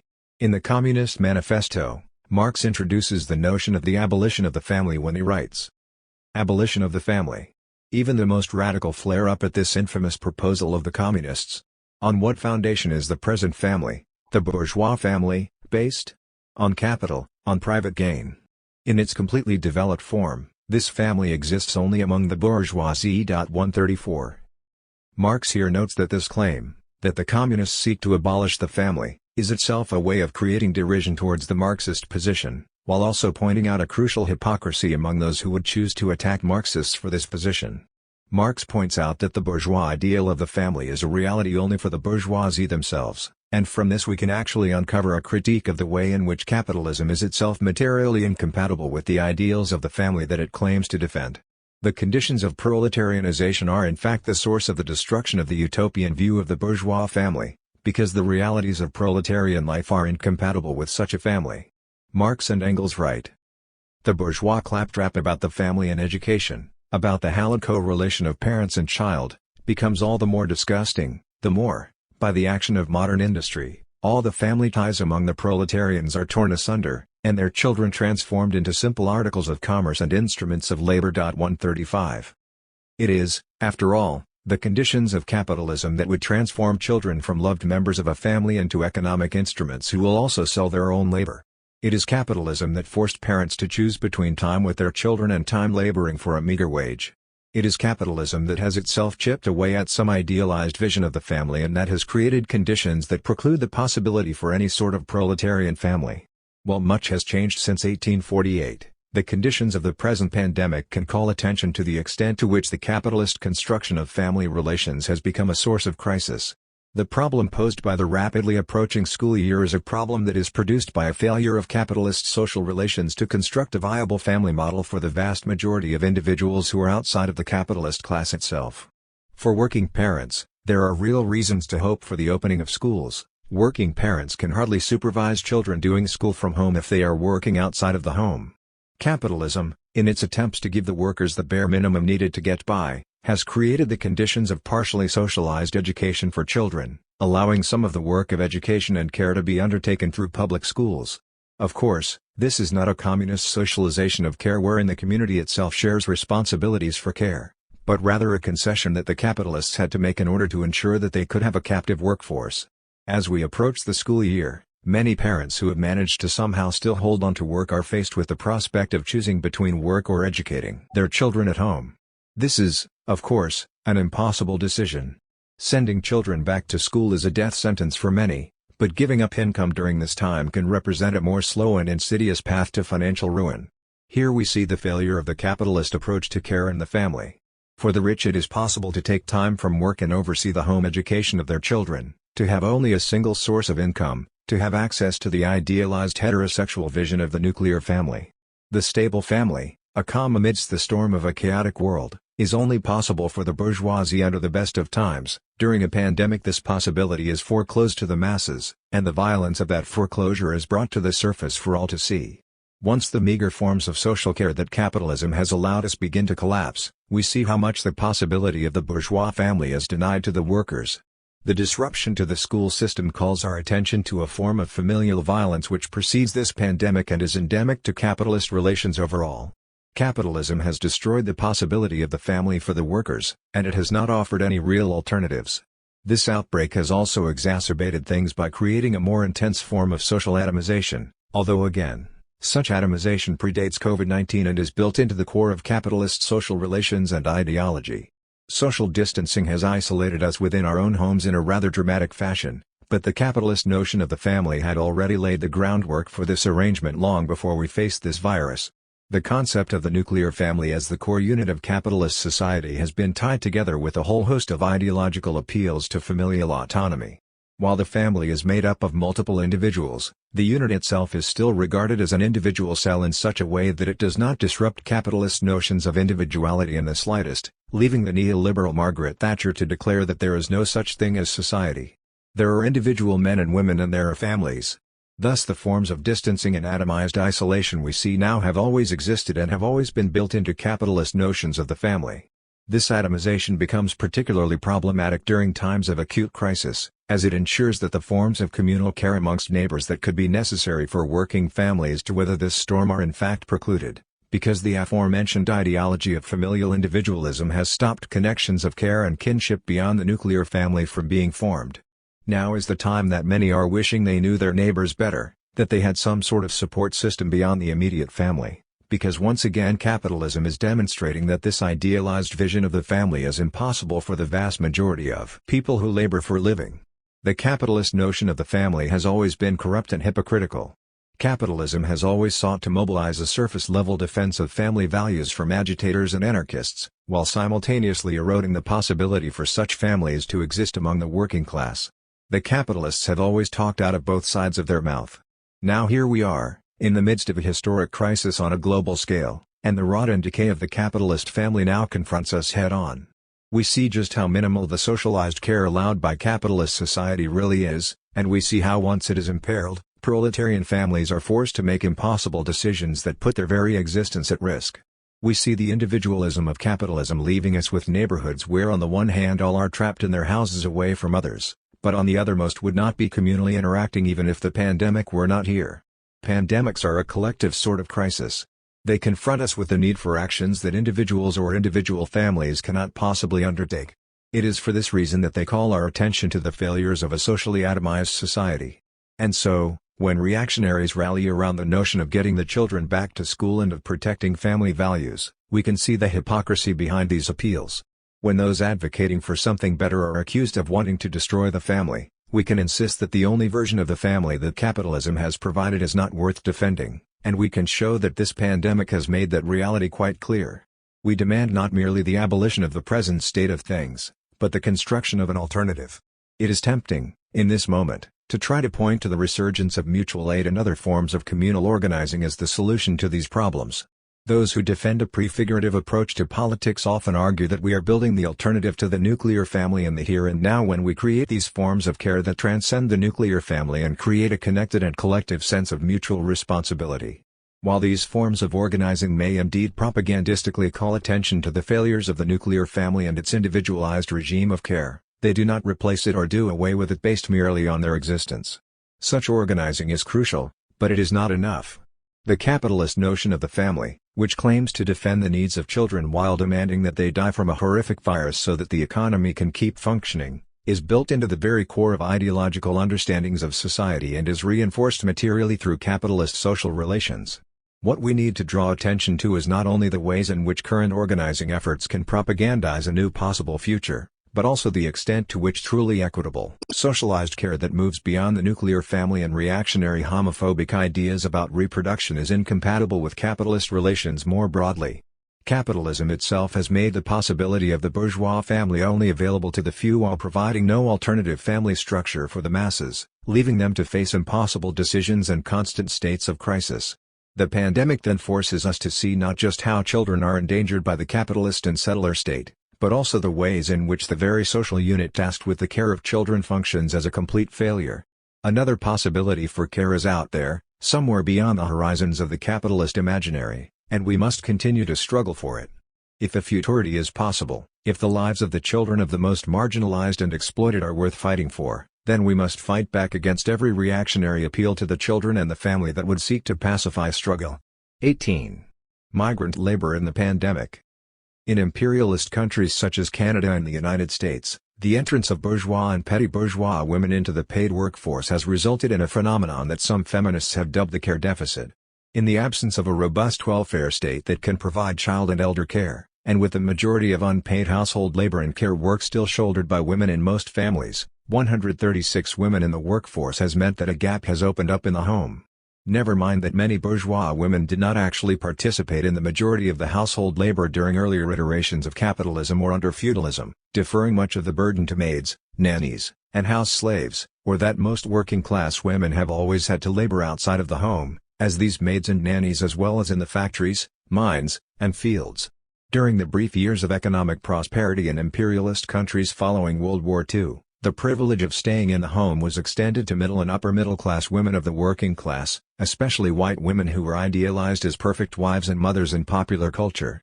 When white liberal feminists began critiquing women's exclusion from institutions of higher education and the workforce, their lack of historical materialist analysis meant that they took their particular experience at one moment in history and in the imperialist center as the universal experience for all women throughout history and across cultures.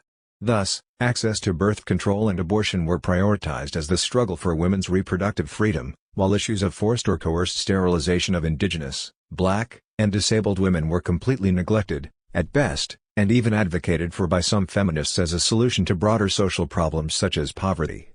Similarly, the rights of bourgeois women to engage in sex work by choice took precedence as the struggle for women's sexual freedom over the experiences of indigenous, migrant, and trans women of color who were, and are increasingly, trafficked or economically coerced into a violent and exploitative industry.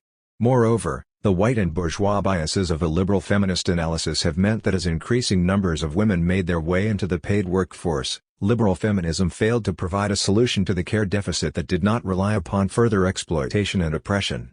As a result, the imperialist bourgeois family has become dependent upon migrant labor regimes. White bourgeois women are able to work outside of the home in professional and management positions, while migrant women raise their children and clean up around the house and migrant men take care of the landscaping and gardening. This is not a contradiction in the mind of the liberal feminist, for whom individual empowerment and success are the end goals of the feminist movement.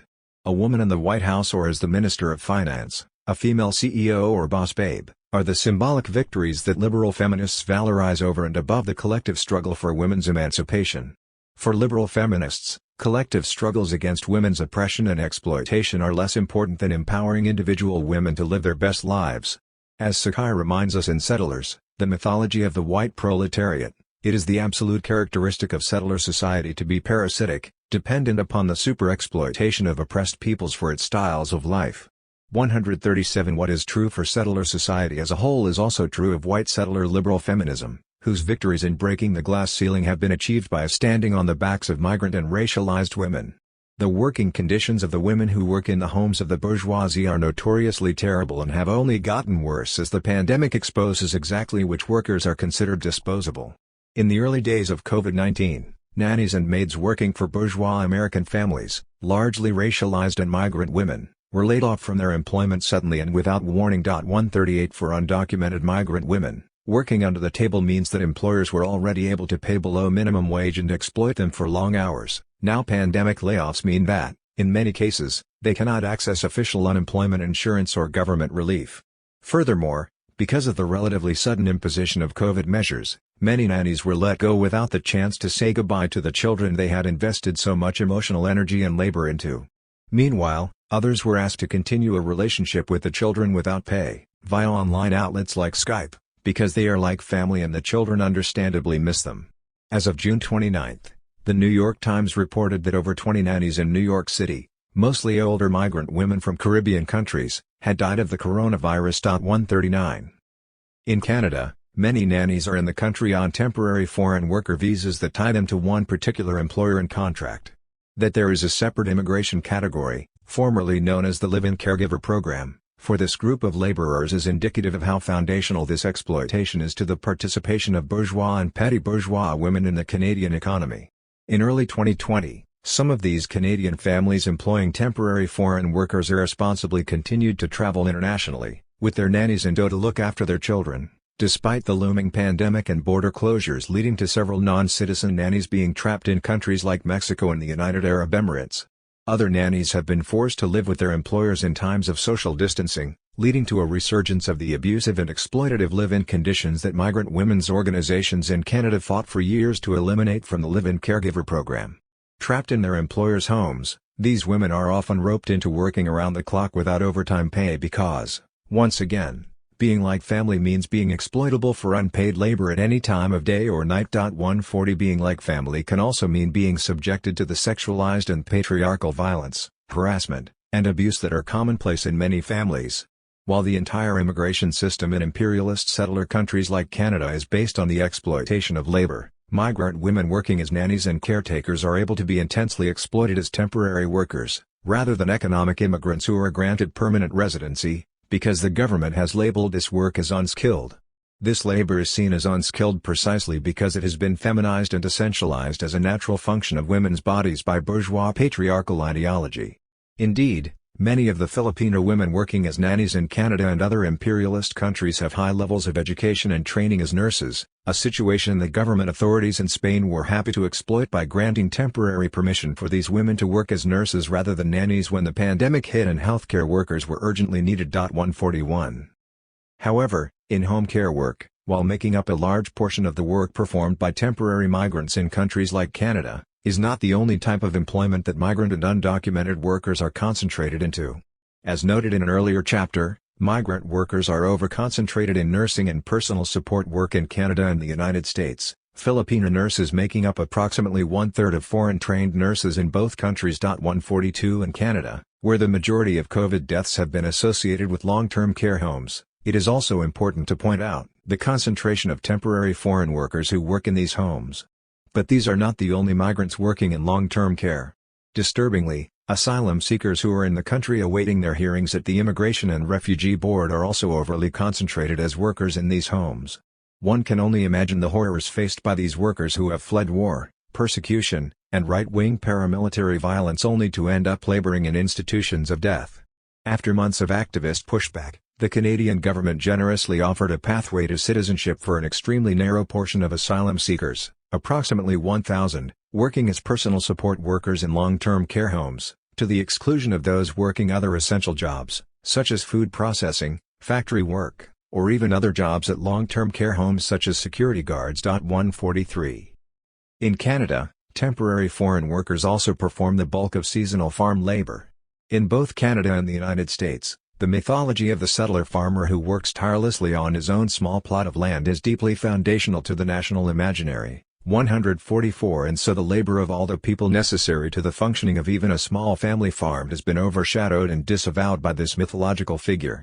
In Canada there are also major marketing campaigns by agribusiness lobbying groups that have shaped our perceptions of everything from dairy farming to egg farming to the production of Alberta beef as being the product of the local, white, family farm rather than big business. But it is not modest family farms that make up the bulk of the $111.9 billion Canadian agribusiness sector. Major farming corporations such as the Scotland Group and Greenhill are only able to generate their massive revenues, over $73.88 million in the case of Scotland, and expand their operations at an impressive rate because they rely so heavily upon seasonal migrant labor. 145 During the COVID-19 pandemic, Canadian farmers have continued to import seasonal farm labor despite the border closures that affect other temporary workers, such as the nannies trapped abroad by their employer's family vacation. Horrific living and working conditions for migrant workers on Canadian farms led to thousands of migrant farm workers testing positive for COVID-19. It also led to the preventable death of 3 workers, 31-year-old Bonifacio Eugenio Romero, 24-year-old Rogelio Muñoz Santos, and 55-year-old Juan Lopez Caparro. 146. But worker deaths are nothing new to Canada's farming industry in recent years. In 2012, a van transporting 13 migrant workers from Nicaragua and Peru collided with a truck in Hempstead, Ontario, killing 10 of the men inside, and in 2014, worker Ivan Guerrero drowned while trying to fix a leak near his bunkhouse in Ormstown, Quebec. 147 Sheldon Mackenzie, a Jamaican worker in Leamington, Ontario, died after suffering a severe head injury on the job in 2015, and Zenaida, a worker from Mexico whose last name remains unknown, was killed in a hit-and-run in Niagara last year. The dangerous working conditions and extreme exploitation facing farm laborers is built into the very immigration system in Canada. Due to their temporary status, these workers are unable to access benefits such as health care or employment insurance, despite paying into them, and during COVID-19 are ineligible for the Canada Emergency Response Benefit, CERB, offered to other Canadian workers if they are forced to quarantine. These workers also lack many basic protections, such as minimum wage laws, overtime pay, time off, and the right to collective bargaining. Because their temporary status in the country is tied to their employer, they are subject to deportation if they quit or are fired. As a result, many workers are coerced into silence in the face of even the gravest violations of labor law. Already, multiple workers have faced deportation for asserting their rights during COVID. Erica Zavala and Jesus Molina were deported to Mexico in July for inviting 2 migrant rights activists to speak with them at their employer-provided housing in Kelowna, British Columbia. 148 Their employer claimed that this action was in violation of their strict no-visitor policy due to the pandemic, but Zavala and Molina stated that the activists, their friends, were delivering work clothing and culturally appropriate food, which their employer had neglected to provide.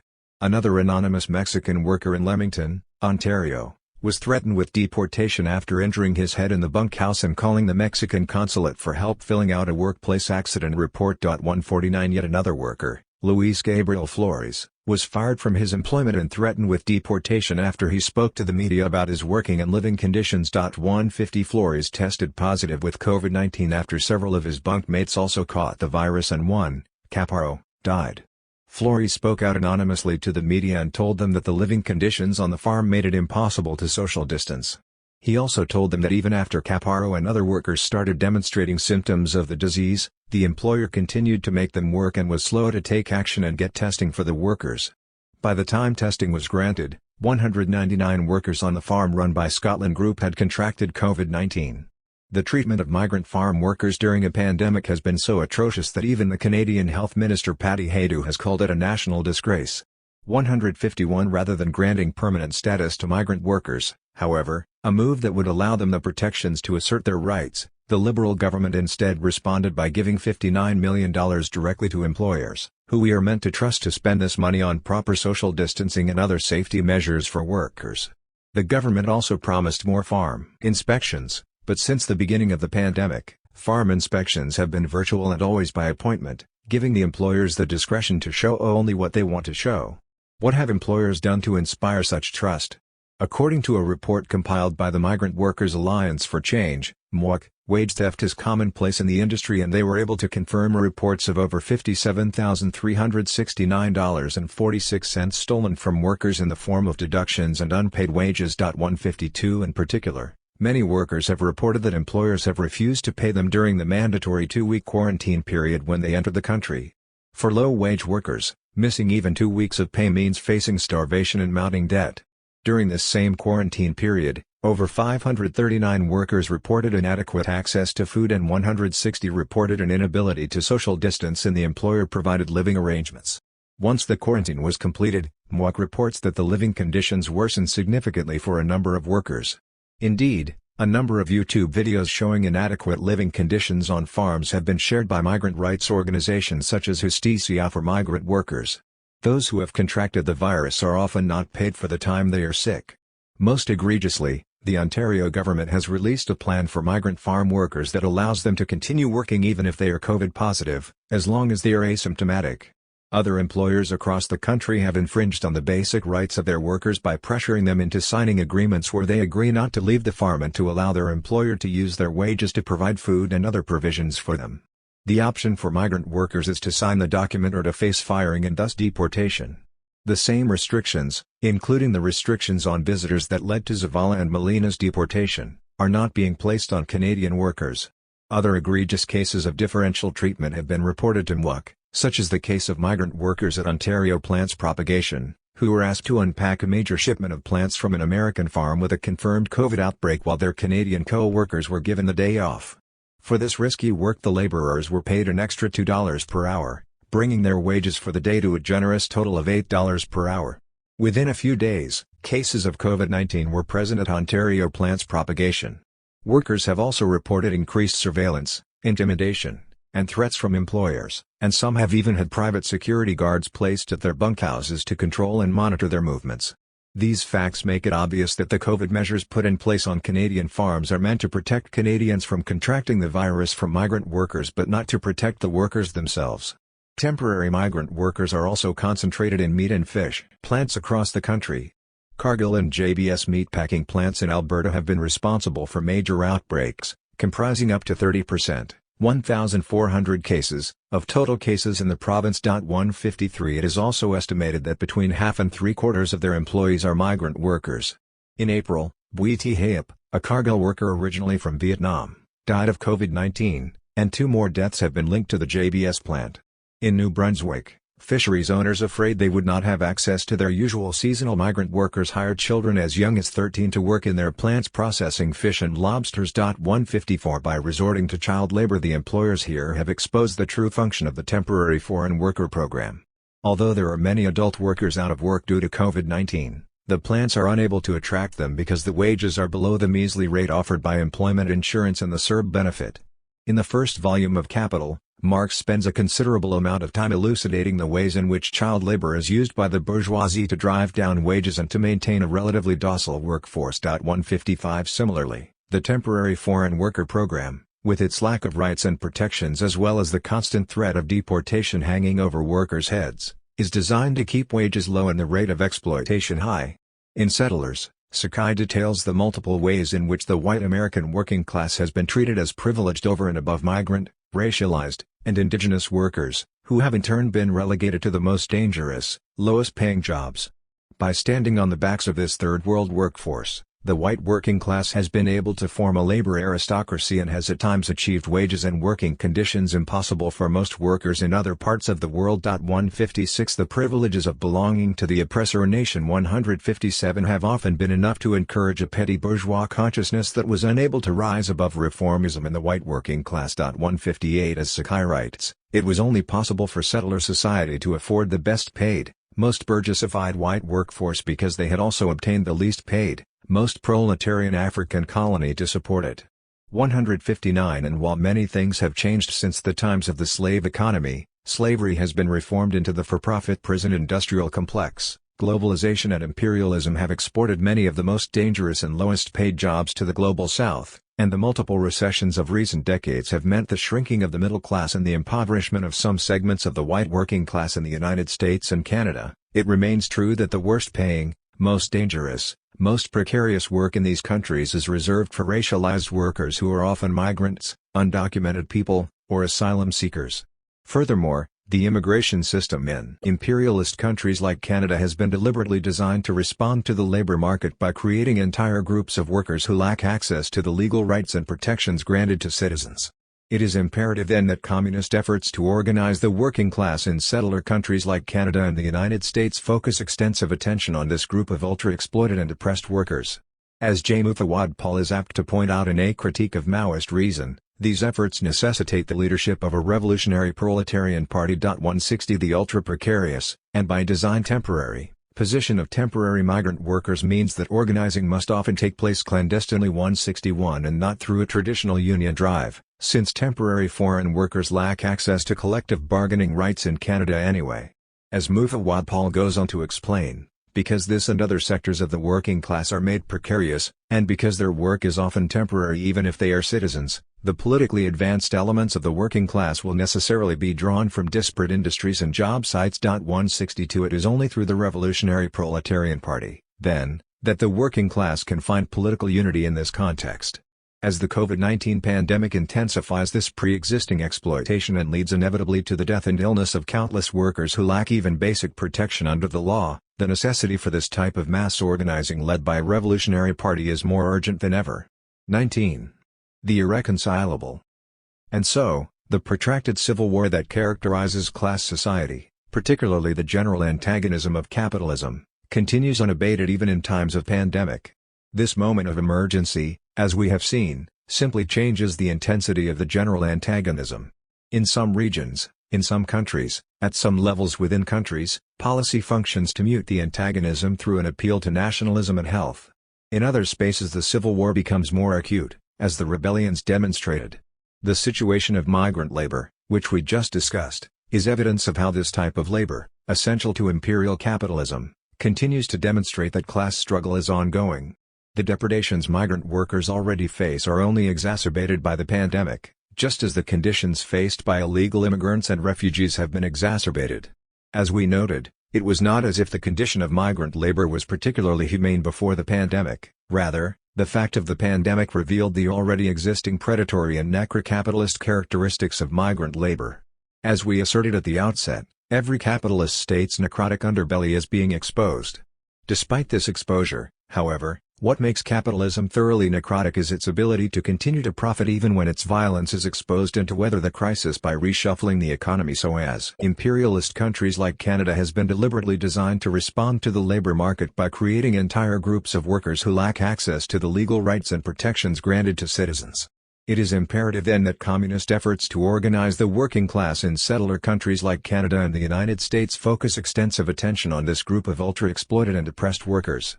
As J. moufwaud Paul is apt to point out in A Critique of Maoist Reason, these efforts necessitate the leadership of a revolutionary proletarian party. 160 The ultra-precarious, and by design temporary, position of temporary migrant workers means that organizing must often take place clandestinely 161 and not through a traditional union drive, since temporary foreign workers lack access to collective bargaining rights in Canada anyway.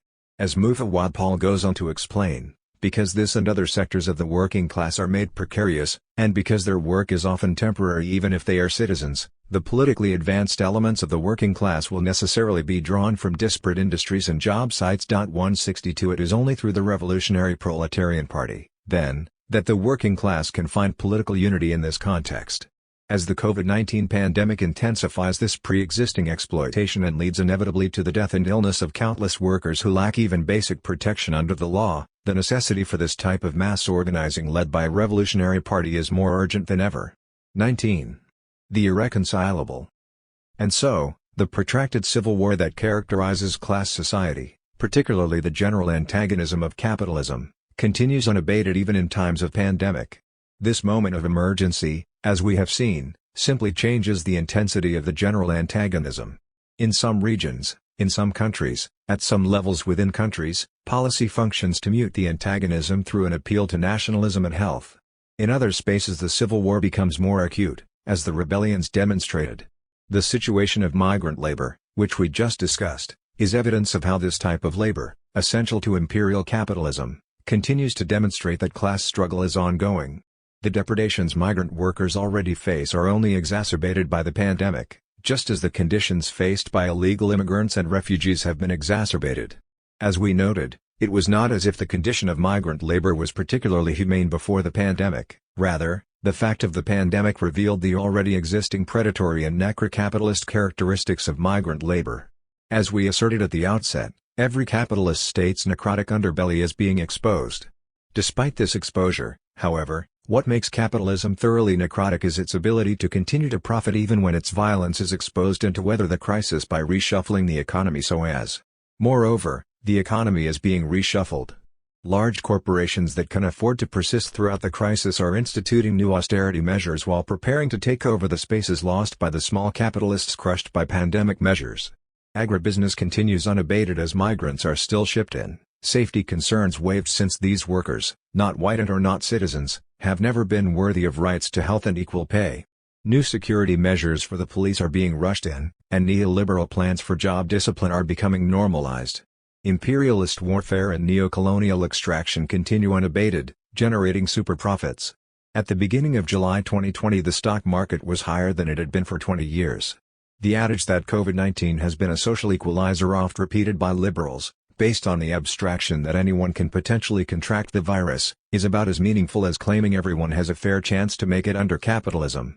It is another platitude generated from a bourgeois vision of society as a contract between equal individuals, which the three-ring circus of the recent Democratic National Convention wants us to embrace as an alternative to the Trump regime's open embrace of inequality. It's largely another version of Make America Great Again but based on the liberal mythology of the U.S. where greatness is in everyone getting a fair chance, a veritable Rawlsian utopia. Joe Biden's senile neoliberalism and Kamala Harris's carceral capitalism are openly celebrated as alternatives to Trumpism. Elizabeth Warren was lauded by the podcast Pod Save America for having BLM spelled out in children's toy blocks in the background of her video, "We See You Liz," they tweeted, authoritatively recognizing her as a champion of Black Lives Matter despite being a podcast comprised of white cis men. 163 Alexandra Ocasio-Cortez, once seen as a great hope for social democratic renewal, tried to bring the corpse of the Sanders campaign back to life with appeals to social justice the Democratic mainstream cared nothing about. And Colin Powell, former member of the Bush Jr. regime, was given more time than Ocasio-Cortez in order to demonstrate that the Democratic Party of 2020 was angling to look like the Republicans of 2001. All of this in the wake of mass rebellions. All of this despite the imperialism that generates, along with ruined countries and lives, refugees and migrant labor regimes. All of this to provide an alternative to so-called Trumpism, which is wagered as the primeval rather than the violent necrocapitalist context in which the politically useless, but not useless in the policy and policing sense of politics, electoral spectacle plays out. While it is the case that the pandemic has shed light on the predatory aspects of capitalism, that it has revealed the sham think of the children and family values discourses for what they are, that it has demonstrated the outright cruelty of labor exploitation that openly exposes the most vulnerable workers to disease, and that it has continued to profit greatly, official ideologues continue to generate the same garbage they blathered before the pandemic, though one senses an almost desperate tone in their proclamations. The likes of Charlie Kirk state without irony that center-right liberals are akin to Marxists. Liberals imagine that their regimes are rational calls to order and that to refuse to endorse even their most carceral representatives is to support a fascist alternative. Charlatans like James Lindsay write books about a social justice conspiracy that has taken over liberal society, and yet these books, which cannot even represent their subject material accurately, 164 are published by massive mainstream presses. Although we can look at these examples, and others, as proof that mainstream public intellectuals are, as a whole, unworthy of the name intellectual, they are willfully ignorant and are opportunistic hucksters, the more salient point is that this entire faction of acceptable intellectual producers is struggling to convince their audiences that the only meaningful struggle is between the liberal and conservative wings of the bourgeoisie, or even between liberals and fascists, and that the third pole of struggle, anti-fascism, anti-capitalism, abolition, communism, etc., is politically inadmissible, if not aberrant or insane. The particular antagonism between capitalist siblings thus obscures the general antagonism between social classes. Whereas some members of the liberal reptile press note the ills the pandemic has delivered upon, say, migrant workers, their analysis, following the class they represent, is that this is merely an exception to normal labor practices. The solution is an appeal to liberal rights, an appeal to humane labor practices, and blame is placed upon human error. Management, which can be good, was simply unprepared and did not have the resources to deal with the coronavirus. Hence, what the pandemic has in fact revealed as a deep problem with the system is blithely interpreted as a problem with the pandemic rather than with the system itself. 165 What the pandemic merely demonstrates is that, in the words of Jasper Puaran yet again, labor is an inverted form of warfare against a disposable population ensnared as laborers consigned to having an accident. 166 There were always other accidents that these disposable populations faced before COVID-19. Hence, The general antagonism of class society is ignored in favor of a particular antagonism that conservatives ignore but that liberals claim they can fix, just get some more individual rights in there. But what anyone who has grasped the necrocapitalist aspects revealed by the pandemic must realize is that these depredations are not exceptions but are in fact novel normative developments of the bourgeois order. The violence inherent in migrant labor regimes, and other labor regimes, did not only manifest after the pandemic simply revealed the already existing violence of this facet of the protracted civil war. The COVID-related violence visited upon migrant workers is like the mustard gas released upon the trenches of World War I. While the ruling classes of the imperialist nations involved in the so-called Great War would eventually condemn the use of mustard gas but not the war itself, they still hold it up as sacrosanct and pretend it was identical to the Second World War's Allied fight against fascism when they cannot even agree on its meaning. Revolutionaries understood that this war was essentially about bourgeois nations fighting over colonial territories while also being a war upon the international proletariat. Lenin, Luxemburg, Connolly, and others walked out of the Second International when it endorsed this inter-imperialist monstrosity. The horrendous use of mustard gas, then, was merely a violent epiphenomenal development of a war against the proletariat and colonized peoples.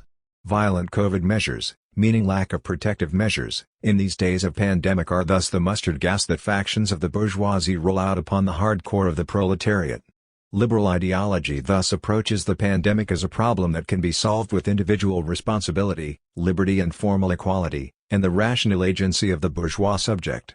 Those economically privileged enough to work from home are seen as more responsible than those who must continue to work or starve, or whose work outside the home is necessary for the economy to continue functioning, who work long hours in a factory, whose children have to go back to a school system ill-prepared to meet the pandemic, and who often take crowded public transit to their sites of work. While liberal professions of care and responsibility are wagered as a panacea against a blithe reactionary attitude towards the pandemic, the same and similar platitudes have always been used to reify the protracted civil war. These platitudes are extended to the rebellions, both to the police and the protesters. The police are chastised for being irresponsible or corrupt. Their structural function as the repressive manifestation of the bourgeois state, what Lenin called special armed bodies of men and women, is ignored or mockingly dismissed. 167 The protesters are exhorted to be responsible in their protesting, as if this protesting were akin to a debate amongst friends. But this is precisely how liberalism and those largely beholden to this kind of common-sense way of seeing society react when faced with crisis. Before austerity and alongside repressive measures, appeals to individual responsibility and rational citizenship abound. Class struggle is denied. Even worse, liberal ideologues proclaim that any talk of this general antagonism is aberrant because it is divisive in light of the social contract. Reactionaries, on the other hand, openly engage with the protracted civil war, though from a position that is complicit with the capitalist state. 168 Hence, reactionary demands regarding bearing arms are not treated as being in contradiction with the state's monopoly of violence, but only against an imagined state of affairs that would take away this right. The right is conceived, in line with the settler logic of the U.S., as being part of a standing white militia that is a legitimate addition to the police and army, which is why the pigs are not threatened by armed dragoons. Indeed, Kyle Rittenhouse, the 17-year-old fascist who murdered activists in Kenosha, was a police admirer who was in fact not stopped by the police but was allowed to depart the scene after having gunned down several people. But since a hallmark of liberalism is, as aforementioned, to deny the general antagonism by making it about a particular antagonism between different ruling class factions, the discourse of reactionaries is treated as vulgar and irresponsible, but no more irresponsible than any faction of the oppressed masses who would dare to pursue class struggle. Whereas reactionaries want both the state and armed white militias to have a shared monopoly on violence, a vision going back to the early days of settler colonialism, where every settler was part of a standing militia and where scalp hunters and filibusters engendered state expansion into the frontiers. Liberals want only the official state to possess this monopoly. Despite this distinction between liberal and reactionary articulations of the capitalist state of affairs, it is worth noting that even reactionaries truly want to believe, even in the midst of openly proclaiming fidelity to the state side of the protracted civil war, that Marxists, anarchists, communists, and Antifa are ruining an imaginary national unity. Even for reactionaries, the recognition of the general antagonism only goes so far. Classical liberal discourse also affects their judgment when it comes to the state. A strong state, what they want to impose, will be one of reconciliation once it does away with the rabble who are responsible for conspiring to foment national disunity. The Nazi regime, we should recall, work to deny the general antagonism of class struggle by propagating the myth of national unity supposedly undermined by Jewish conspirators, Roma, and other non-Aryan and communist rabble. The notion that the state reconciles individuals into a common, manifest, destiny, and that class antagonism is just a myth perpetuated by extremists and conspiratorial bad actors, by even a Russian conspiracy, is a point upon which reactionaries and liberals agree. Here it is worth recalling Lenin's insights regarding the state. The state is the product and the manifestation of the irreconcilability of class antagonisms. The state arises when, where and to the extent that class antagonisms cannot be objectively reconciled. And, conversely, the existence of the state proves that class antagonisms are irreconcilable. 169. Reactionary approaches to capitalist hegemony might unconsciously recognize this irreconcilable fact of the state, which is why the persistence of an armed white nationalist settler garrison manifests in settler capitalist formations, but they consciously proclaim that the state is reconciliation, even if it is fascist. Liberalism openly denies this irreconcilability and imagines the state as a social contract where liberals and reactionaries can live together in familial harmony, denying the irreconcilable and general antagonism. So our job remains, as we have maintained since the outset of this project, to remind our comrades, friends, and fellow travelers of the necessity to foreground the fact of the protracted civil war and the meaning of the general antagonism. To treat liberals and reactionaries as our enemies, for they are both invested in this pitiless state of affairs. To revolt against pacification. The revelations brought by the pandemic must be understood as revelations of capitalism's already existing necrotic nature, not as something that can be dismissed by the policy apparatus of capture, diverted into reformist liberal avenues. The problem, however, is that the necrocapitalist reality has also generated a particular kind of subjectivity that, while accepting the truth of the system, leads to a practical dead end. That is, necrocapitalism tends to generate nihilist subjects. With the general antagonism transformed into a particular antagonism between liberals and conservatives, without an organized mass movement to combat this diversionary transformation, people who see precisely the meaninglessness of the necrocapitalist reality accept that meaninglessness is a fact of nature. To recognize that the protracted civil war is a real general antagonism, to see that there is nothing to make this general antagonism into a meaningful movement, and to also witness the diversion of this antagonism into the spectacle of a fight between liberal and conservative wings of the ruling class results in a hopelessness. Especially when the ideologues of this diversion have hammered into our heads that there is no alternative, no future, and no history beyond capitalist foreclosure. 20. On the so-called anti-fascist vote. In 2017, in the midst of the Unite the Right mobilization in Charlottesville, Virginia, Cornel West gave an unequivocal defense of militant anti-fascism. In 2020 he tweeted, "An anti-fascist vote for Biden is in no way an affirmation of neoliberal politics. In this sense, I agree with my brothers and sisters like Noam Chomsky, Angela Davis, Paul Street, and Bob Avakian." 170. However, there is no such thing as an anti-fascist vote. Anti-fascism is a form of group praxis that embraces a diversity of tactics, which gain their force through organizing and demonstrating. The electoral process functions, by contrast, to fragment social movements and isolate their participants. Anti-fascism doesn't defeat fascism at the ballot box, the fight against fascism demands that we organize better than them. In 1973, Jean-Paul Sartre published a short but controversial essay, Elections, A Trap for Fools, which is a polite rendering of the French elections, piège à crans. A more conceptually, though not linguistically, accurate rendering would summarize Sartre's central contention: elections are a form of serial organization that prevents transformational or revolutionary praxis. Seriality is a form of reified social mediation that treats individuals in abstraction.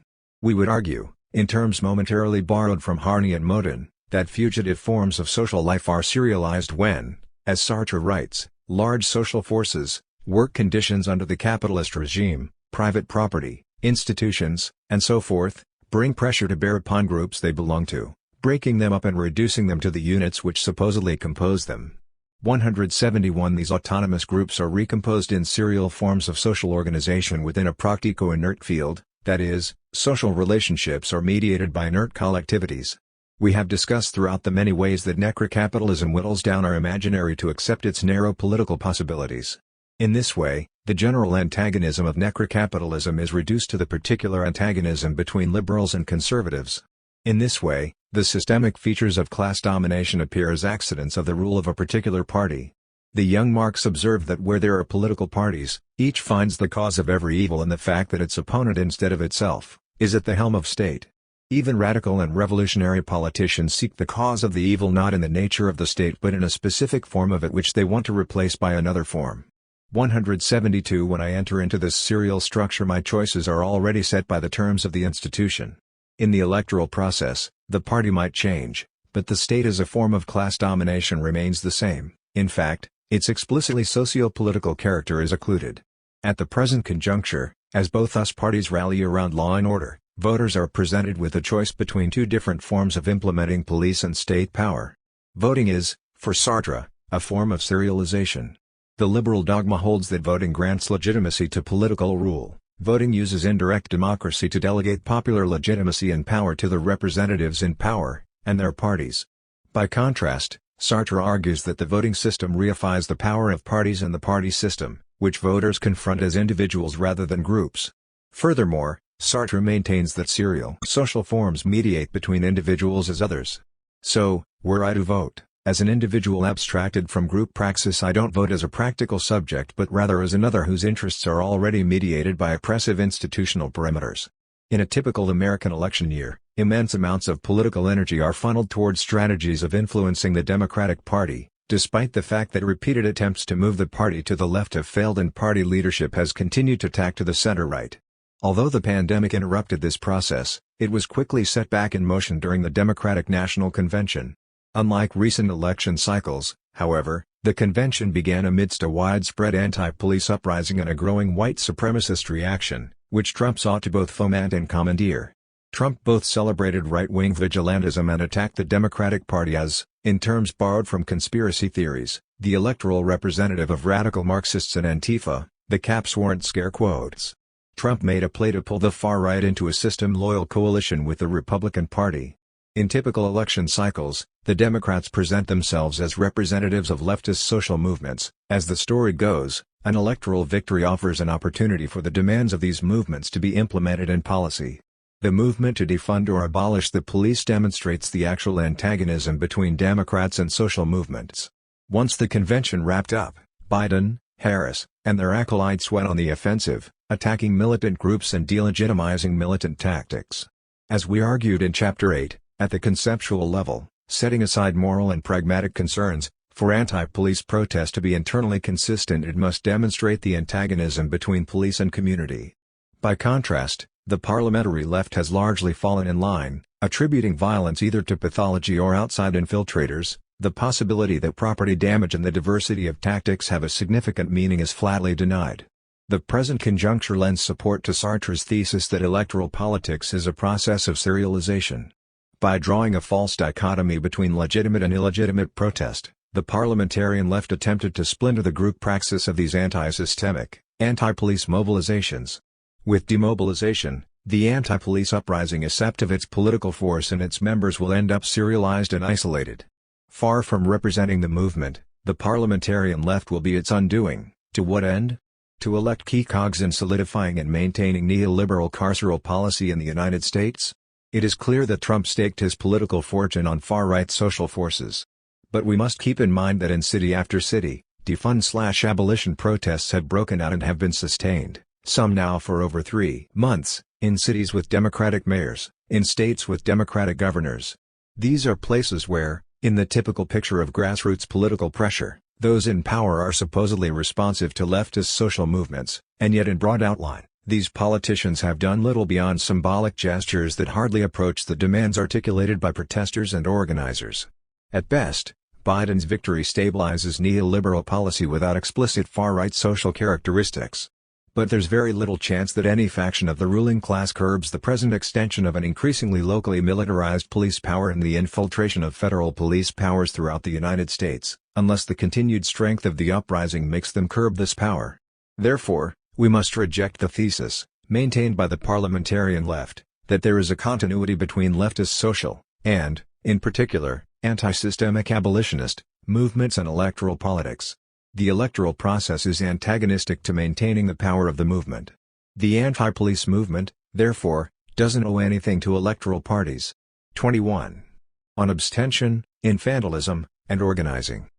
If we took advantage of Cornel West's recent intervention to give a hard look at voting, interpreting it through the lens of Sartre's notion of seriality, the basic insight was to warn against the amorsalating or serialization of political energies through the ballot and electoralism, amounting to the diffusion of the insurrectionary political group or movement. No doubt some comrades will detect a note of infantilism in the insurgent notes we've sounded these past months. But make no mistake, our line is not that there is anything inherently problematic or impure about the political tactic of casting a vote. Many of us vote in small-scale, autonomous political groupings as a matter of course, and this can be both efficient and empowering. It is simply that we reject any fetishism of the ballot box. When, in left-wing communism, Lenin famously castigated as infantile the principled abstention of the left social revolutionaries from parliamentary politics, this was in no sense a blanket endorsement of parliamentarism. His defense was a qualified one, tactical and strategic considerations rather than abstract principles of the political good word issue. The question, then, is whether those who defend voting do so on principle or for politically realist reasons. The follow-up question, if the latter is true, is whether voting in a particular situation actually holds up to the tactical and strategic criteria of a realist criticism. A constant theme in our project has been the necessity to return to the actual conditions on the ground. In the present constellation of necrocapitalism, the serialization of political energies into the ballot amounts to choosing between hard-right and center-right masters. This is a choice between an openly racist regime that will crush us under police occupation, and a regime that sees us, hears us, but will not hesitate to do the same. Perhaps it will also hire drone operators from multiple marginalized communities, but we prefer our intersectionality without the imperialism. As such, with less than 2 months to go before the 2020 US election and fascism on the march, we repeat that there is no anti-fascist vote. Even the oft-repeated claim that voting can be harm reduction, minimally satisfying the tactical and strategic exigencies of Lenin's model, falls flat here.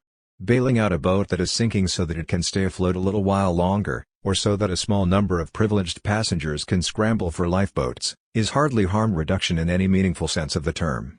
Nonetheless, there remains the possibility that if things are really all that bad my vote still expresses something, and that when we are stripped of our political efficacy we may nonetheless, as good Kantians, register our negation of the status quo on the properly moral plane. In 2020 such expressive politics, through voting at least, amounts to expressing that we very much would like the awful man to be replaced by a less boorish, less openly predatory awful man. Politically speaking, this is very little, arguably nothing, but such expressive politics, pursued for example by Avishai Margolitin on compromise and rotten compromises, is not meaningless. Personally powerless to oppose injustice, violence, apartheid, there is arguably a moral power in making even what we know to be a merely symbolic gesture. The wager is that this moral power might someday lend itself to political power, or at least keep the moral embers of political investment burning in situations where hope is on the wane. The obvious rejoinder is that the real work is in organizing our communities politically, precisely against such a moralistic posture of impotence. Here, however, we need also to contend with the expressive power of silence, of non-participation, of inaction. It's possible that not voting, as an expression of expressive silence, actually carries greater symbolic power than actively choosing a more palatable version of evil in a system that is widely recognized to be rigged. Jean-François Lyotard reminds us in The Differend that silence is a phrase, i.e., an event of language that has a range of possible meanings.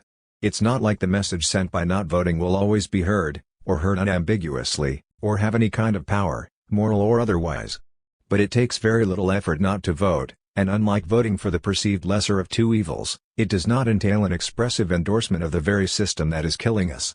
Voting, then, amounts, in the current conjuncture, to bad expressive politics and bad strategy and tactics as well as serialization.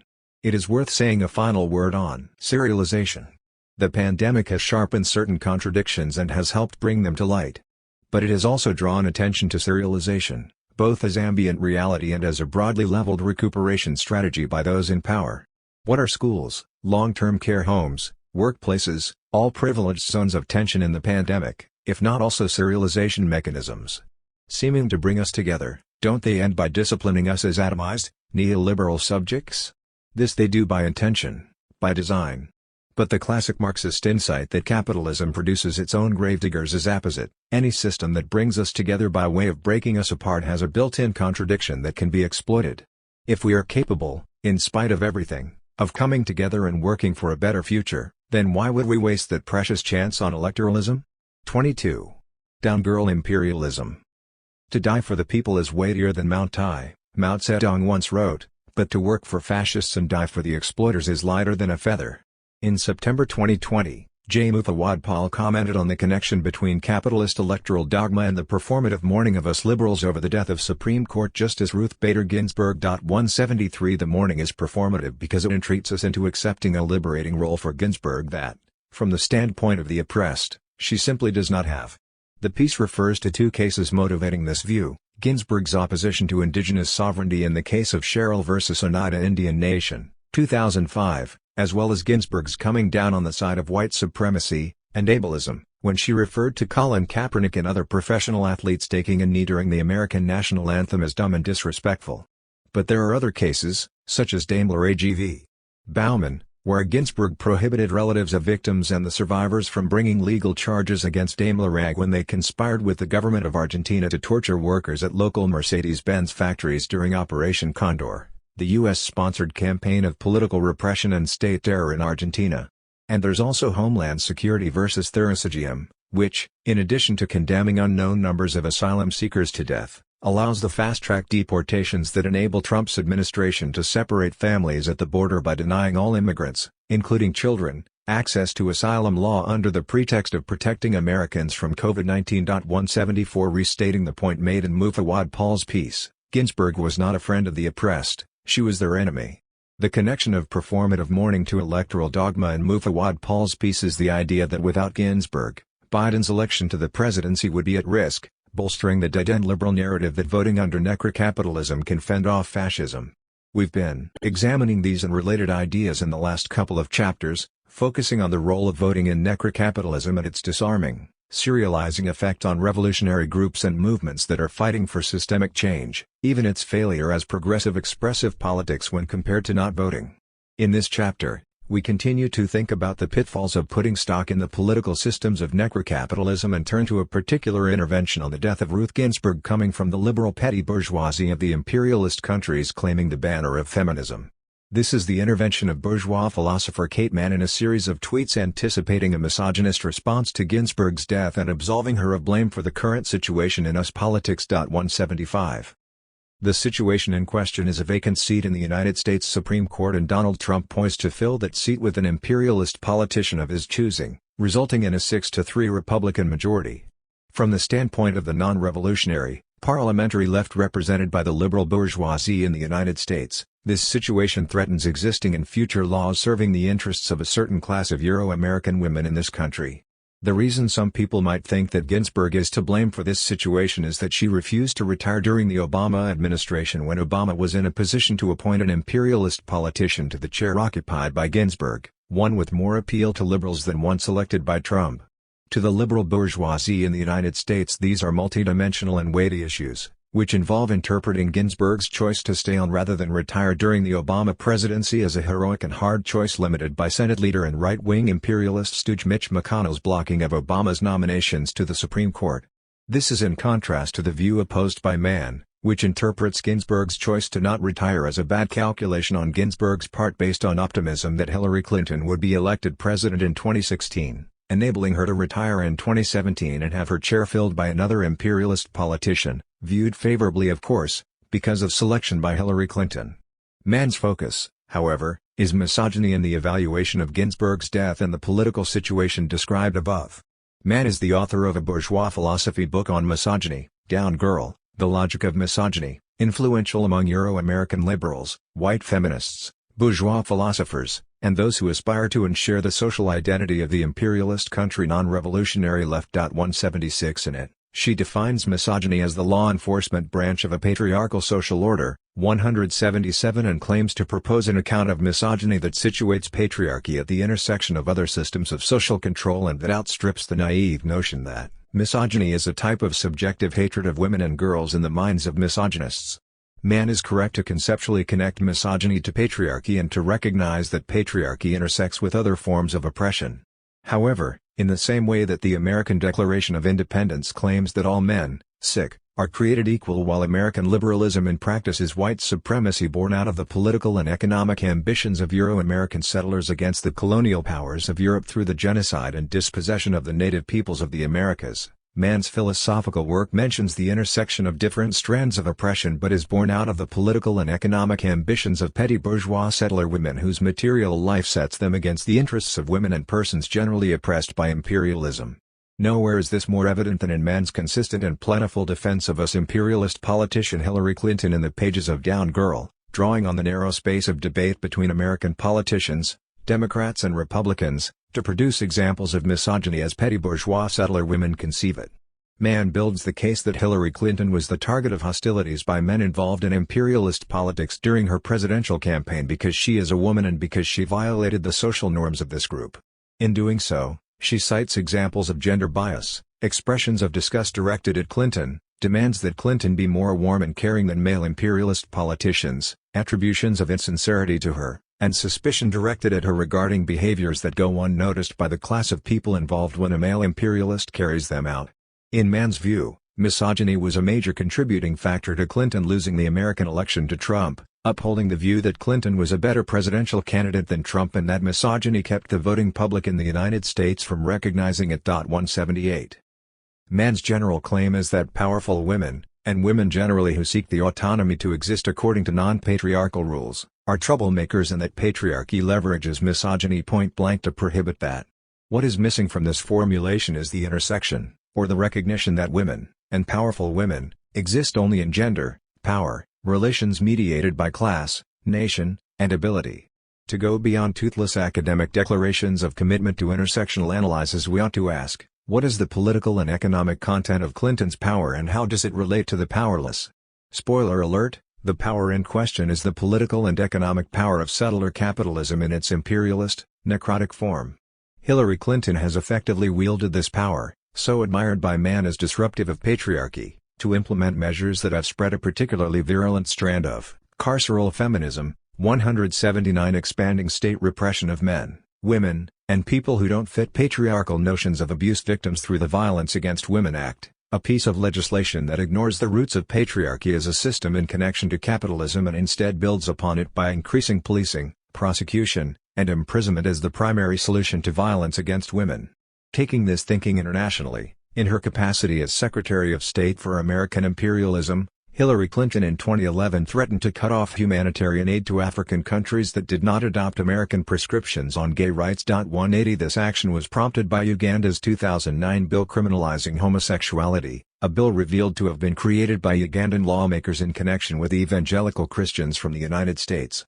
181 The threat was lauded by LGBT activists in the United States and Britain, but LGBT activists in African countries responded differently, with more than 50 African organizations working on LGBT issues in countries on that continent, signing a statement indicating that premising foreign aid on a country's treatment of LGBT people was a dangerous move for LGBT people living in those countries, as it would likely lead to more hostile treatment of LGBT people. 182 Moving from Africa to Central America, Clinton wielded imperialist power to continue the legacy of US terror in Latin America and to aid in the military overthrow of the democratically elected government of Manuel Zelaya in Honduras in 2009, a move that installed a right-wing dictatorship responsible for femicide on an unprecedented scale in that country. 183 Among the dead is Berta Cáceres, an environmentalist and indigenous rights activist who in a 2014 video interview named Hillary Clinton as being among those responsible for legitimizing the military coup. Clinton, in her position as Secretary of State, pressured, as her emails show, other countries to agree to sideline the demands of Cáceres and others that Zelaya be returned to power. Instead, Clinton pushed for the election of what she calls in hard choices a unity government.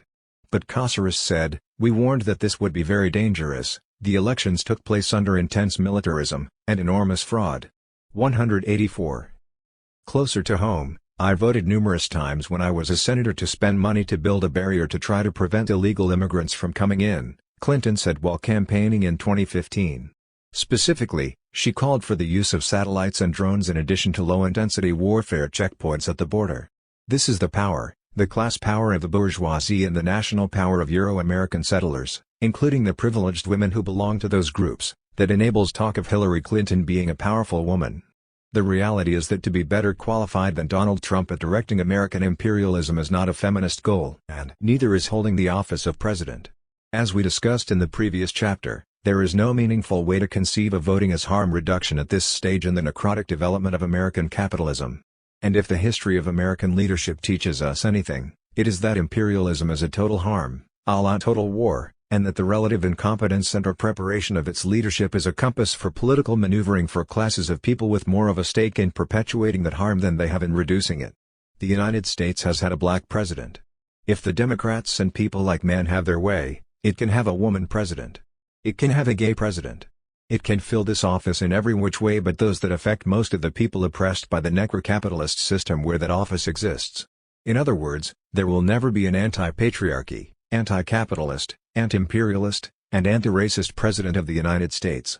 And now we ask, regarding the enforcement role of misogyny under patriarchy, is there a way to make this important point in a way that takes into account the people who are violently subjected to the type of power that enables talk of Hillary Clinton as a powerful woman? Yes, one way to do this is to struggle in practice to uphold the standpoint and analyses of those whose practical demands for freedom and democracy are not served by the liberalism of the imperialist countries. If we wanted to do philosophy in a strictly bourgeois way, we could say that man's focus on Clinton is just the rhetorical avenue for a serious argument about patriarchy and misogyny. But we reiterate what we stated as early as the 4th chapter, what philosophers emphasize in their philosophizing reveals their pre-theoretical class, national, and gender commitments. And to this we add, to do philosophy after Marx's 11th thesis as Marxists means doing philosophy with an awareness of those commitments as they intersect to produce philosophy, conditioned by a relation to both theory and to social practice. The commitment in man's philosophical work on misogyny is to what proletarian feminist Honorata Gandhi characterizes as liberal feminism.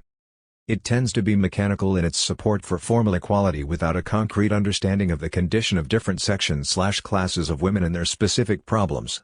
Hence it was able to express the demands of the middle classes, white women from middle classes in the US and upper caste women in India, but not those of women from various oppressed ethnic groups, castes and the working, laboring classes. 185.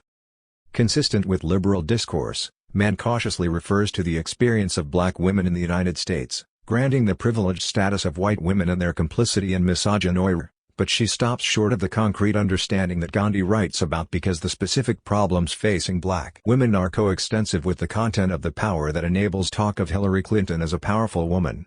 So, we are treated to a bare mention of problems and cases instead of a critique of the material reasons for those problems and cases.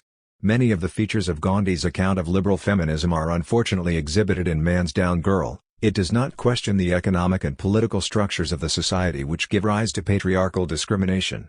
Hence, it is reformist in its orientation, both in theory and in practice, and ultimately aligns with the most conspicuous representatives of American imperialism. 186. It believes the state is neutral and can be made to intervene in favor of women when in fact the bourgeois state in the capitalist countries and the semi-colonial and semi-feudal Indian state are patriarchal and will not support women's struggle for emancipation. 187. These commitments to the capitalist state and to the social identity of the petty bourgeois classes of the imperialist countries turn what could have been an important investigation into the role of misogyny under patriarchy into a defense of agents of those sectors of capitalist society, the government, its judicial arms, and the mass base for liberalism, most responsible for upholding patriarchy and legitimizing misogyny for persons who don't fit into the liberal mold, persons who serve a different subordinate social role necessitated by the capitalism that produces the material life of liberal feminists. So, who is served by this philosophy, and by this imperialist feminism? It is not the women of Honduras.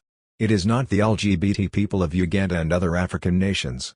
It is not women at the illegitimate border with Mexico who were pursued by Hillary Clinton's drones to be separated from their families by Ginsburg's laws, enforced by Trump's goons. It is not even women in the United States whose social reality is not expressed by capitalist liberalism or who are ignored by powerful women because their gender identity is non-conforming to liberal feminism or it intersects in inappropriate ways with their class and national standing, who are subjected to greater criminalization and police violence by the carceral feminism of women like Hillary Clinton, Ruth Ginsburg, and Kamala Harris. But, hey, on the bright side, it does positively serve bourgeois liberal women who seek validation of their experiences in their attempts to occupy positions of capitalist power in a global system of oppression. Returning to Mann's tweets on the death of Ruth Ginsburg, Mann is concerned with the apparent punishment of a woman, Ginsburg, who failed to behave according to the strictures of patriarchy interpreted in terms of her imperialist country liberalism. Ginsburg's power is like Hillary Clinton's power, it is the power of the United States government, and everything that goes with it including capitalism and patriarchy. Ginsburg had the audacity to die and is criticized for it while male politicians die all the time, and no one calls them out for it, or so the reasoning goes. It is misogyny because it happens because they are women.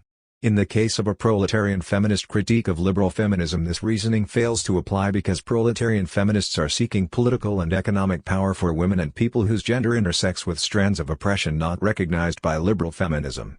The reason women like Hillary Clinton and Ruth Ginsburg are criticized by the oppressed is that liberal feminists attempt to pass them off as liberators when, in reality, they are our oppressors and relate to us in the same way that any male imperialist, Democrat or Republican, does, by wielding the power of capitalist patriarchy. From the proletarian standpoint, we want women wielding proletarian power to liberate us from the tyranny of necrocapitalism. Misogyny, if it is the law enforcement arm of a system of patriarchy, cannot, in the idealist sense of bourgeois philosophy, be disconnected from people in a material context. Patriarchy is intertwined with the material production and reproduction of social life complicated by racialized national oppression and ability-based oppression, and its enforcement wing, misogyny, is connected to this complex. This means that a supposedly liberating feminist ideology can serve to enforce misogyny on women whose womanhood is racialized, intersecting with their national being and their ability as subaltern in a social system. When oppressed women are ignored, silenced, put down, told their criticisms of women in imperialist positions of power are counterproductive by liberal feminists, we have that type of misogyny in practice. During this project we have examined the way in which the capitalist imaginary limits critical thought and erodes the capacity to think through new political and social possibilities. It fragments social movements against white supremacy and police violence, channeling their energy into bankrupt ballot box activism, and during a pandemic it cries for a return to the dystopian normal of capitalism. Thinkers too enfeebled by the capitalist imaginary and those who have a material stake in it continue to repackage and rebrand the same failed strategies, concealing the workings of necrotic capitalism even as they perpetuate them. The death of Ruth Ginsburg is being positioned as an additional tragedy during a pandemic and the rise of fascist forces worldwide, in order to gather support for voting to maintain the status quo of necrocapitalism during the 2020 American presidential election. Many of the same arguments peddled by liberals during the 2016 election about the possibility of casting an anti-fascist vote are being dredged up again to put down mass anti-racist uprisings in favor of passive acceptance of the order imposed by the ruling classes. In this context, we must be aware of liberal efforts to weaponize opposition to misogyny in a way that harms proletarian feminists, whether it is by putting them down, or pretending they don't exist, or by making it seem that there is no principled feminist opposition to the necrotic system represented by Ruth Ginsburg, or that a critique of women's role in upholding capitalist patriarchy is unequivocally misogynist. 23. On long crises and speedy recoveries. There is a strange tendency among certain radicals to highly overemphasize the competence of the ruling class generally, and the competence of the state apparatus that serves their interests in particular. The power of the state is vast, and it clearly functions to consolidate class rule through its organs of violence and oppression.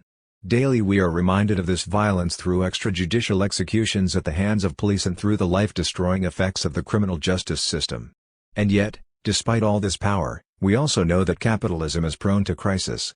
This is an inherent feature of capitalism.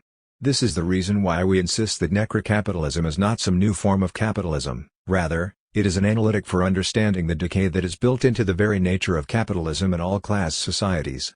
While we are daily reminded of the power of the ruling class and the tools at their disposal, moments of crisis can reveal the dysfunction within the ruling class itself while also allowing us to see how those class forces unify in defense of the status quo during moments when the present state of things is most pressing. In October 2020, US President Donald Trump announced that he had tested positive for SARS-CoV-2. 24 hours ago, it was announced that he was being airlifted to Walter Reed Hospital. Initially, there were reports of his vitals being in serious condition, and it was discovered that numerous GOP politicians in contact with him had tested positive. It is moments like this when we realize that the ruling class and their state representatives are not all powerful, and when we understand the truth behind Mao's insistence that the reactionaries are paper tigers. To note that all people, including the leaders of global empires, are in fact mortal is utterly banal. This is a realization that anyone could come to. What is interesting in this context is the extent to which the incompetence of Trump, The U.S.-American state, and the unhinged coalition of petty bourgeois and bourgeois elements supporting him were responsible for Trump's predicament in October.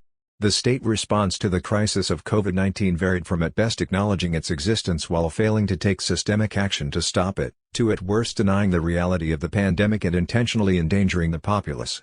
Among Trump's base there was widespread conspiratorial thinking regarding the virus, with some insisting that the virus did not exist at all, while others insisted it was harmless and that the economy must open up.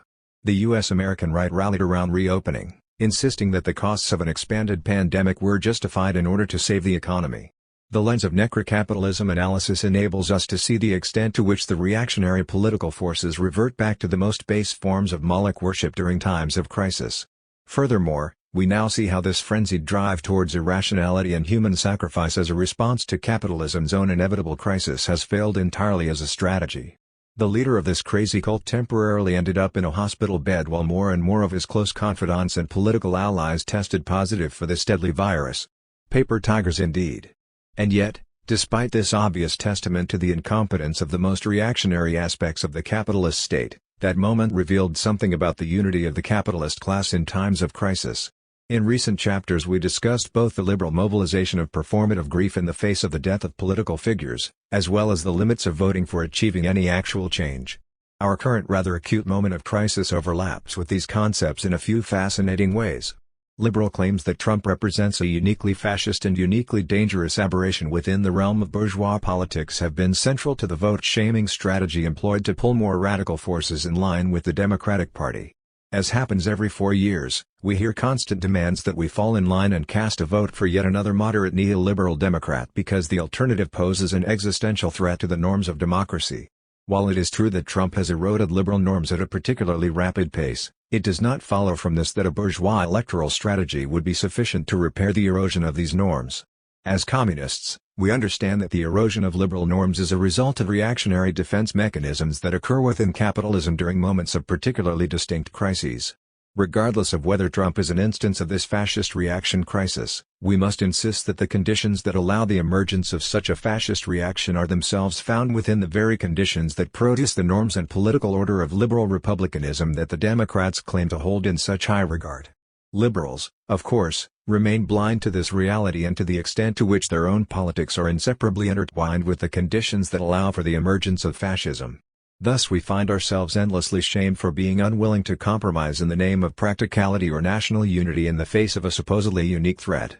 And yet, it is in this moment where this threat is endangered by our current pandemic that we see the liberal rhetoric fall apart. We might suppose that if these liberals were in fact genuine in their belief that Trump represents an existential threat, then we would have seen them expressing some excitement at the fact that he was temporarily endangered by this virus. We did not, of course, see this response from those who chastise us for failing to oppose Trump by any means necessary. Instead, we witnessed the total opposite reaction, as these same liberals wished Trump a speedy recovery and insisted that those who oppose Trump must take the moral high ground and wish the best for the president. In that moment of crisis, wherein nature itself threatened the well-being of a man they spent years decrying as uniquely dangerous, the liberal political class rallied around the president's well-being. It is not merely that the pathetic liberal commentariat who endlessly chatter and moan for a living were calling for unity in support of Trump's health, we in fact saw the actual politicians who were then contending for state power back off their opposition. Biden himself chose to pull the attack ads from his campaign while Trump was incapacitated from the virus. During that moment, when the opposition candidate could have consolidated his campaign and taken advantage of the current situation, he chose to back off for the sake of the liberal ethics of civility. There are two immediate lessons that we can learn from the reaction of liberals. One acts as a sort of corollary to our previous observations regarding the incompetence of the ruling class, and the other expands our understanding of the weakness of electoral strategies in the face of reaction. First, we might note that while the reactionaries are in fact paper tigers, undermined by their own incompetence and their own drive towards irrationality in the face of crisis, it is also true that the ruling class on the whole is willing to unify when the consequences of this incompetence become too significant. That liberals suddenly went from seeing Trump as an existential threat to seeing him as a vulnerable person whose health we must rally around revealed the hollowness of their political outlook. Trump did not, in fact, represent the greatest threat to their politics, and they knew this. They recognized that, at the end of the day, their own politics, and as politics serve the interests of capital, and they recognize that the legitimacy of the head of the capitalist state is crucial for the maintenance of capitalist social relations more broadly.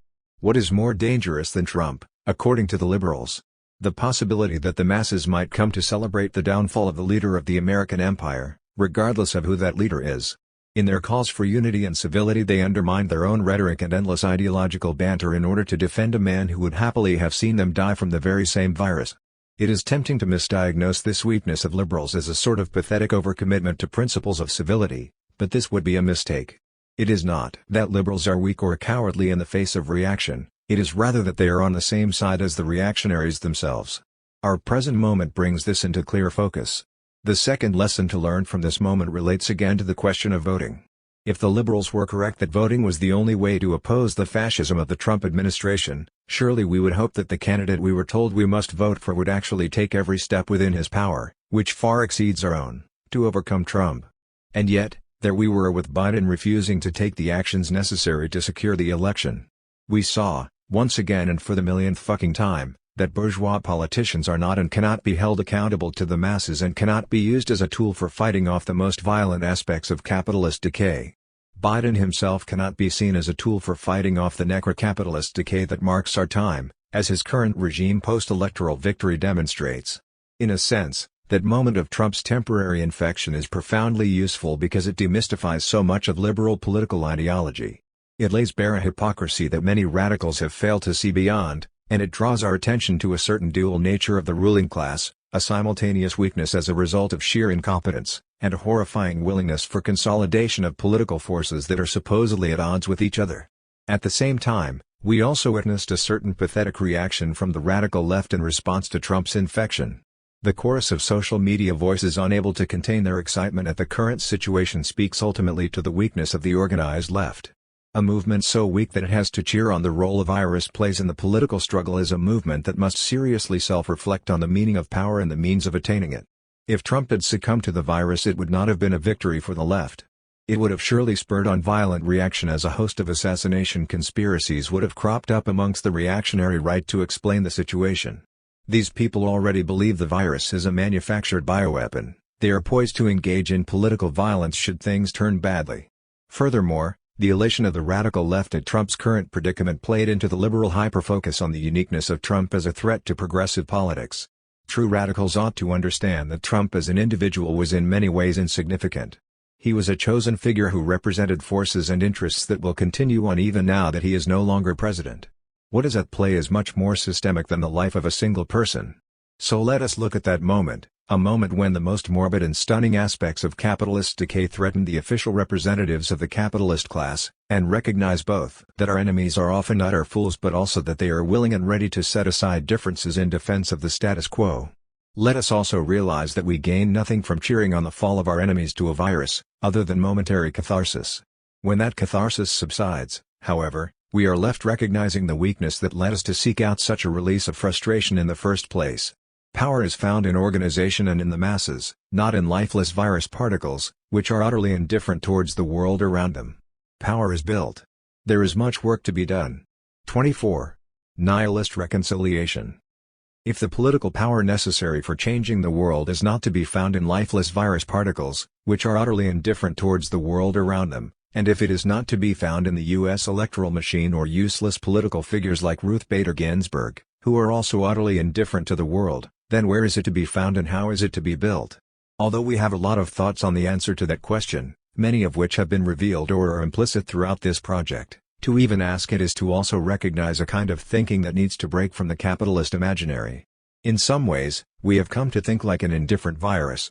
Or, rather, the kind of thinking that is most prevalent in the imperialist metropoles, even amongst progressives, is one of denial or nihilistic indifference. This is not the result of the pandemic, nor is it the result of the fascist movements pushing reactionary leaders into power, but was already emerging as a characteristic of necrocapitalism before the pandemic and emergent fascism. Again, the pandemic merely revealed the already existing depredations of a decaying system that has been morbidly violent from the beginning. Emergent fascism is evidence of this decay.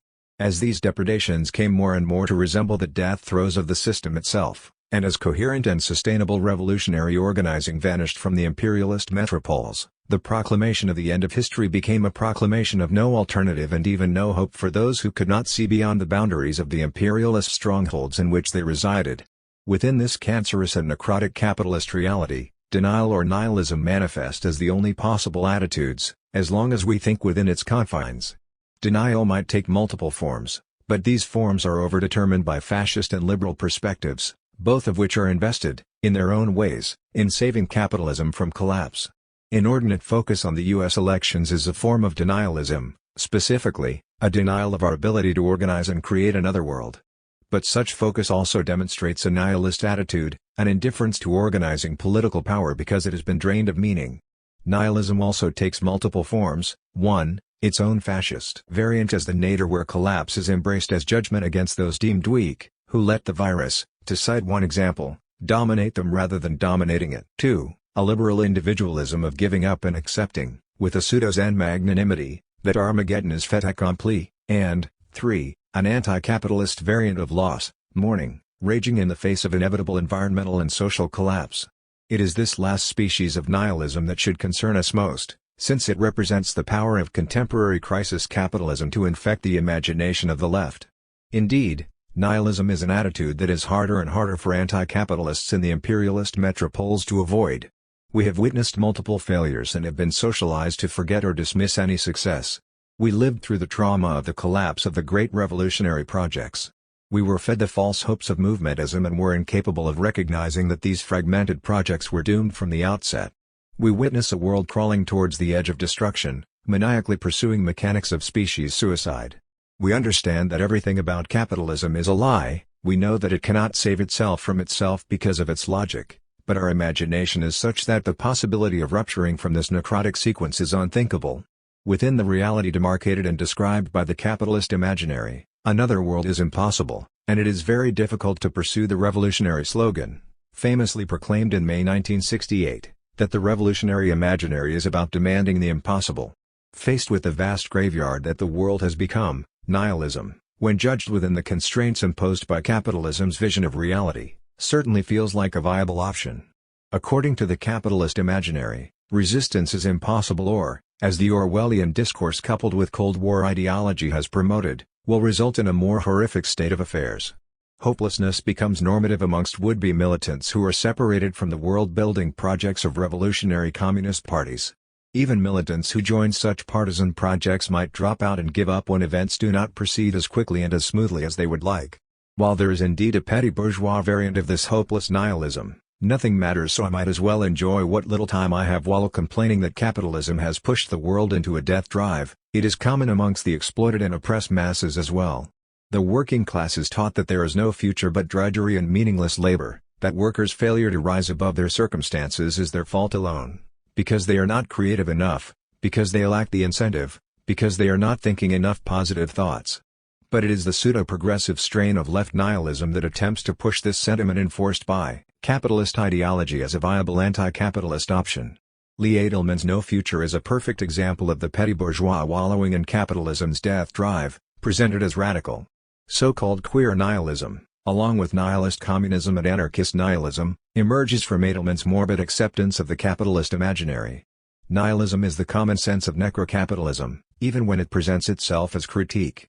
The apotheosis of contemporary nihilism is that strange sub-region of speculative philosophy known as antinatalism, a philosophy that claims to prove, as the name of an antinatalist article puts it, why it is better to never come into existence. 188 Represented by philosophers such as Théophile de Giraud, Peter Zapf, David Benatar, Julio Cabrera, and horror author Thomas Ligotti, antinatalism asserts that non-sentient existence is preferable to sentient existence. Sentient existence is in essence pain and harm. Consciousness is a monstrous evolutionary aberration, and thus it would be better if humans simply ceased to exist. As Ligotti summarizes this philosophy, for the rest of the Earth's organisms, existence is relatively uncomplicated.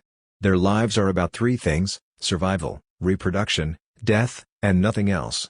But we know too much to content ourselves with surviving, reproducing, dying, and nothing else. We know we are alive and know we will die. We also know we will suffer during our lives before suffering, slowly or quickly, as we draw near to death. This is the knowledge we enjoy as the most intelligent organisms to gush from the womb of nature. And being so, We feel shortchanged if there is nothing else for us than to survive, reproduce and die.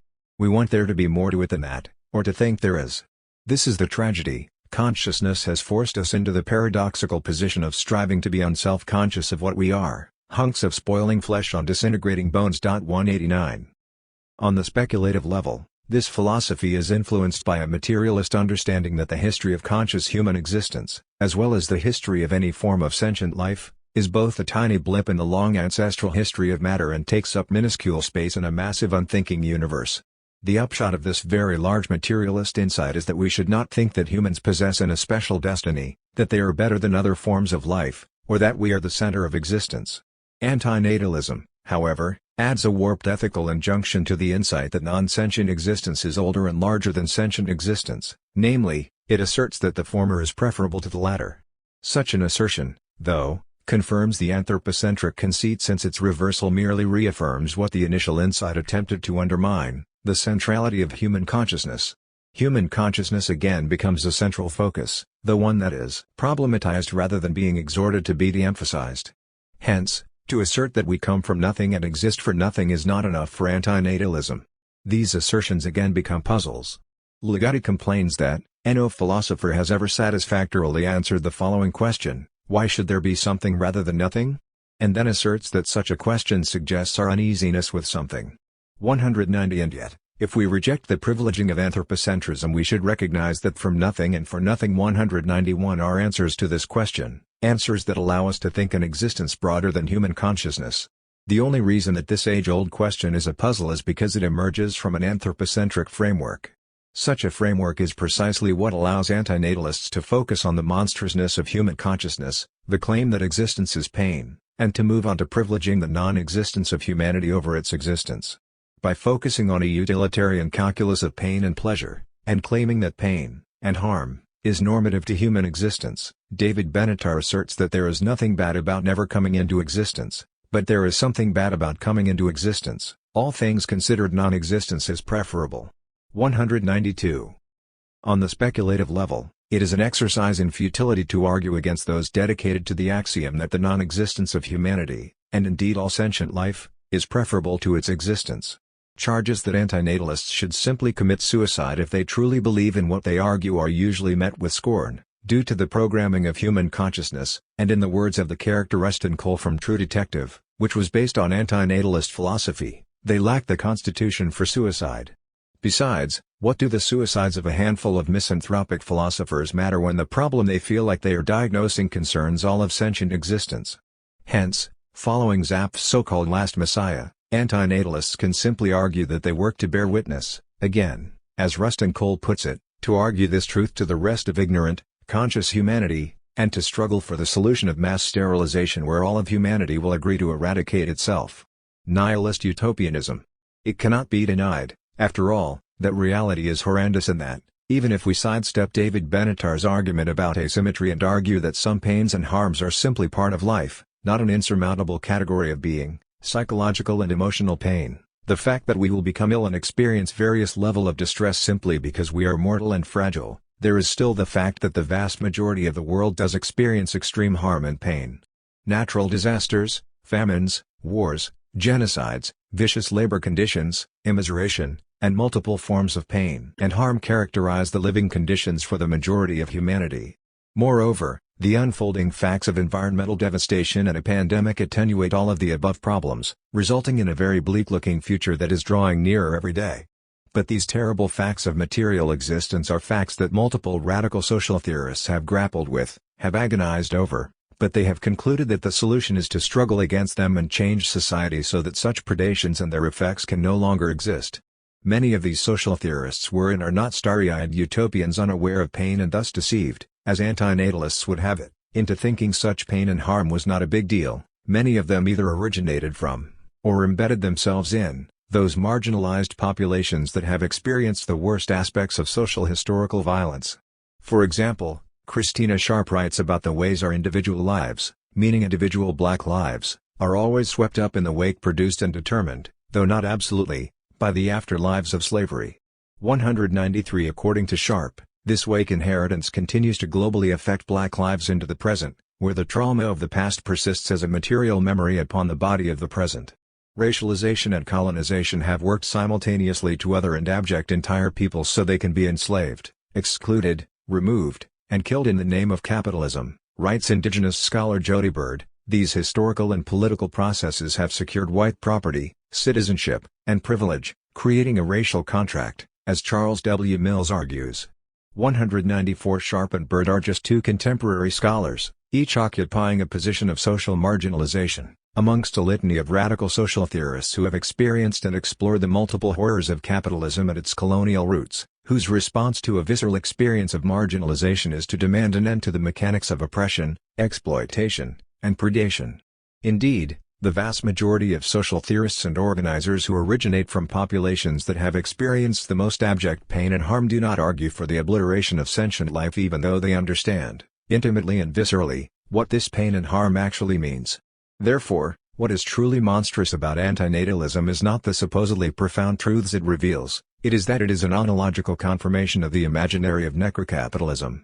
Most of these antinatalist philosophers are not individuals who have experienced the abjection of contemporary global capitalism, who have lived in what Mbembe calls the death worlds of the current conjuncture, and, in fact, most of them belong to quite privileged and largely comfortable demographics.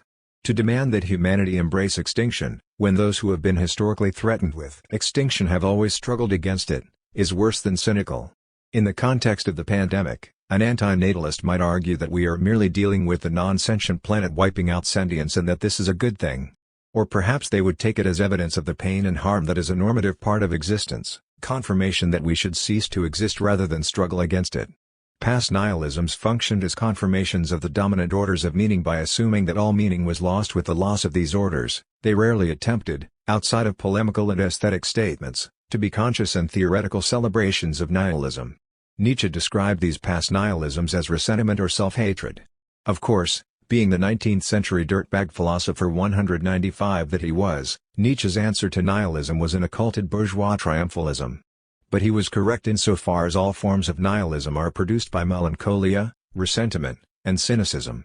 Contemporary iterations of nihilism, however, are the most melancholic, resentful, and cynical nihilisms to date, despite, or perhaps because of, their attempt to present themselves as theoretical assemblages. Antinatalism takes this necrotic wallowing to the speculative level, reifying the current order's hatred of existence. To be clear, antinatalism is a minor philosophical position. In fact, its proponents enjoy this minor status because they feel it confirms that they possess the kind of profound insight that only a few enlightened intellectuals could ever hope to attain. In this sense, it is also an elitist position and thus anti-mass, as its own dismissal of the insights from the oppressed masses demonstrates. Such insights, for the antinatalist, are delusions of the herd. They are, in a weird sense, inverted Nietzscheans who have somehow managed to copper fasten the elitism of his philosophy with the ressentiment he despised. So why should we take their claims seriously?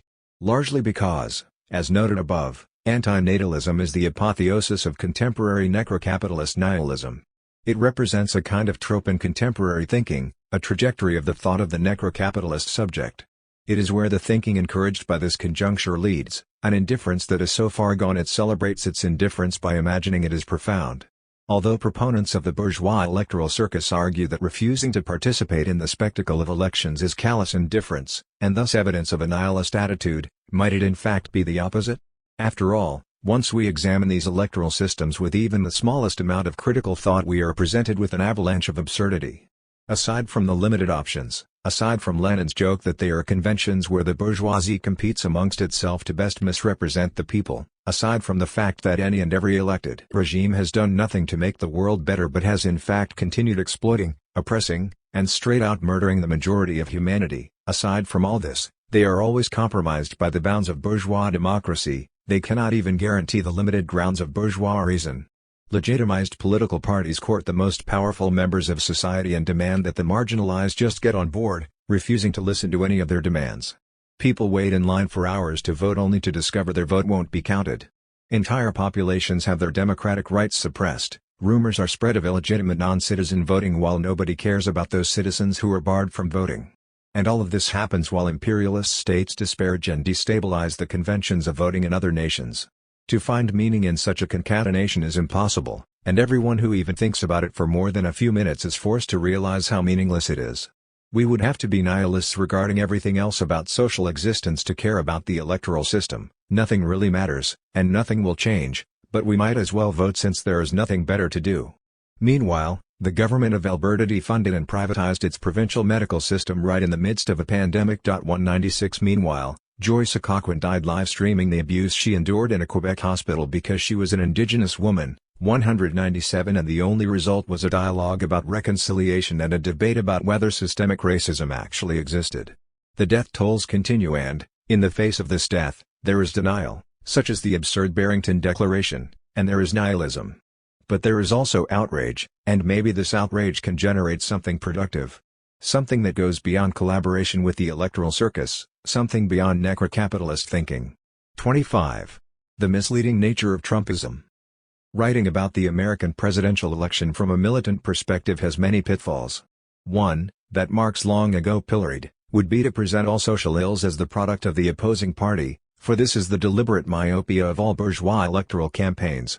The other is to reverse cause and effect, or, more generally, to think them non-dialectically, by treating candidates as if they command and manage their electoral bases.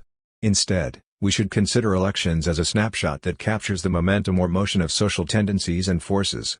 When the likelihood of a Biden victory grew, pundits and commentators began to assess the prospects of the American empire. There is a trend, perhaps growing, to frame the years of Trump's presidency with the vague and misleading term Trumpism.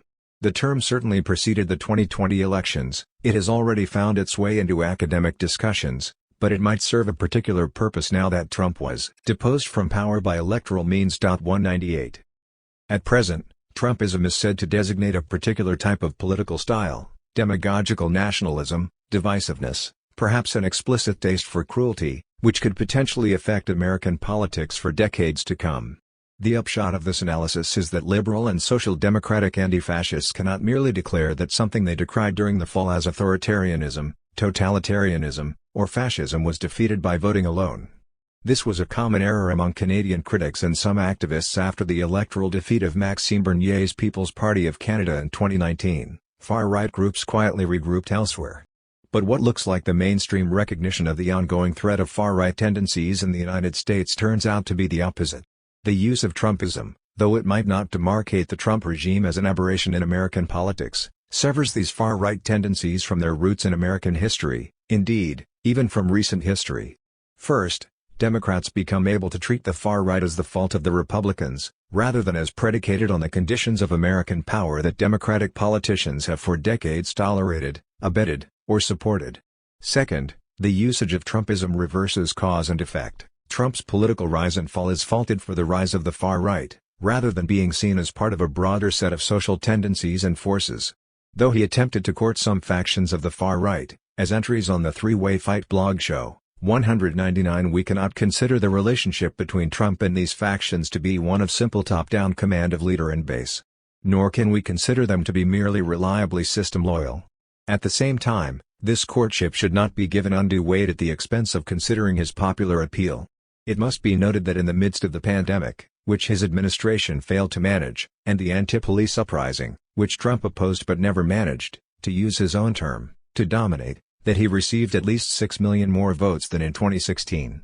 Indeed, that Trump received more votes as the incumbent than as the supposed anti-establishment outsider, a rich characterization for a billionaire, whether on paper or in reality, should indicate that we must look not at perceived outliers, Trump against other politicians who observe the unwritten rules of decorum, or the far right as opposed to other political currents in society, but at the underpinnings of American empire itself.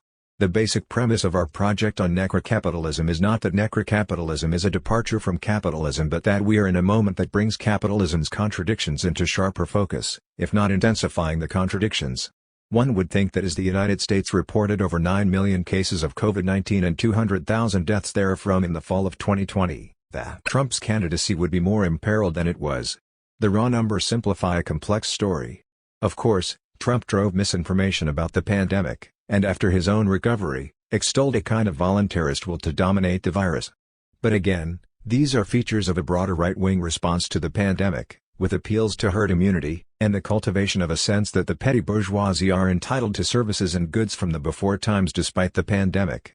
One possibility is that Trump's support, still persisting after Biden's election, is based in part in a reaction to the anti-police uprising. Without minimizing that aspect, we should also examine how Trump's base understood his administration's efforts to handle the coronavirus and how they self-reported their financial status in relation to the pandemic. Exit polls published by the New York Times asked voters how they viewed his efforts to contain COVID-19. Of the 18% who said very well, 86% voted for Trump, while the 33% who answered somewhat well also overwhelmingly supported Trump, at 78%. 200.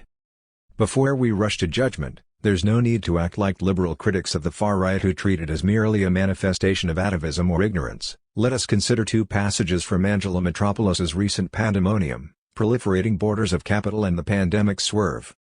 What prevailing understandings of neoliberalism have obscured is the importance to capitalist extraction and accumulation of a political-economic boundary between the demos, the ostensibly proper subject of political representation and lawmaking, and the practices of managing, properly, productive populations. 201. And during the pandemic, while much of the risk of the disease was displaced onto private households, and therefore the patterning of heritable assets and liquid wages, those households were linked through an assumed racial genealogy to larger, national and geopolitical, taxonomies of populations and the management of their health and welfare. However, the viability of lockdown households was physically contingent upon and linked by the unpaid and low-paid work in which women, migrants, and black and brown people predominate. 202.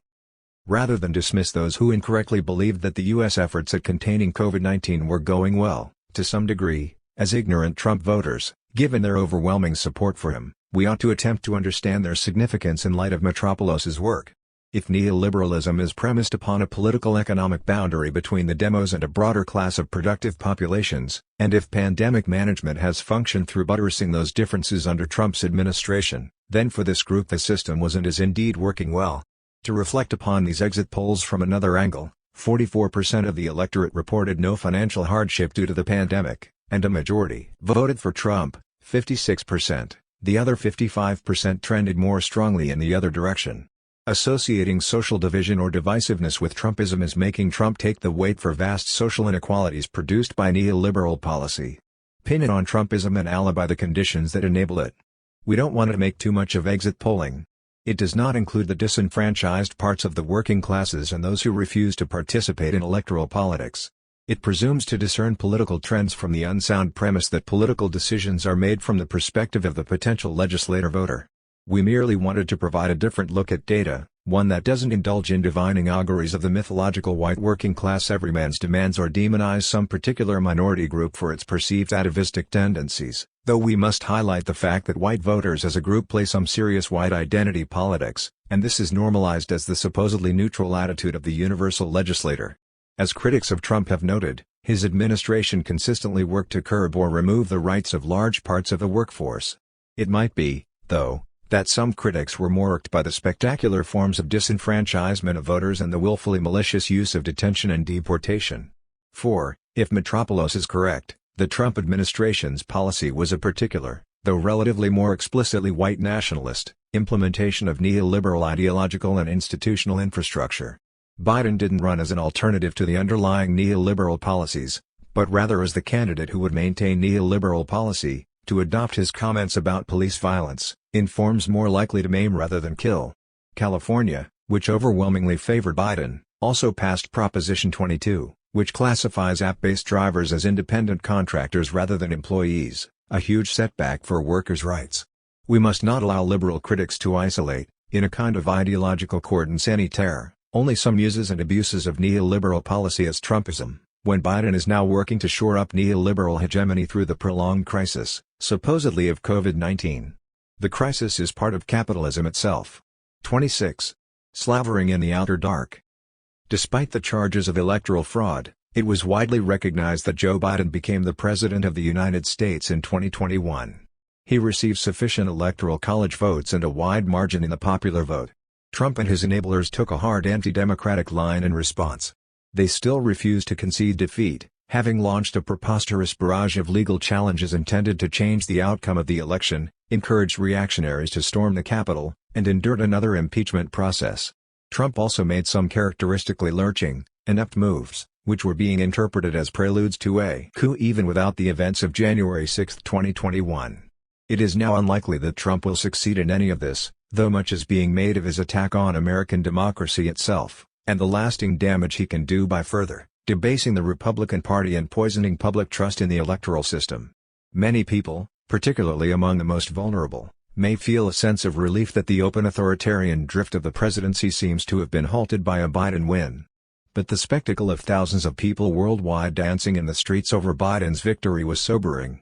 Does Joe Biden, herald the poetry of the future?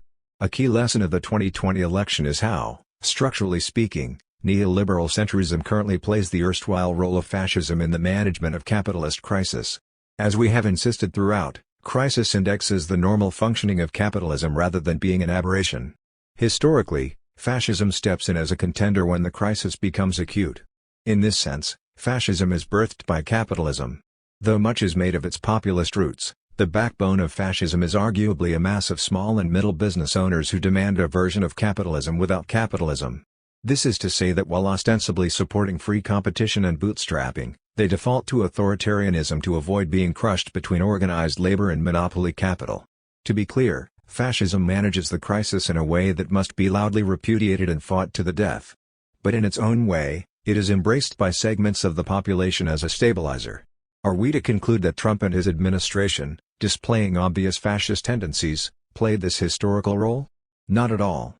Trump, rather, wielded right-wing chaos in a way that permitted neoliberal centrism to play the stabilizing role. To hit once more upon our usual refrain, that none of this is really new, consider how in 2002, the fascist Jean-Marie Le Pen advanced to the second round of the French presidential election, thus provoking panic and an overwhelming 82% vote in favor of the widely mistrusted neoliberal Jacques Chirac. Similarly, a vote for Biden was ostensibly a vote against violence, hatred, and plague, but framed in these terms: how could you lose to violence, hatred, and plague? This was hardly more than political coup even without the events of January 6, 2021. It is now unlikely that Trump will succeed in any of this, though much is being made of his attack on American democracy itself, and the lasting damage he can do by further debasing the Republican Party and poisoning public trust in the electoral system.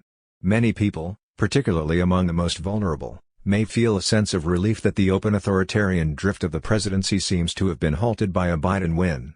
But the spectacle of thousands of people worldwide dancing in the streets over Biden's victory was sobering. Does Joe Biden, herald the poetry of the future?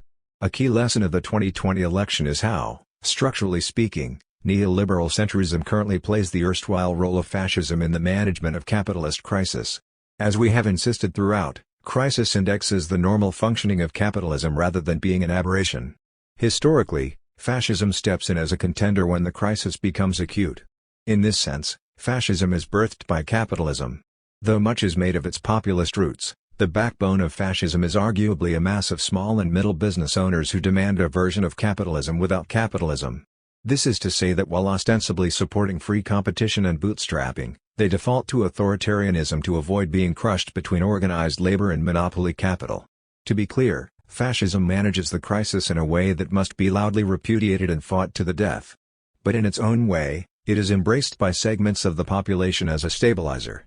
Are we to conclude that Trump and his administration, displaying obvious fascist tendencies, played this historical role? Not at all. Trump, rather, wielded right-wing chaos in a way that permitted neoliberal centrism to play the stabilizing role. To hit once more upon our usual refrain, that none of this is really new, consider how in 2002, the fascist Jean-Marie Le Pen advanced to the second round of the French presidential election, thus provoking panic and an overwhelming 82% vote in favor of the widely mistrusted neoliberal Jacques Chirac. Similarly, a vote for Biden was ostensibly a vote against violence, hatred, and plague, but framed in these terms: how could you lose to violence, hatred, and plague? This was hardly more than political. The question many have posed is whether there can be any credible alternative to neoliberalism within the Democratic Party.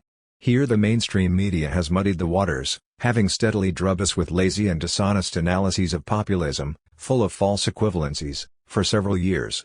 As per Laclau, populism is the name of a political strategy wherein the people is defined and played off against an enemy. 203 Whether populism is left or right all depends on how the enemy is defined.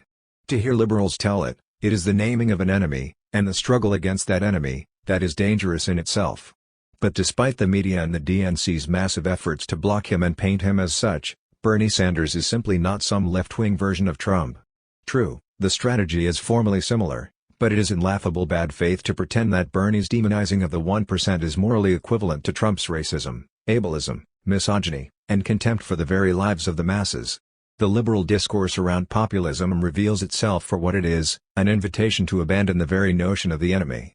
But this amounts to abandoning politics itself, in favor of submission to neoliberal management. While figures like Bernie, the Squad, and Cornel West therefore offer a semblance of opposition via the populist strategy, there is also a credible discourse around their role in sheepdogging .e, bringing disaffected voters back into the fold of electoral politics. But we have seen with Bernie in the Democratic primaries how in the end the system enforces neoliberal consensus within that fold. The wolf of Trumpism, slavering in the outer dark, helps to ensure this. The moment requires much more than this. It requires us to push against neoliberalism itself, against necrocapitalism. This means having the courage to be the communist, the genuinely anti-fascist wolf. 27. Science and social welfare opportunism. Trump did not succumb to the coronavirus, despite hundreds of thousands of people in the U.S. being not so lucky. The bourgeois electoral circus of 2020 concluded and neoliberal Joe Biden emerged as the new figurehead for American imperialism.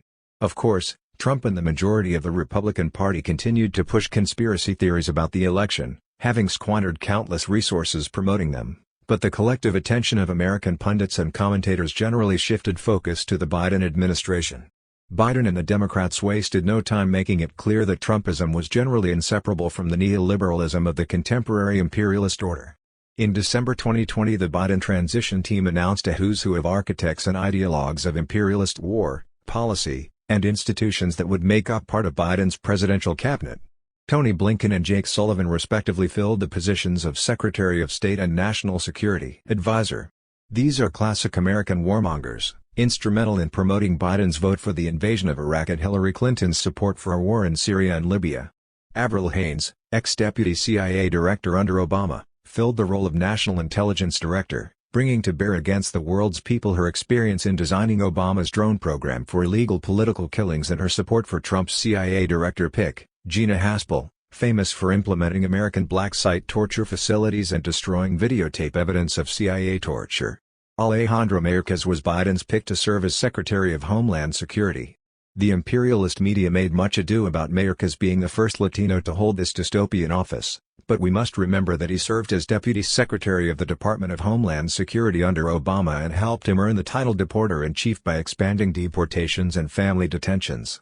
Mayorkas is so reactionary that the former head of the Florida GOP and of the American Conservative Union was prompted to tweet hallelujah upon learning of his selection. 204 Biden also selected Neera Tandon for the position of Office of Management and Budget Director, a selection that reaffirmed Biden's promise to wealthy campaign donors that nothing would fundamentally change with his election to the presidency.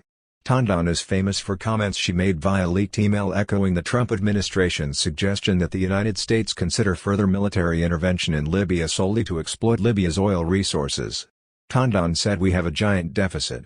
They have a lot of oil, having oil-rich countries partially pay us back doesn't seem crazy to me." 205 Continued war for oil is the name of the game with this Biden pick, along with rabid anti-communism. In a now-deleted tweet, Neera Tandon blamed Hitler's rise to power on the communists' principled refusal to align with centrist elements in Germany and suggested that the death of communists at the hands of the Nazis was well-deserved. 206. Far from drawing a sharp line between the supposed oddity of far-right Trumpism and the neoliberal administrations of empire, the Biden cabinet picks go to the core of what America is today, oddities and all, and that is a decaying settler colonial empire overstuffed with contradictions displayed in high necrocapitalist relief. While status quo liberals celebrate and pretend this cabinet of butchers is a counter to the state of affairs under Trump, Democrat and Speaker of the House of Representatives Nancy Pelosi is poised to accept a COVID-19 relief package for Americans that fails to include cash relief payments and offers a smaller purse of unemployment benefits than what was proposed prior to the election. Pelosi refused to accept a much better deal for poor people in America because she and the Democrats didn't want Trump and the Republicans to claim the COVID-19 relief package as a victory.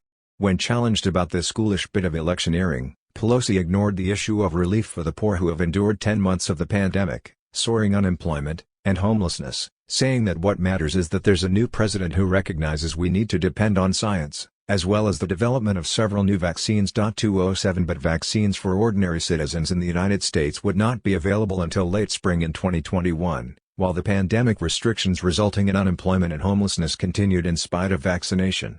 Pelosi's comment about science was bizarre as a defense for failing to provide even the mildest relief for neoliberal austerity during the pandemic. Science was opportunistically dragged about during the 2020 US election cycle by American imperialists, and Pelosi's comment was part of that. During the 2020 presidential campaign, for example, Trump claimed that Biden would put an end to the practice of fracking to instill fear in the hearts of oil profiteers and turn them against Biden. Biden denied this but had to reconcile this denial with a supposed progressive stance on the crisis of climate change. Since American presidential elections don't challenge class power, the situation for people like Biden and the people he represents was opportunistically political. Appear progressive to appease the non-revolutionary left. Biden called for a limited ban on fracking on federal land, but say nothing about fracking generally on private land and let the capitalists destroying the planet continue with business as usual to garner their support. Position it as a job creation/retention issue and march on to Washington. This was exactly what Biden did. Science is important for the world's people, and when it informs the decisions of leaders who rise above the threshold of opportunism, it may be the only thing that has a chance of averting species extinction on the planet. But science is not what Pelosi or Biden care about. For the imperialists, science is a ploy used to either advance imperialism or to maintain it, and it is no different with the politics of COVID-19 relief packages. In their introduction to the recently republished A New Outlook on Health, the Reds Park Collective notes that fighting and containing pandemics requires both a conceptual understanding of the public by the masses and a public infrastructure driven by public welfare rather than profit motive. 208 In the United States there is no public infrastructure for surviving a pandemic, and the recognition of the need for such a thing among imperialist politicians is opportunistic. Can a COVID-19 relief package be used to outmaneuver political opponents in a way that maintains the status quo of necrocapitalist planned inequity, deprivation, and injustice? If it can, you can bet the imperialists will find a way. And they did. Pelosi's "let them wait out until we get back to normal" attitude while resisting COVID-19 relief for the people enduring hardship revealed the basic condition of capitalism regarding public welfare. The wealthy are mildly inconvenienced and get by with their hoarded wealth in a system designed for them to continue to consume. Everyone else fights for base survival, and figures like Pelosi and other administrators of imperialism position it as tough work to get back to normal. The Reds Park Collective accurately writes of the United States' failure during the pandemic that it is not a mistake or malfunction of the system, it is the consequence of the steady march of imperialism, largely impervious to the public good, unless it intersects with its expansion.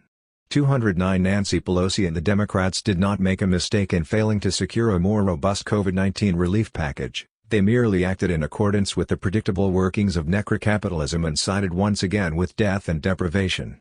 It is important at this time for those looking to imagine and implement meaningful alternatives to science and social welfare opportunism from the imperialist camp to look to leadership that is oriented towards solving the practical problems faced by the most oppressed people and those people who don't benefit from returning to the normal of Nancy Pelosi and the Democratic Party.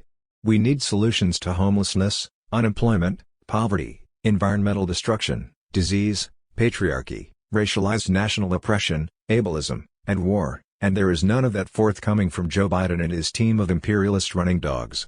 Returning to Biden's partial cabinet selection, leadership leaves no room for careerism. Under necrocapitalism today, the drive of the oppressed to use science and wield power to transform the world for the better and for all is whittled away to nothing within the legal channels for the expression of political will. The ruling classes set the rules for leadership and are packing their administrations with cronies and death merchants whose main skill is longevity in carrying out imperialism. We need to change this. When oppressed people set the height of the bar for leadership, we arrive at Stalin and Mao levels of leadership, and we move away from meaningless parliamentary elections between sectors of the ruling class posturing about science and the social good in order to keep necrocapitalism going. 28. The content of insurgency. Having subjected us to the spectacle of its electoral circus for most of the pandemic, it was too much to hope that the U.S. would stop clogging the global news cycle with the performances and rituals of its bourgeoisie's political competition. The world is more than the U.S. Even the imperialist camp is larger than the U.S. and the global deployment of the vaccine, according to the vicissitudes of world capitalism, is now happening while other events, also overdetermined by the pandemic, unfold in every corner of the globe. But it is the prerogative of the most powerful imperialist country to center its narratives, particularly the stories of its dominant class, and to demand that its voice and its concerns drown out everything else.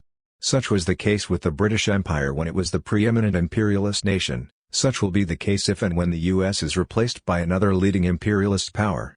In the past, in the early days of capitalism, the world was predominantly the world of the British Empire, despite other European nations competing for the same perceived right of civilizational domination, because that imperialist power possessed the economic and political power to declare itself the owner of the world, a world it saw as its destiny, along with less powerful European nation-states, to master and plunder. Most news that was newsworthy then, although the speed of news was much slower than it is today, centered the preeminence of the British Empire, until one of its genocidal slave state colonies seceded and, upon secession, worked tirelessly to become the next preeminent imperialist power. Rule Britannia was eventually replaced by manifest destiny, and the time of American exceptionalism, for every imperialist power, especially the most powerful, accords itself an exceptionalism, was born. We keep coming back to events unfolding in the US in our discussion of the necrotic characteristics of contemporary capitalism because these characteristics are best represented by the leading capitalist nation-state and the imposition of its will upon the world. Every other imperialist power, along with the compradors and the global peripheries, are still dragged along by events within the US along with events the US is involved with globally. So it was that, right when the vaccines appeared and started to be distributed globally according to the dictates of imperialism, the world found itself again focused on the fallout of this democratic ritual, the paroxysms resulting from Donald Trump's refusal to admit defeat, which led to his loyalists storming Capitol Hill because of a supposed stolen election. To be clear, this narrative of a stolen election and the democratic sanctity of Biden's election should not matter to any militant who cares about breaking from and transcending this capitalist order. As noted, so-called Trumpism, a possibly American exceptionalist term that assumes its version of right populism is unique, could not be sharply demarcated from the neoliberalism of the Biden/Harris regime. The point, here, is that all the mea culpas about the potential death of us democracy due to MAGA loyalists storming a side of us power tell us more about the degeneration of the myth of us democracy than an actual existential threat to democracy in general.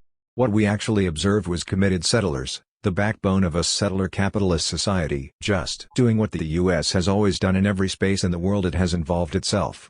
There was nothing truly outside of the pale in their so-called insurrection, and the fact that the police collaborated with them is evidence of this, because it was merely the white settler garrison manifesting as it has always manifested, since the settler colonial beginnings of the U.S. monstrosity. Media lionizing of the few pigs who did try to halt this white power mob, the crocodile tear shed for the hero cop who died in the process, should not hide the fact that these same police were part of the repressive state apparatus engaged in the ongoing domestic warfare that had both set off the spring and summer rebellions of 2020 and that were involved in putting them down. Indeed, the surreal restraint the police demonstrated towards the so-called insurrectionists was nowhere evident in their responses to the spring and summer demonstrators. This difference in response revealed again a rigorous analytic narrative of police violence as systemic, institutionalized, juridically condoned. 210. The fact that the class composition of this supposed insurrection was by and large upper middle class should demonstrate that this is less of a heinous act and more of the U.S. settler colonial nature haunting itself. 211 That is, it was a point of social cannibalism. The U.S. is eating itself and its own claims to democracy. Its pro-Confederate past is showing up in its hallowed sites, but it cannot condemn this past because, in the interest of unity, it preserved this past against black Reconstruction, through Jim Crow, and right up to its current anti-black and pro-colonial carceral logic. Thus, when us Democrats complain about an attack on democracy, we should not care since we are merely observing the racist basis of this so-called democracy working itself out in real time, as a war between settler siblings. But American exceptionalism is such that other imperialist nation-states are forced to play along. Condemnations of Trump's claims about the U.S. elections have been delivered by the other imperialist nations, and all of these condemnations have also been determined by the pandemic and the worry that so-called Trumpism will get in the way of the rollout of vaccines. A rollout, let us be honest, that will function according to the rules of imperialism no matter what happens in that exceptionalist realm of us blood and soil. None of these nations really cared about the content of Trump's politics when he was in power. Liberal democracy is such that it can tolerate reactionaries as long as they play by the rules of electoral ritual. What it cannot tolerate are these rules being broken, which is why it could not tolerate the violence of the rebellions in the spring and summer while also tolerating the necrotic aspects of capitalism that were laid bare over the course of the pandemic. Hence, despite Trump's baseless claims about a stolen election in November and December, fascists such as Modi congratulated Biden for his victory. And following the January 6 events in the Capitol building, a reactionary like Boris Johnson could join the chorus of other imperialist states condemning Trump for allowing the transgression of the hallowed conventions of bourgeois democracy. This transgression has been cast in moralizing terms by liberal critics. We must cast aside these moralizing terms. A revolutionary, anti-capitalist struggle must contend with the conquest of political power and must also contend with its enemies' attempts at conquest. The Capitol Putsch was a disorganized and naive attempt to commandeer a symbol of American power, one revealing the equivocal relationship between American imperialism, the far right, and liberalism. Liberals hand-wring about the violence, about the violation of democratic conventions, and blather on about sedition and treason. But they did the same with the rebellions in the spring and summer and, as noted, subjected the populations involved in these rebellions to more state violence than what fascists who stormed the Capitol were subjected to. Fascists who were in fact enabled by the repressive state apparatus of the dictatorship of the bourgeoisie. The pigs participated, letting the Trump supporters inside, and have faced far less retribution. The dictatorship of the bourgeoisie can tolerate fascism to a certain extent because it is part of its political continuum, especially in a settler capitalist formation. As long as fascists follow the rules of liberal decorum, other factions of the bourgeoisie are happy to enable them by giving their ideologues many of the platforms they desire. Biden could thus speak about unity amongst white supremacists and other US citizens once the embarrassment of the Capitol storming was overcome. Republicans who were once fine with Trump could entertain the notion of voting for impeachment, even though they largely voted not to impeach, because he broke the decorum generated by the myth of US democratic exceptionalism. Multiple adages about the singular greatness of US democracy and how it was violated by the events of January 6 should make us laugh. The white supremacy that is foundational to that great democracy simply manifested. It was not in contradiction with the content of US politics, only with its form. The racist in a culture with racism is therefore normal, writes Fanon. He has achieved a perfect harmony of economic relations and ideology. 212 and Devin Zane Shaw has charted the ways in which system loyalty and system opposition function within white supremacist factions of settler capitalist formations. 213. All of this is to say that if the Capitol building was stormed by revolutionaries who desired to overthrow settler capitalism, there would in fact be nothing to condemn. The problem for us is the political content, not insurgency, whereas for liberals the problem is insurgency and they could give two shits about the politics involved. Actually, they would be more likely to condemn communists, anarchists, and Antifa before condemning actual fascists. For our side, and against the return to neoliberal normalcy, we want to remind ourselves and those we organize with that insurgency is correct, that the conventions of bourgeois democracy should be torn down, but that it is the political line that matters. We are now being exhorted to return to a neoliberal normalcy and to act as if the recent delirium of the most powerful imperialist nation was an aberration, when in fact we should be rejecting this violent and necrotic system altogether. As the war between siblings of the dictatorship of the bourgeoisie intensifies, and thus exposes more of the intrinsic violence of the system, we should be rejecting both the fascist and liberal wings of this bourgeois dictatorship. Capitalist normalcy must die if humanity is to live. 29. 2 Errors of normalization. If this project began in the midst of an indeterminate miasmatic temporality, the beginning of vaccinations, regardless of their success, draws us back into periodization and demarcations. From the dichotomy of before times and the pandemic, back to past, present, and future. Political leaders touted not the end, but the beginning of the end of the pandemic, though, given that vaccination will follow distribution patterns and logistics shaped by necrocapitalism, we can anticipate a long interregnum of an uneven geography of, potentially, post-pandemic life. The return to normalcy will constitute a regression toward the capitalist system that enabled the pandemic to reach the scope that it has, and which continues to enable successive environmental crises. The guiding hypothesis of this project has been that, to quote Lenin, all crises make manifest what has been hidden. They cast aside all that is relative, superficial, and trivial, they sweep away the political litter. Our explicit goal has been to relate what is unprecedented to constitutive features of capitalism. Thus, we began very early on by challenging the hyperbolic assertions of several prominent philosophers. Giorgio Agamben's position veered very quickly toward close proximity to COVID denialism, The coronavirus was merely a ploy to extend the state of exception into everyday existence, stifling the meaningful bonds of public life. 214 Ironically, it was the United States, which once stood as the contemporary paradigm of the state of exception, that then underwent an inversion into spontaneous Agambenian resistance. And for that, it has recorded a disproportionate amount of preventable harm and death, though again, it is marginalized and oppressed groups which have disproportionately suffered this already disproportionate harm.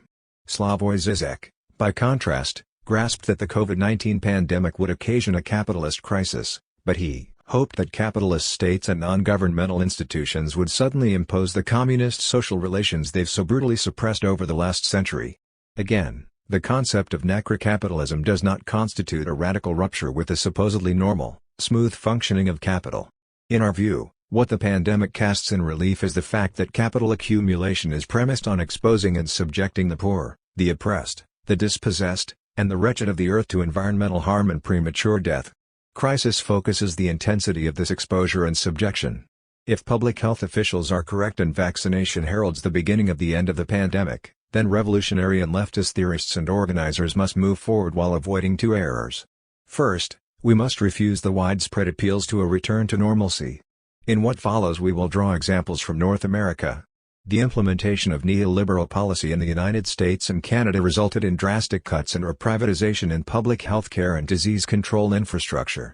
However, this criticism of government policy should be understood in the broad sense that includes policy changes over decades. Yet even if these policies were different, this would not modify the fact that, as Angela Metropoulos points out, shortages or supply chain breakdowns in supplies of personal protective equipment are due to the fact that B is a commodity. 215. Furthermore, the normalcy to which public officials appeal rests on a system of transnational capitalism that is powered by fossil fuel. There's already an attempt on the part of wealthier nations to pin responsibility for carbon emissions on countries that produce commodities, for export to these wealthier nations, without acknowledging how the drive to extract surplus value by following cheap labor costs drives increased carbon emissions.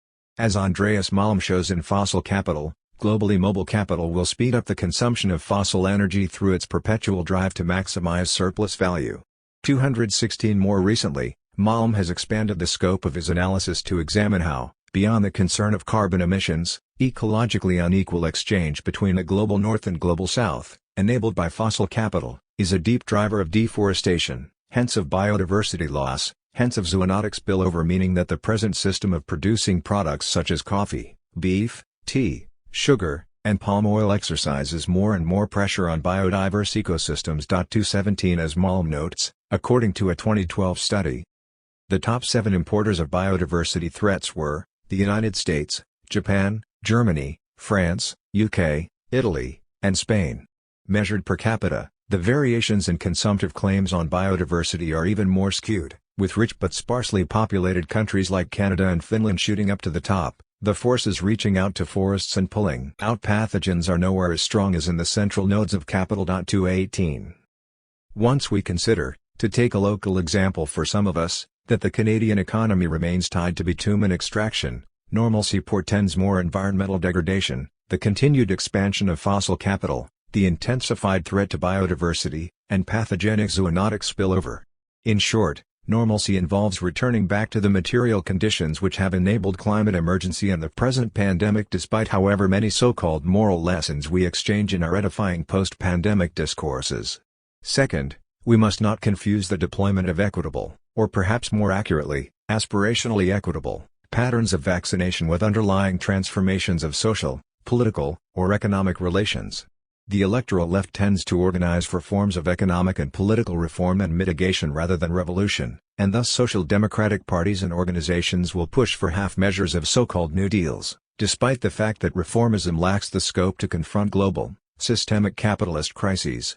They will focus on instituting equitable patterns of distribution, but these leave inequalities in relations of production untouched. In other words, even if a given government institutes equitable patterns of vaccination, these equitable patterns do not constitute a rupture with underlying exploitative relations of economic production and social reproduction. And the deployment of these patterns of distribution must be examined from the totality of social relations. For example, the federal government and at least some provincial governments in Canada have prioritized vaccination for Indigenous peoples. For some analysts, This signals a shift toward fulfilling the Canadian government's self-proclaimed mandate of nation-to-nation reconciliation between First Nations, Métis, and Inuit nations and the Crown. However, much of the government's policy remains the same. In October of 2020, the Trudeau government announced that the pandemic will interfere with a prior pledge to end long-term boil water advisories, which must mean that COVID-19 has been in Canada for years, since the promise was made in 2015. Nor should we exclude the fact that Indigenous communities are especially vulnerable to the pandemic due to various ongoing structural manifestations of racism, the lack of services available to remote communities, biases affecting how healthcare is administered, or denied, and the stigmatization of Indigenous communities as supposed carriers of COVID-19, and that none of these factors has been mitigated. In fact, if we consider that Indigenous struggles, from the Wet'suwet'en and Solidarity blockades of February 2020 to the Micmac assertion of fishing rights, were met with escalating reactionary settler vigilante violence, and what amounts to tacit consent of the RCMP in these situations for vigilantism, it is plausible that Indigenous political struggle faces more antagonism than it did at the beginning of the pandemic. And if we consider that the government policies have enriched the bourgeoisie at the expense of the working classes, increased social inequalities, left many unemployed, with women, especially racialized women and women with disabilities, significantly impacted by job losses in the U.S., and exposed marginalized and oppressed communities to the deepening environmental injustices of adverse healthcare outcomes through the pandemic, only a sliver of society has the means to return to normal. In short, when public officials herald the beginning of the end of the pandemic, we must organize so that the return to so-called normalcy is merely a condition of the beginning of a renewed struggle against the conditions that make necrocapitalism possible. 30. Time theft in the new normal. We have so far cautioned against the ideological trap of a return to normalcy. Since what is unprecedented in the pandemic index is only the functioning of the inner logic of capitalism under specific historical conditions rather than any radical rupture, the return to normalcy is a concession to the very crisis-ridden system that we should rather be aiming to overcome. On the other hand, we are everywhere enjoined to embrace a new normal. It's worth reflecting further on this because here again the theme of novelty, the unprecedented, is perniciously mobilized, while the old logic of capitalism churns on. Irrationalities in vaccine rollouts and the proliferation of coronavirus variants are certainly emerging phases of crisis, not to mention parallel and compounding crises like the deadly climate-driven cold shock in Texas at the time of writing. But we must never forget that capitalism runs on crisis. Because it does, the contradiction between the return to normalcy and the new normal is only apparent. What we are witnessing is capital seizing the moment, not simply to keep its grip on us, but also to tighten it. In a very basic way, pandemic-related unemployment swells the reserve army of labor and therefore puts pressure on those who are still working. But there are more specific ways the grip tightens as well. To take one example, many of us work in the education sector, and have had to shift to telework and online learning. The writing is on the wall that the current investment in this shift, made materially in large part by workers themselves, to be sure, is here to stay. Doubtless, we can point to emerging coronavirus variants or even to the next pandemic as reasons why a robust online infrastructure and workforce capacity are vital.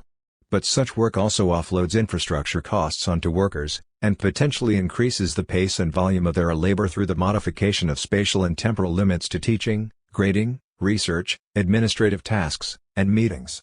Let's not miss the implication: the more capitalism manifests openly as necrocapitalism, that is, the more it mows people down by exposing frontline workers to infection for economic reasons, the better it can sell fixes that help it to extract even more surplus value from workers. More simply still, the more it kills us, the more capitalism can steal from us. This sounds perverse, but that's precisely the point. Talk of the new normal masks capital's core perversion. It does this by conflating normal in the sense of usual or typical, with normal in the sense of normative. For this reason, we reserve the use of the term normal to simply mean the functioning of capitalism according to its core logic, which, of course, can manifest in various ways according to capital's needs of the moment.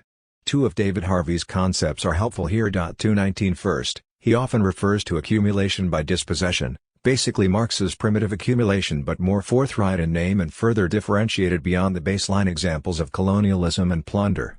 In a word, accumulation by dispossession is the phase of capitalism in which startup capital is acquired through theft, force, or coercion. Harvey's terminology is preferable to Marx's because primitive has the ring to it of historically prior, whereas this is not at all what Marx meant.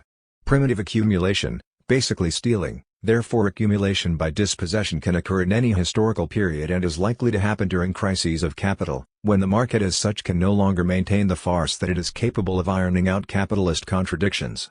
Second, Harvey often references the free gifts of nature that human beings give capitalism. Take reproduction and child-rearing, which we've discussed at some length in previous chapters. It is costly to raise children, which is odd when you realize that by doing so you are equipping new workers for entry into the market.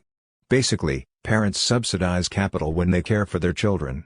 And in other ways, such as through our creativity and our capacity for mutual aid, we likewise furnish capital with much it can put to its own uses and sell back to us at an inflated cost. Let's put these concepts together. What we are suggesting is that we are living through a new round of accumulation by dispossession. But to speak solely of teleworkers, what is being demanded and taken also falls increasingly in the category of erstwhile free gifts of nature. Unless we are deemed essential and put in harm's way as a matter of course, our working lives are shifted increasingly into our home or intimate lives, where care relations have to keep the whole damn thing going. The reduction of junk time through telework is double-edged, for in the very instant that it opens up free time, it also recasts us as beings who are available for work. This is, of course, what the poorest workers have always been to capital, but there is a palpable sense in the pandemic of digital proletarianization. And this is precisely one facet of what is peddled as a new normal. Finally, this bears on what we previously termed the indeterminate miasmatic temporality of the pandemic's opening. Arguably, over a year into the pandemic, this temporality continues into the calls for normalcy, but it now does so with a twist. We are told to wait, specifically, that we must wait for capital and its neoliberal political bunglers to outrun the rapidly mutating coronavirus through vaccination rollouts and therapeutics.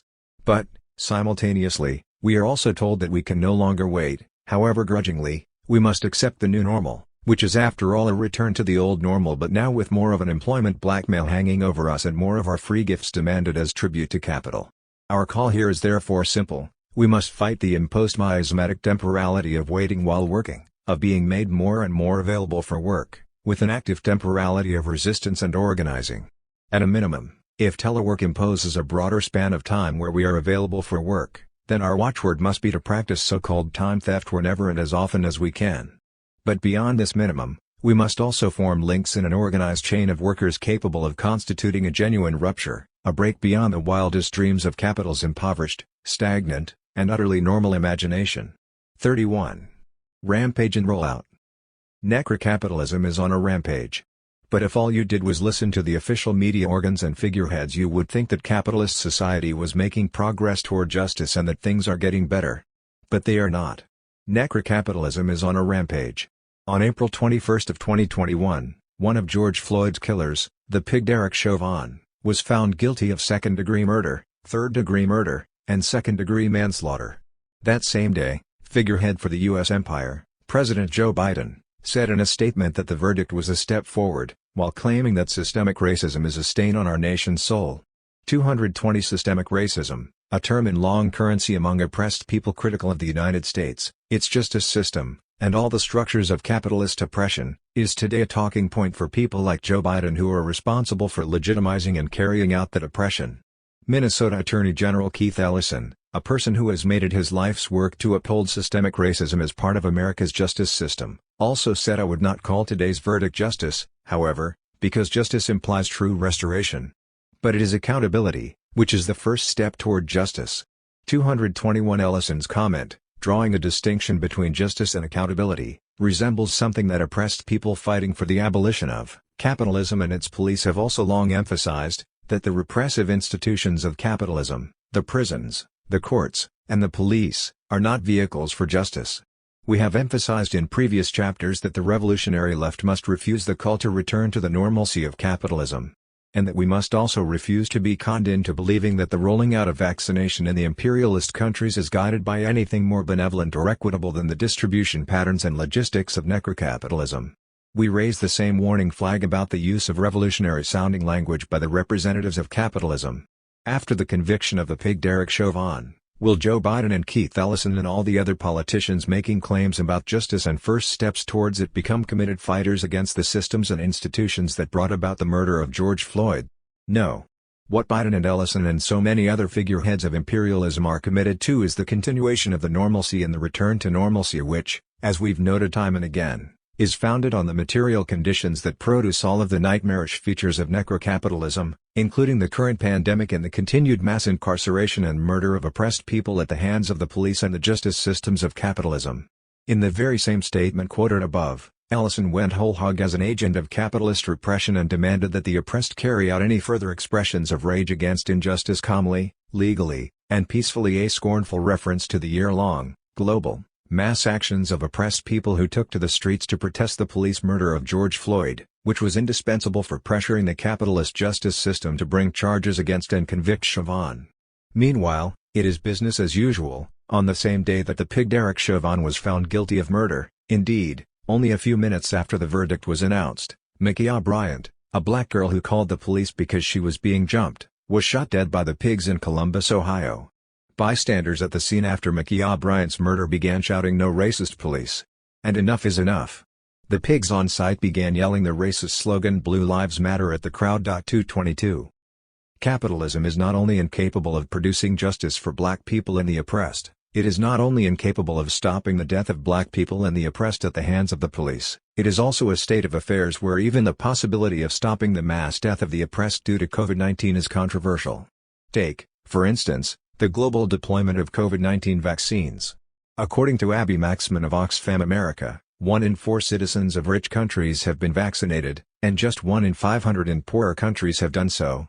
This is stemming from the fact that the United States, the UK and other countries oppose a waiver on international bourgeois patent rights for COVID-19 vaccines that would allow poor countries to manufacture the medicines.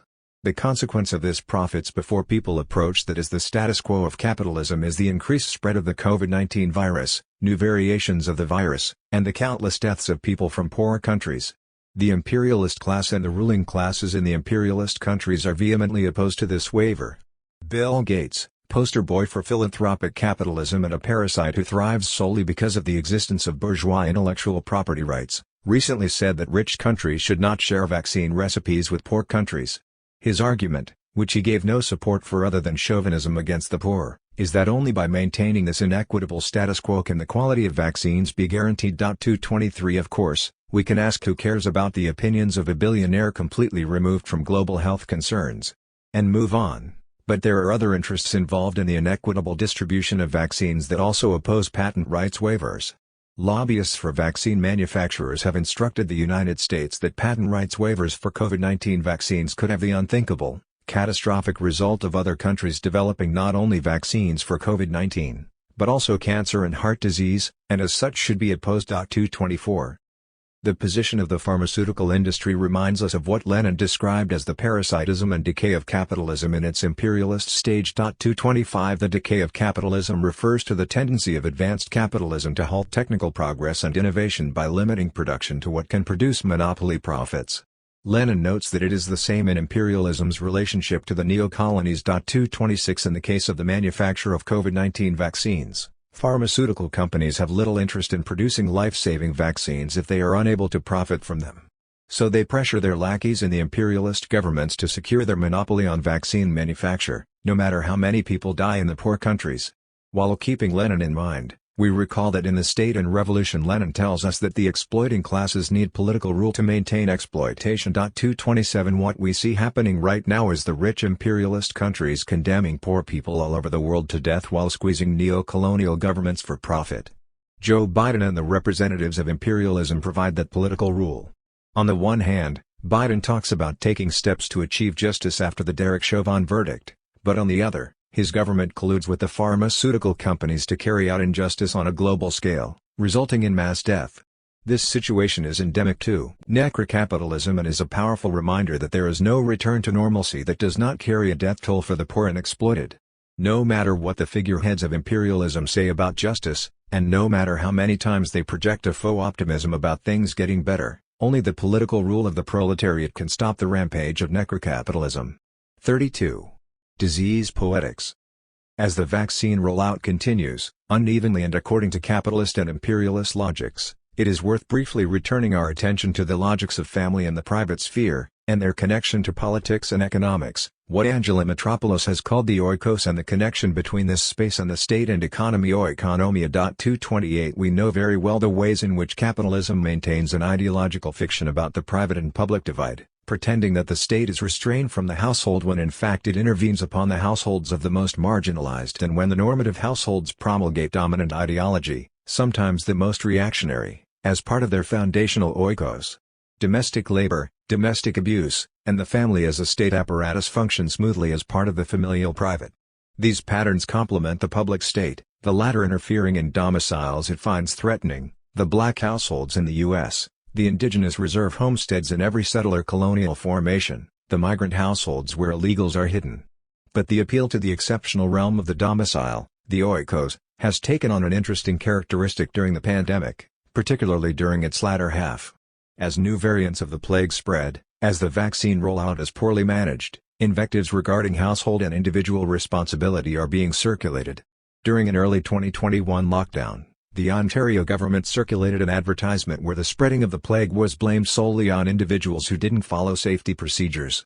Meanwhile, while this advertisement was circulating, the same government was talking about opening up the economy again, opening up the very spaces that all medical experts indicated caused viral contact. By March, with case numbers still climbing, the Ontario government again trotted out this nonsense about individual responsibility and private gatherings and declared a more draconian lockdown. 229 A stay-at-home order was issued, police were mandated to stop and question pedestrians and drivers. Despite the fact that the medical experts had informed the government that the ICAs were filled with workers and that the problem was that workplaces, even those deemed essential, were not providing the proper safety measures or paid sick leave, as usual the government responded in its typical manner, policing rather than care, which is the normative necrocapitalist response. The problem, according to the government, was private responsibility, the decisions of families, the decisions of individuals. Personal choice and not the governmental choice to restrain itself from interfering with the economy. The household and the individuals within the household are, of course, the units upon which the capitalist state depends.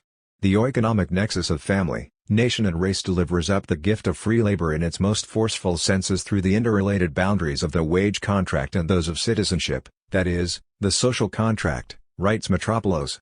It does so in the forms of unpaid domestic labor, migrant labor that, by way of visa stipulations or outright criminalization, is compelled to work for as little as possible, the geographic organization of cheap and below subsistence labor, to mention the most notable.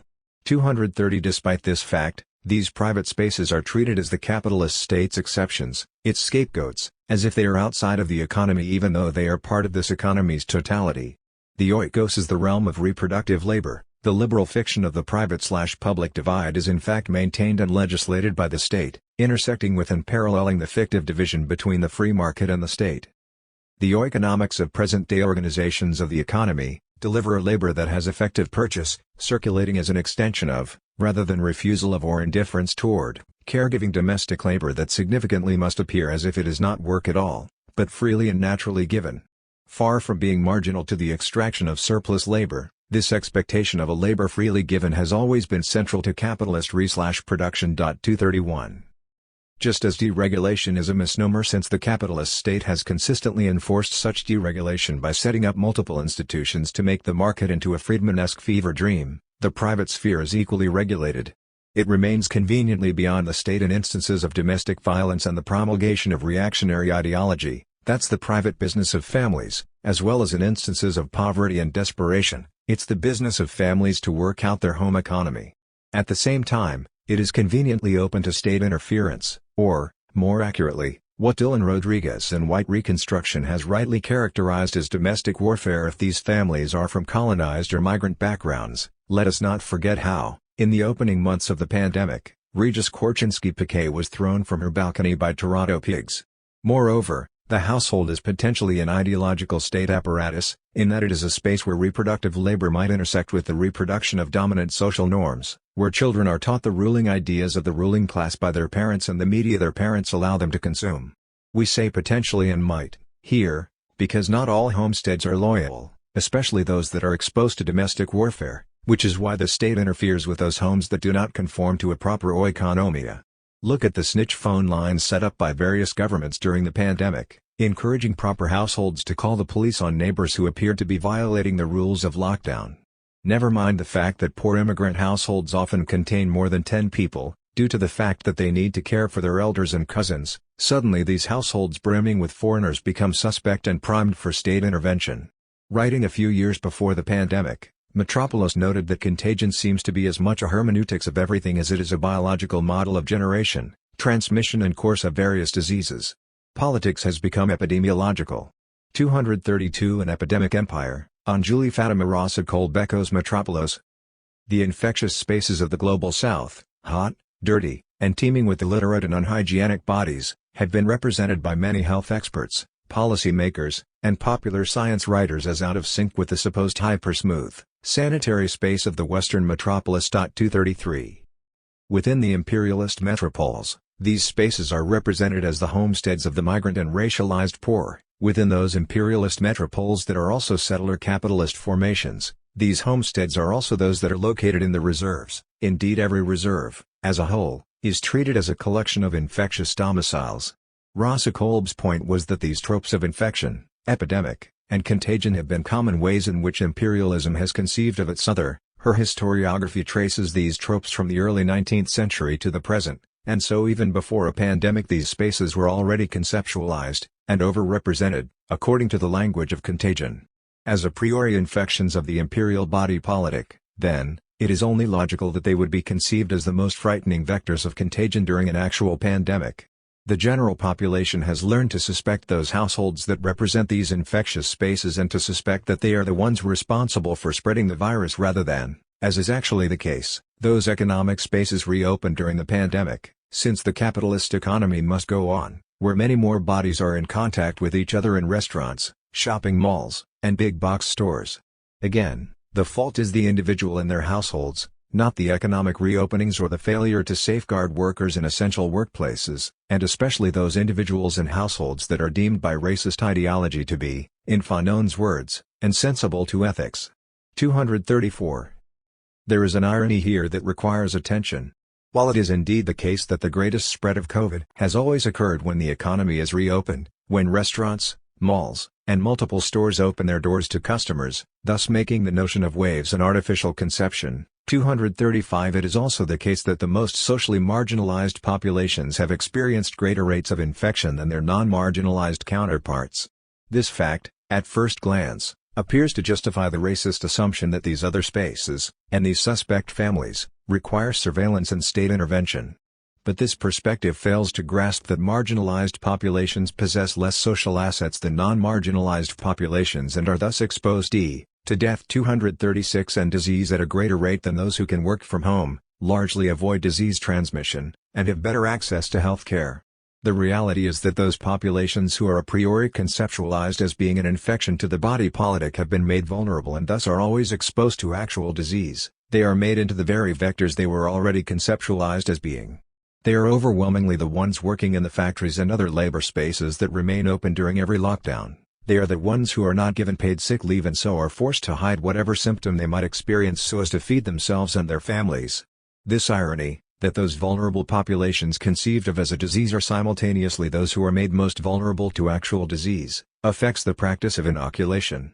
As the vaccines are being produced and those states that have access to them attempt to think how to best inoculate their general population, it becomes a general health concern to figure out which populations are most vulnerable to COVID-19 and to inoculate these populations first, so as to prevent further spread and stress upon state health systems. It was thus basic risk management when the Canadian state, for example, chose to distribute the first round of vaccines to at-risk Indigenous communities. This distribution was not an act of kindness, or even benevolent colonial paternalism, though it occasionally depicted itself as such, because settler capitalism is far from benevolent.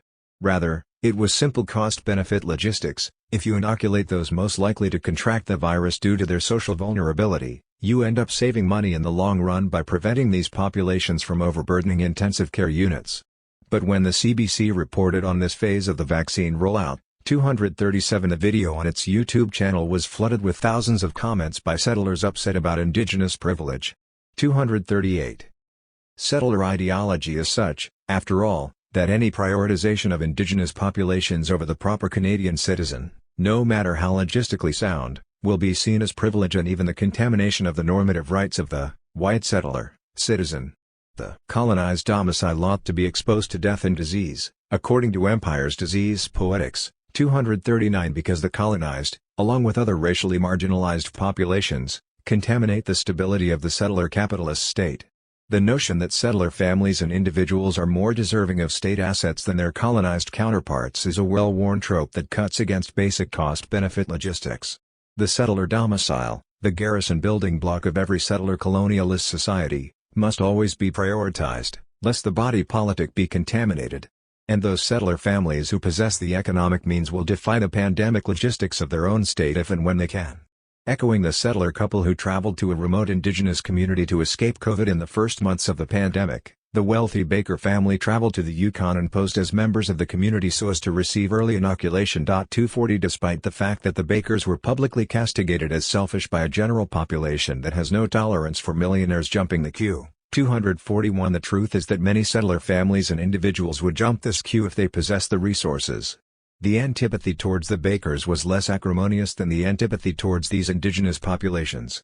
The hatred of the former was more to do with the fact that they used resources that the majority of settlers did not possess.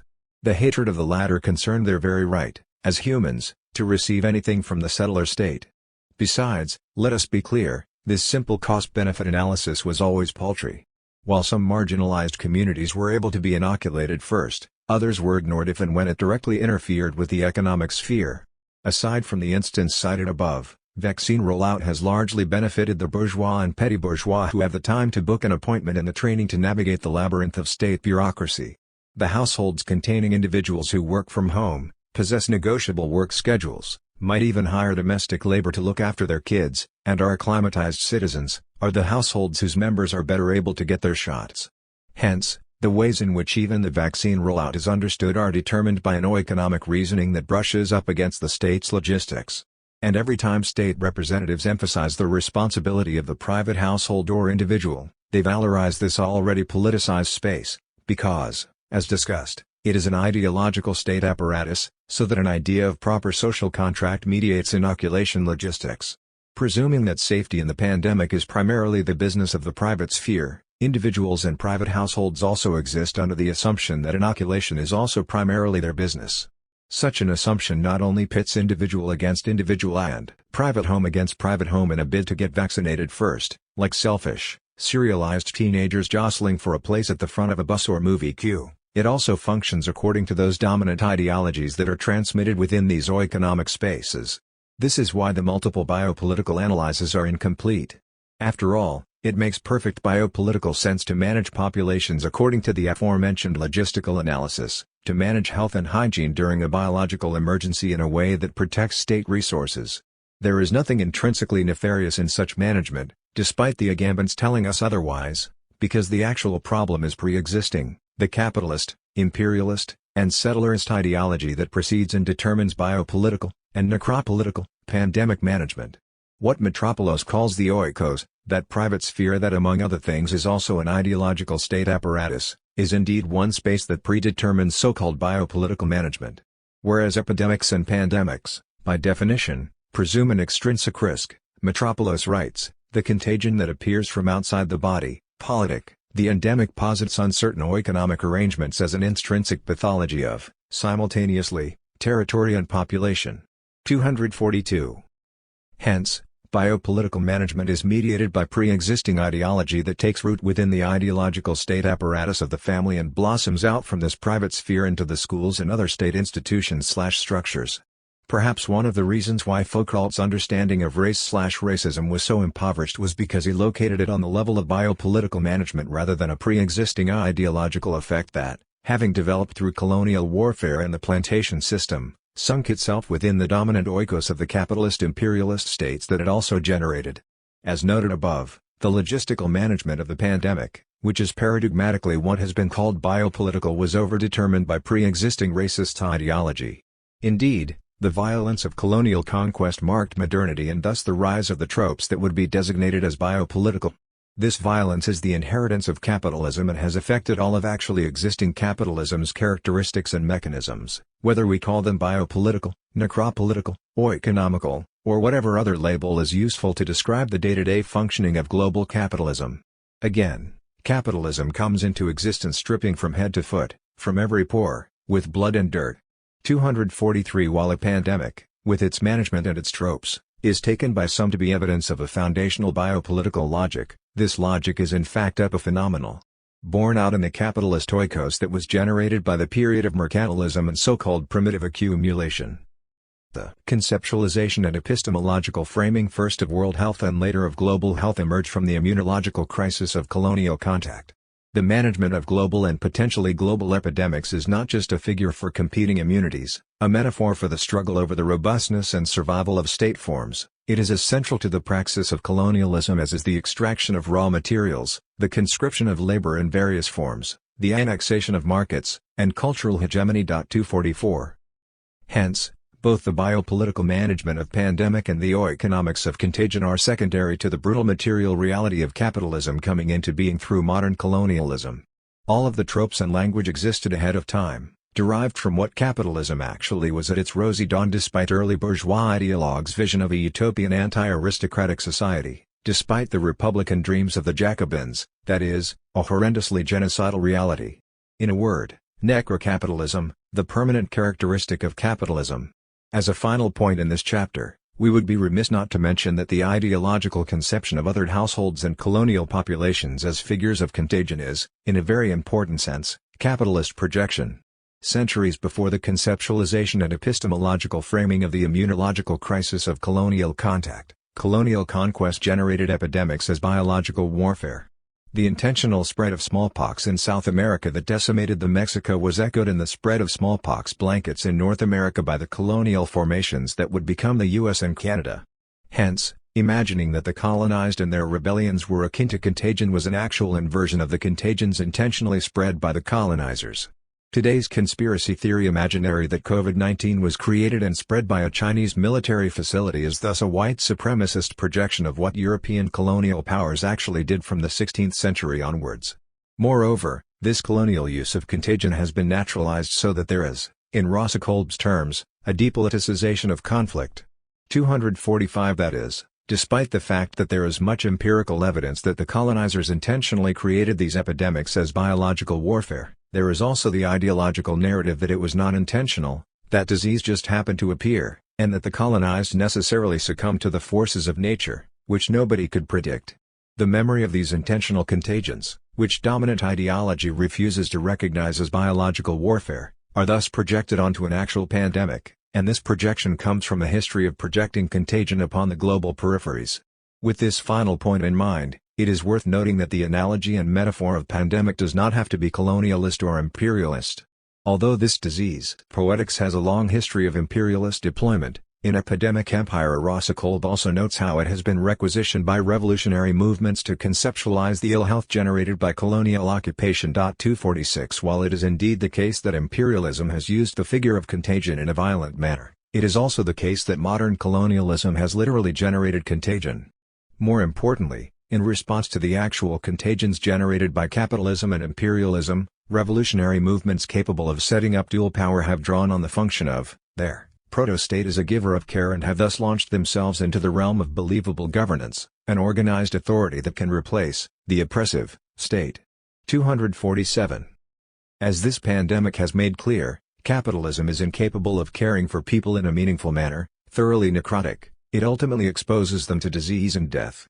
Revolutionary movements that grasp the fact that the actual virus is capitalism, that might even employ a counter-disease poetics, one which is more accurate about who is responsible for creating and spreading and refusing to prevent epidemic, will generate a better understanding of health and care. In the struggle to take care of our bodies in a new, more human way, a collective led by James Boggs wrote in 1975, we can discover a new humanity in ourselves. A humanity which will manifest itself not only in the good health of the individual but in healthier relations among all of us in the communities where we live and the places where we work. 248. Epilogue.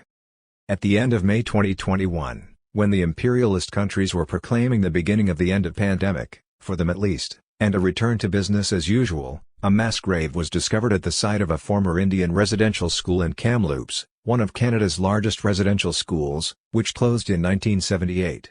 This grave held the remains of 215 Indigenous children, some as young as 3 years old, victims of the Canadian colonial system. 249 Similar sites at other former residential schools would eventually be excavated. Predictably, the ruling class parties and their ideologues publicly lamented this grisly discovery. The truth, however, is that survivors of the residential school system had long claimed the existence of such graves, and the official Truth and Reconciliation report had asked that these claims be investigated. Such claims were derided by the government, the claimants dismissed as delusional, and the architects of the residential school system were conceived as well-intentioned but misguided individuals. In this context, the public displays of sadness on the part of Justin Trudeau, the Canadian Prime Minister at the time, or Erin O'Toole, the leader of the Conservative opposition, were particularly gross. Trudeau's government had once denied funding to the Truth and Reconciliation Committee to investigate the claims of mass graves. Erin O'Toole and his party had long celebrated the architects of the residential school system, angrily denouncing the cancel culture of those who demanded the statues built to these individuals be removed.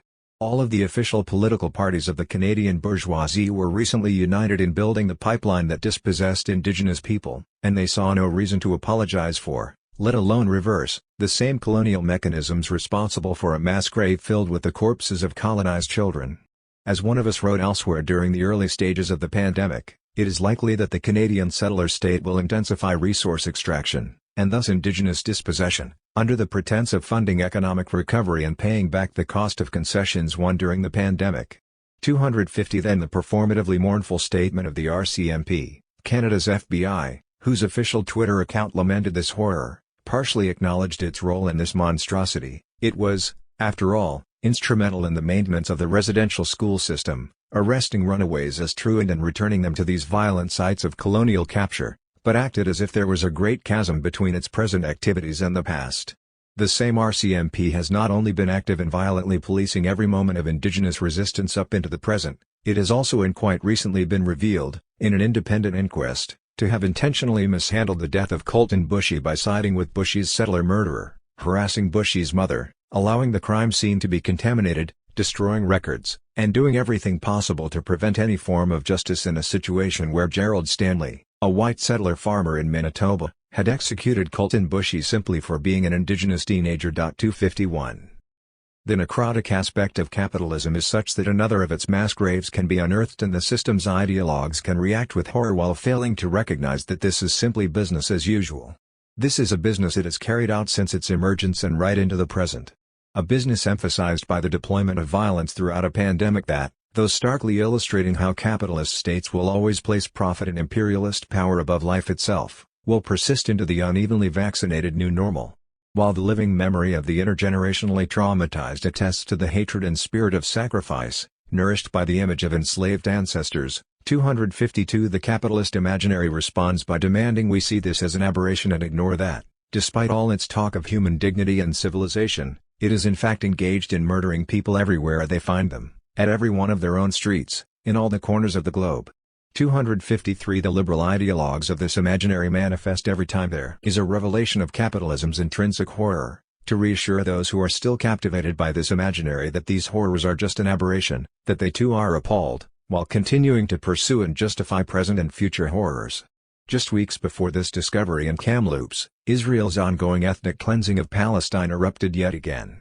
Following a pogrom in Jerusalem, and the Hamas response to this pogrom, Israel unleashed a wave of violence upon its open-air prison. All of this during a pandemic where Israel had been upheld as an exemplar of vaccination, an exemplar that refused to extend vaccination protocols to its colonized population. Rather, it chose to bomb them into submission. Such violence was not treated as exceptional or strange. Again, this was business as usual. The very same ideologues who would express their mournfulness about the mass grave in Kamloops would defend identical ethnic cleansing in Palestine. But it would not be long before settler ideologies aligned. Within a couple of weeks the mainstream news networks were running opinion editorials disparaging the notion of using the term genocide in regards to the mass grave. Ideologues and outraged settlers would call into talk shows and complain that the destruction of Egerton Ryerson's statue was an example of racism against white people. 254 When 4 members of a Muslim family were murdered by a white nationalist in London, Ontario, politicians and the press would elide how the miasma of anti-Palestinian and Islamophobic discourse feeds and prods far-right reaction. This isn't us as the liberal equivalent of the conservatives' thoughts and prayers. In other words, necrocapitalism continues unabated. A few concluding remarks are in order. From a revolutionary perspective, we must remember that state intervention in capitalist countries during the pandemic is not, and does not herald, socialism. It affects distribution, but it does not transform relations of production. This error was made by critics such as Slavoj Žižek, as pointed out in Chapter 2, it has been made by other leftist critics, and it will continue to be made by opportunists touting a socialism of half measures. We must, as the third chapter noted, dive beneath the surface froth. As we have argued, these are interventions that have sought to shore up political hegemony in the face of crisis, which is hardly a conversion to socialism. These state interventions are more accurately described, in Torkel Lawson's apt turn of phrase, as pandemic Keynesianism. 255. We must situate this pandemic Keynesianism within the parameters of the present challenges to political hegemony and its neoliberal forms. Neoliberal policy as generally understood, policy being our preferred term here, involves deregulation of business, the privatization of social welfare services, shifting tax burdens from rich to poor, accumulation by dispossession, see Chapter 30, and the greater integration of transnational capital. Drawing on the work of Ruth Wilson Gilmore, in Chapter 14, we also observe that the rise of the political hegemony of law and order and the implementation of neoliberal policy in the late 1960s and 1970s were concurrent developments, whose legacy is the prison fix, the use of carceral systems to absorb surpluses of finance capital, land, and state spending capacity while managing surplus populations of the reserve army of labor and the lumpen proletariat. We have chosen to call it policy because it is one implementation of capital accumulation, not an altogether new form of capitalism. Also, following Harney and Moden's deployment of the term, we have chosen this terminology to highlight the practical ramifications of fighting neoliberalism. It is not enough to reform policy when the revolutionary goal is to overthrow capitalism. And we cannot peremptorily declare the end of neoliberal policy without viewing its historical development in its totality. The Antipolis Uprising of 2020, then, marked a profound attack on the very pillars of contemporary settler state hegemony in the U.S., but it did not complete the task. Between its ascendancy, its predominance, and its potential senescence, neoliberalism has shaped the last 5 decades of policy to different degrees. There are 2 points, anticipated throughout our discussion, where we want to challenge the conventional view of neoliberalism. The first we have already indicated, the rise of the carceral state cannot be separated from neoliberal policy, and as such it shows that state spending capacity did not merely evaporate, but was rather redirected toward carceral ends. And then, second, we reject the common notion that neoliberalism diminished the sovereignty of the nation-state and borders. Here, we follow Angela Mitropoulos. Against the conventional view of neoliberalism, not only did borders proliferate, but they did so largely without challenging the assumption that they are a means of protection against the ravages of capitalist exploitation rather than the arbitrage which makes exploitation possible. 256. While neoliberal policy has facilitated the movement of transnational capital and expanded international circuits of resource extraction, commodity production, and exchange, borders have become more impenetrable than ever before for the proletarian and subaltern classes. As highlighted in Chapter 18, the economies of the global north rely on the exploitation of undocumented or temporary migrant labor, which lacks, if not de jure, then de facto, the protections of legal and permanent work, leaves workers underpaid relative to prevailing legal standards of expropriation, that is, minimum wage, and, especially in the case of the feminized labor of live-in caregivers or domestic workers, such as nannies, vulnerable to other forms of exploitation, long hours or expectations around the clock availability, sexualized and patriarchal violence, harassment, and abuse. These are concerns before we even address the threat COVID-19 poses to migrant workers who don't have access to vaccination regimes in the global north, before we consider the plight of migrant workers and families caught in the dragnets of the global north's deportation apparatuses, see, for example, Chapter 16. We might be witnessing, against the orthodoxies of neoliberal policy, a return to social welfare supports, but this return must be gauged against the ongoing techniques of border control. There is a danger that the quarantine logic of border closures, the use of borders to quarantine between states, becomes naturalized and depoliticized, and permanently entrenched. In which case, the return to the state of social peace of welfare capitalism will be justified, through a post-pandemic apparatus, by imperialist chauvinism. 257 Social welfare, in this case, deepens the divisions between those within the ambit of citizenry and the migrant proletariat upon which they depend. In other words, political reforms that mitigate features of neoliberal policy without challenging its border regimes furnish the grounds for more racism and xenophobia, which obviously and already animate far-right reactionaries, but which could easily push the contemporary parliamentarian left further towards an explicitly normalized imperial nationalist, democratic chauvinism. Such a left chauvinism existed before the pandemic, of course, and has arguably been the implicit undercurrent of social democracy within the imperialist metropoles, but now it might become normative and explicit. 258. We must never forget that capitalism will murder, torture, incarcerate, and devour anything and everyone. Throughout its entire history, from its settler colonial and plantation initiation to its contemporary imperialist promulgation, this system has been so insatiable in its brutal appetite for profit that it has continuously sacrificed entire populations to sate its hunger. Throughout this vile history, its ideologues have worked overtime to convince everyone, especially those living in its heartlands, that it is the best and only system for all of humanity. For some absurd reason it was able to maintain this lie, even when it subjected entire populations within these heartlands to domestic warfare and incarceration. Indeed, capitalism used the lie that it was promoting the best way of life, a life where everyone could flourish as long as they were good citizens, to justify its violence. And yet, in the midst of pandemic, it proved itself incapable of even providing the minimal standards of such a promise. Ignoring the advice of medical experts, the leaders of the most powerful capitalist states were happy to expose their populations to disease and death if and when they could reopen the economy. Some pretended to care, proclaimed we were all in this together, and sadly declared the necessity of reopening the economy while refusing to subject corporations to health regulations because of a way of life that needed to be protected over life in and of itself. Some encouraged pandemic denial while secretly dumping stocks and reinvesting in other stocks so as to profit from disease. Others callously argued that the virus should be allowed to tear through society, killing off the weak and making the strong stronger, as if this eugenicist fantasy was the best path to herd immunity. For a brief moment, despite the unevenness of health measures, the notion that we are all in this together did flicker across the consciousness of the general population.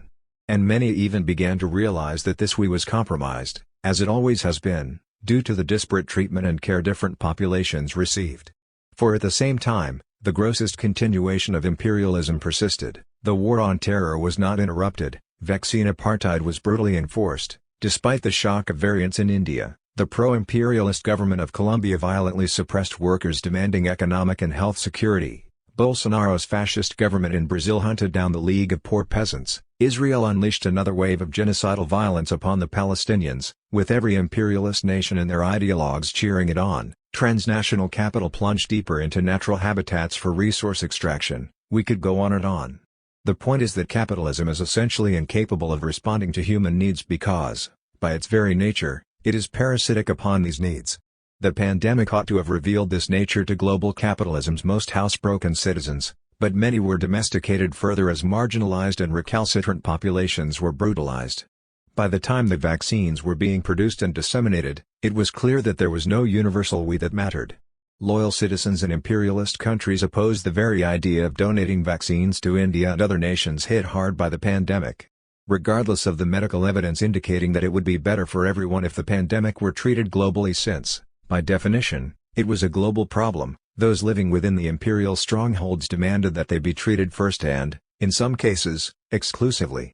Even within these strongholds, vaccination centers designed to treat the most at-risk populations, again, because it would be good for everyone and not because the capitalist governments had suddenly developed a conscience, were descended upon by vultures from wealthy neighborhoods demanding that they get their second shot before these beleaguered communities even received their first. 259. Within the imperialist metropoles where we live, work, and organize, rage against this death world did manifest, especially during the spring and summer of 2020. Although the pandemic made it extremely difficult for long-term organizing, and in fact stalled innumerable organizing ventures beyond mutual aid, protests did break out. Protests against racist police violence, protests against brutal incarceration and the spread of the virus in these spaces, protests against structural violence, protests against imperialism and settler colonialism, and even protests against liberal institutions that sanctify this overall violence, for example, Strike MoMA.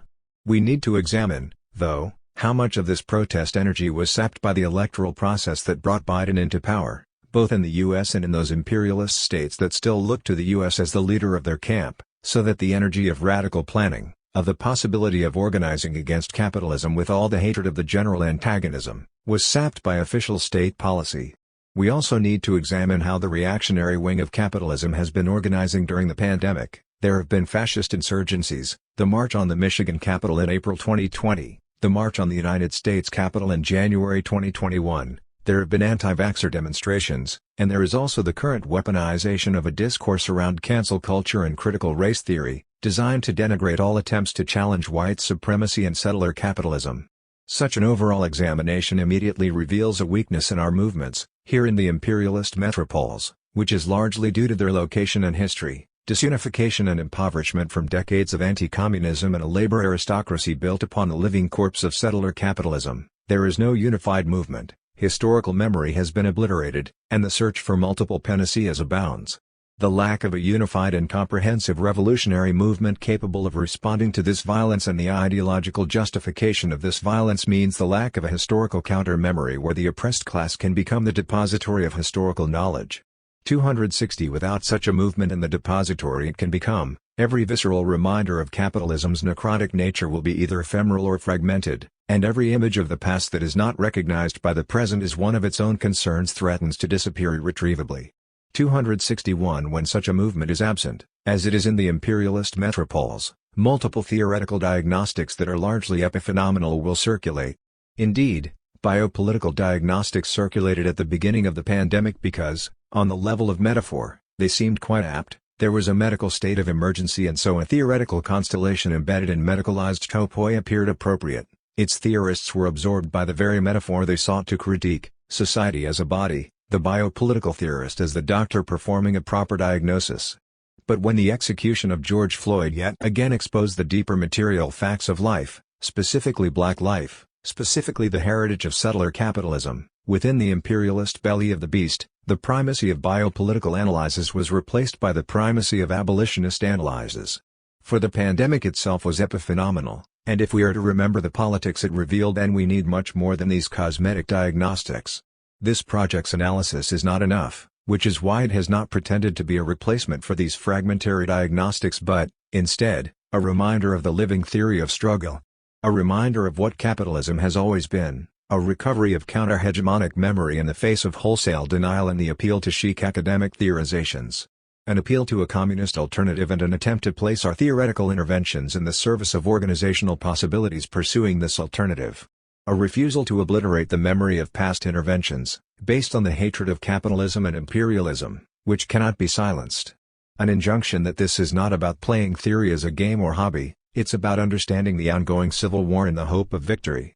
Such an understanding demands comprehensive revolutionary movements, and it is our hope that, here in the imperialist metropoles, such movements will be built. We concluded this project around the time that the vaccine rollouts were in full force. We recognize that the implications of our thought can only be realized through future revolutionary organization. It has often been noted that our collective senses of time, temporality, and memory have been undermined during the pandemic. This radical plague journal, though we hadn't exactly planned it this way, incrementally charts the course of global capitalist management during a pandemic and demarcates its limits, restoring a sense of chronology to the overwhelming miasma. By integrating these moments of a quickly receding past into a coherent whole, we hope that it is able to serve as a partial record for future struggles. We hope that such an offering will contribute to revolution, to the transgression of the necrotic limits of capitalist business as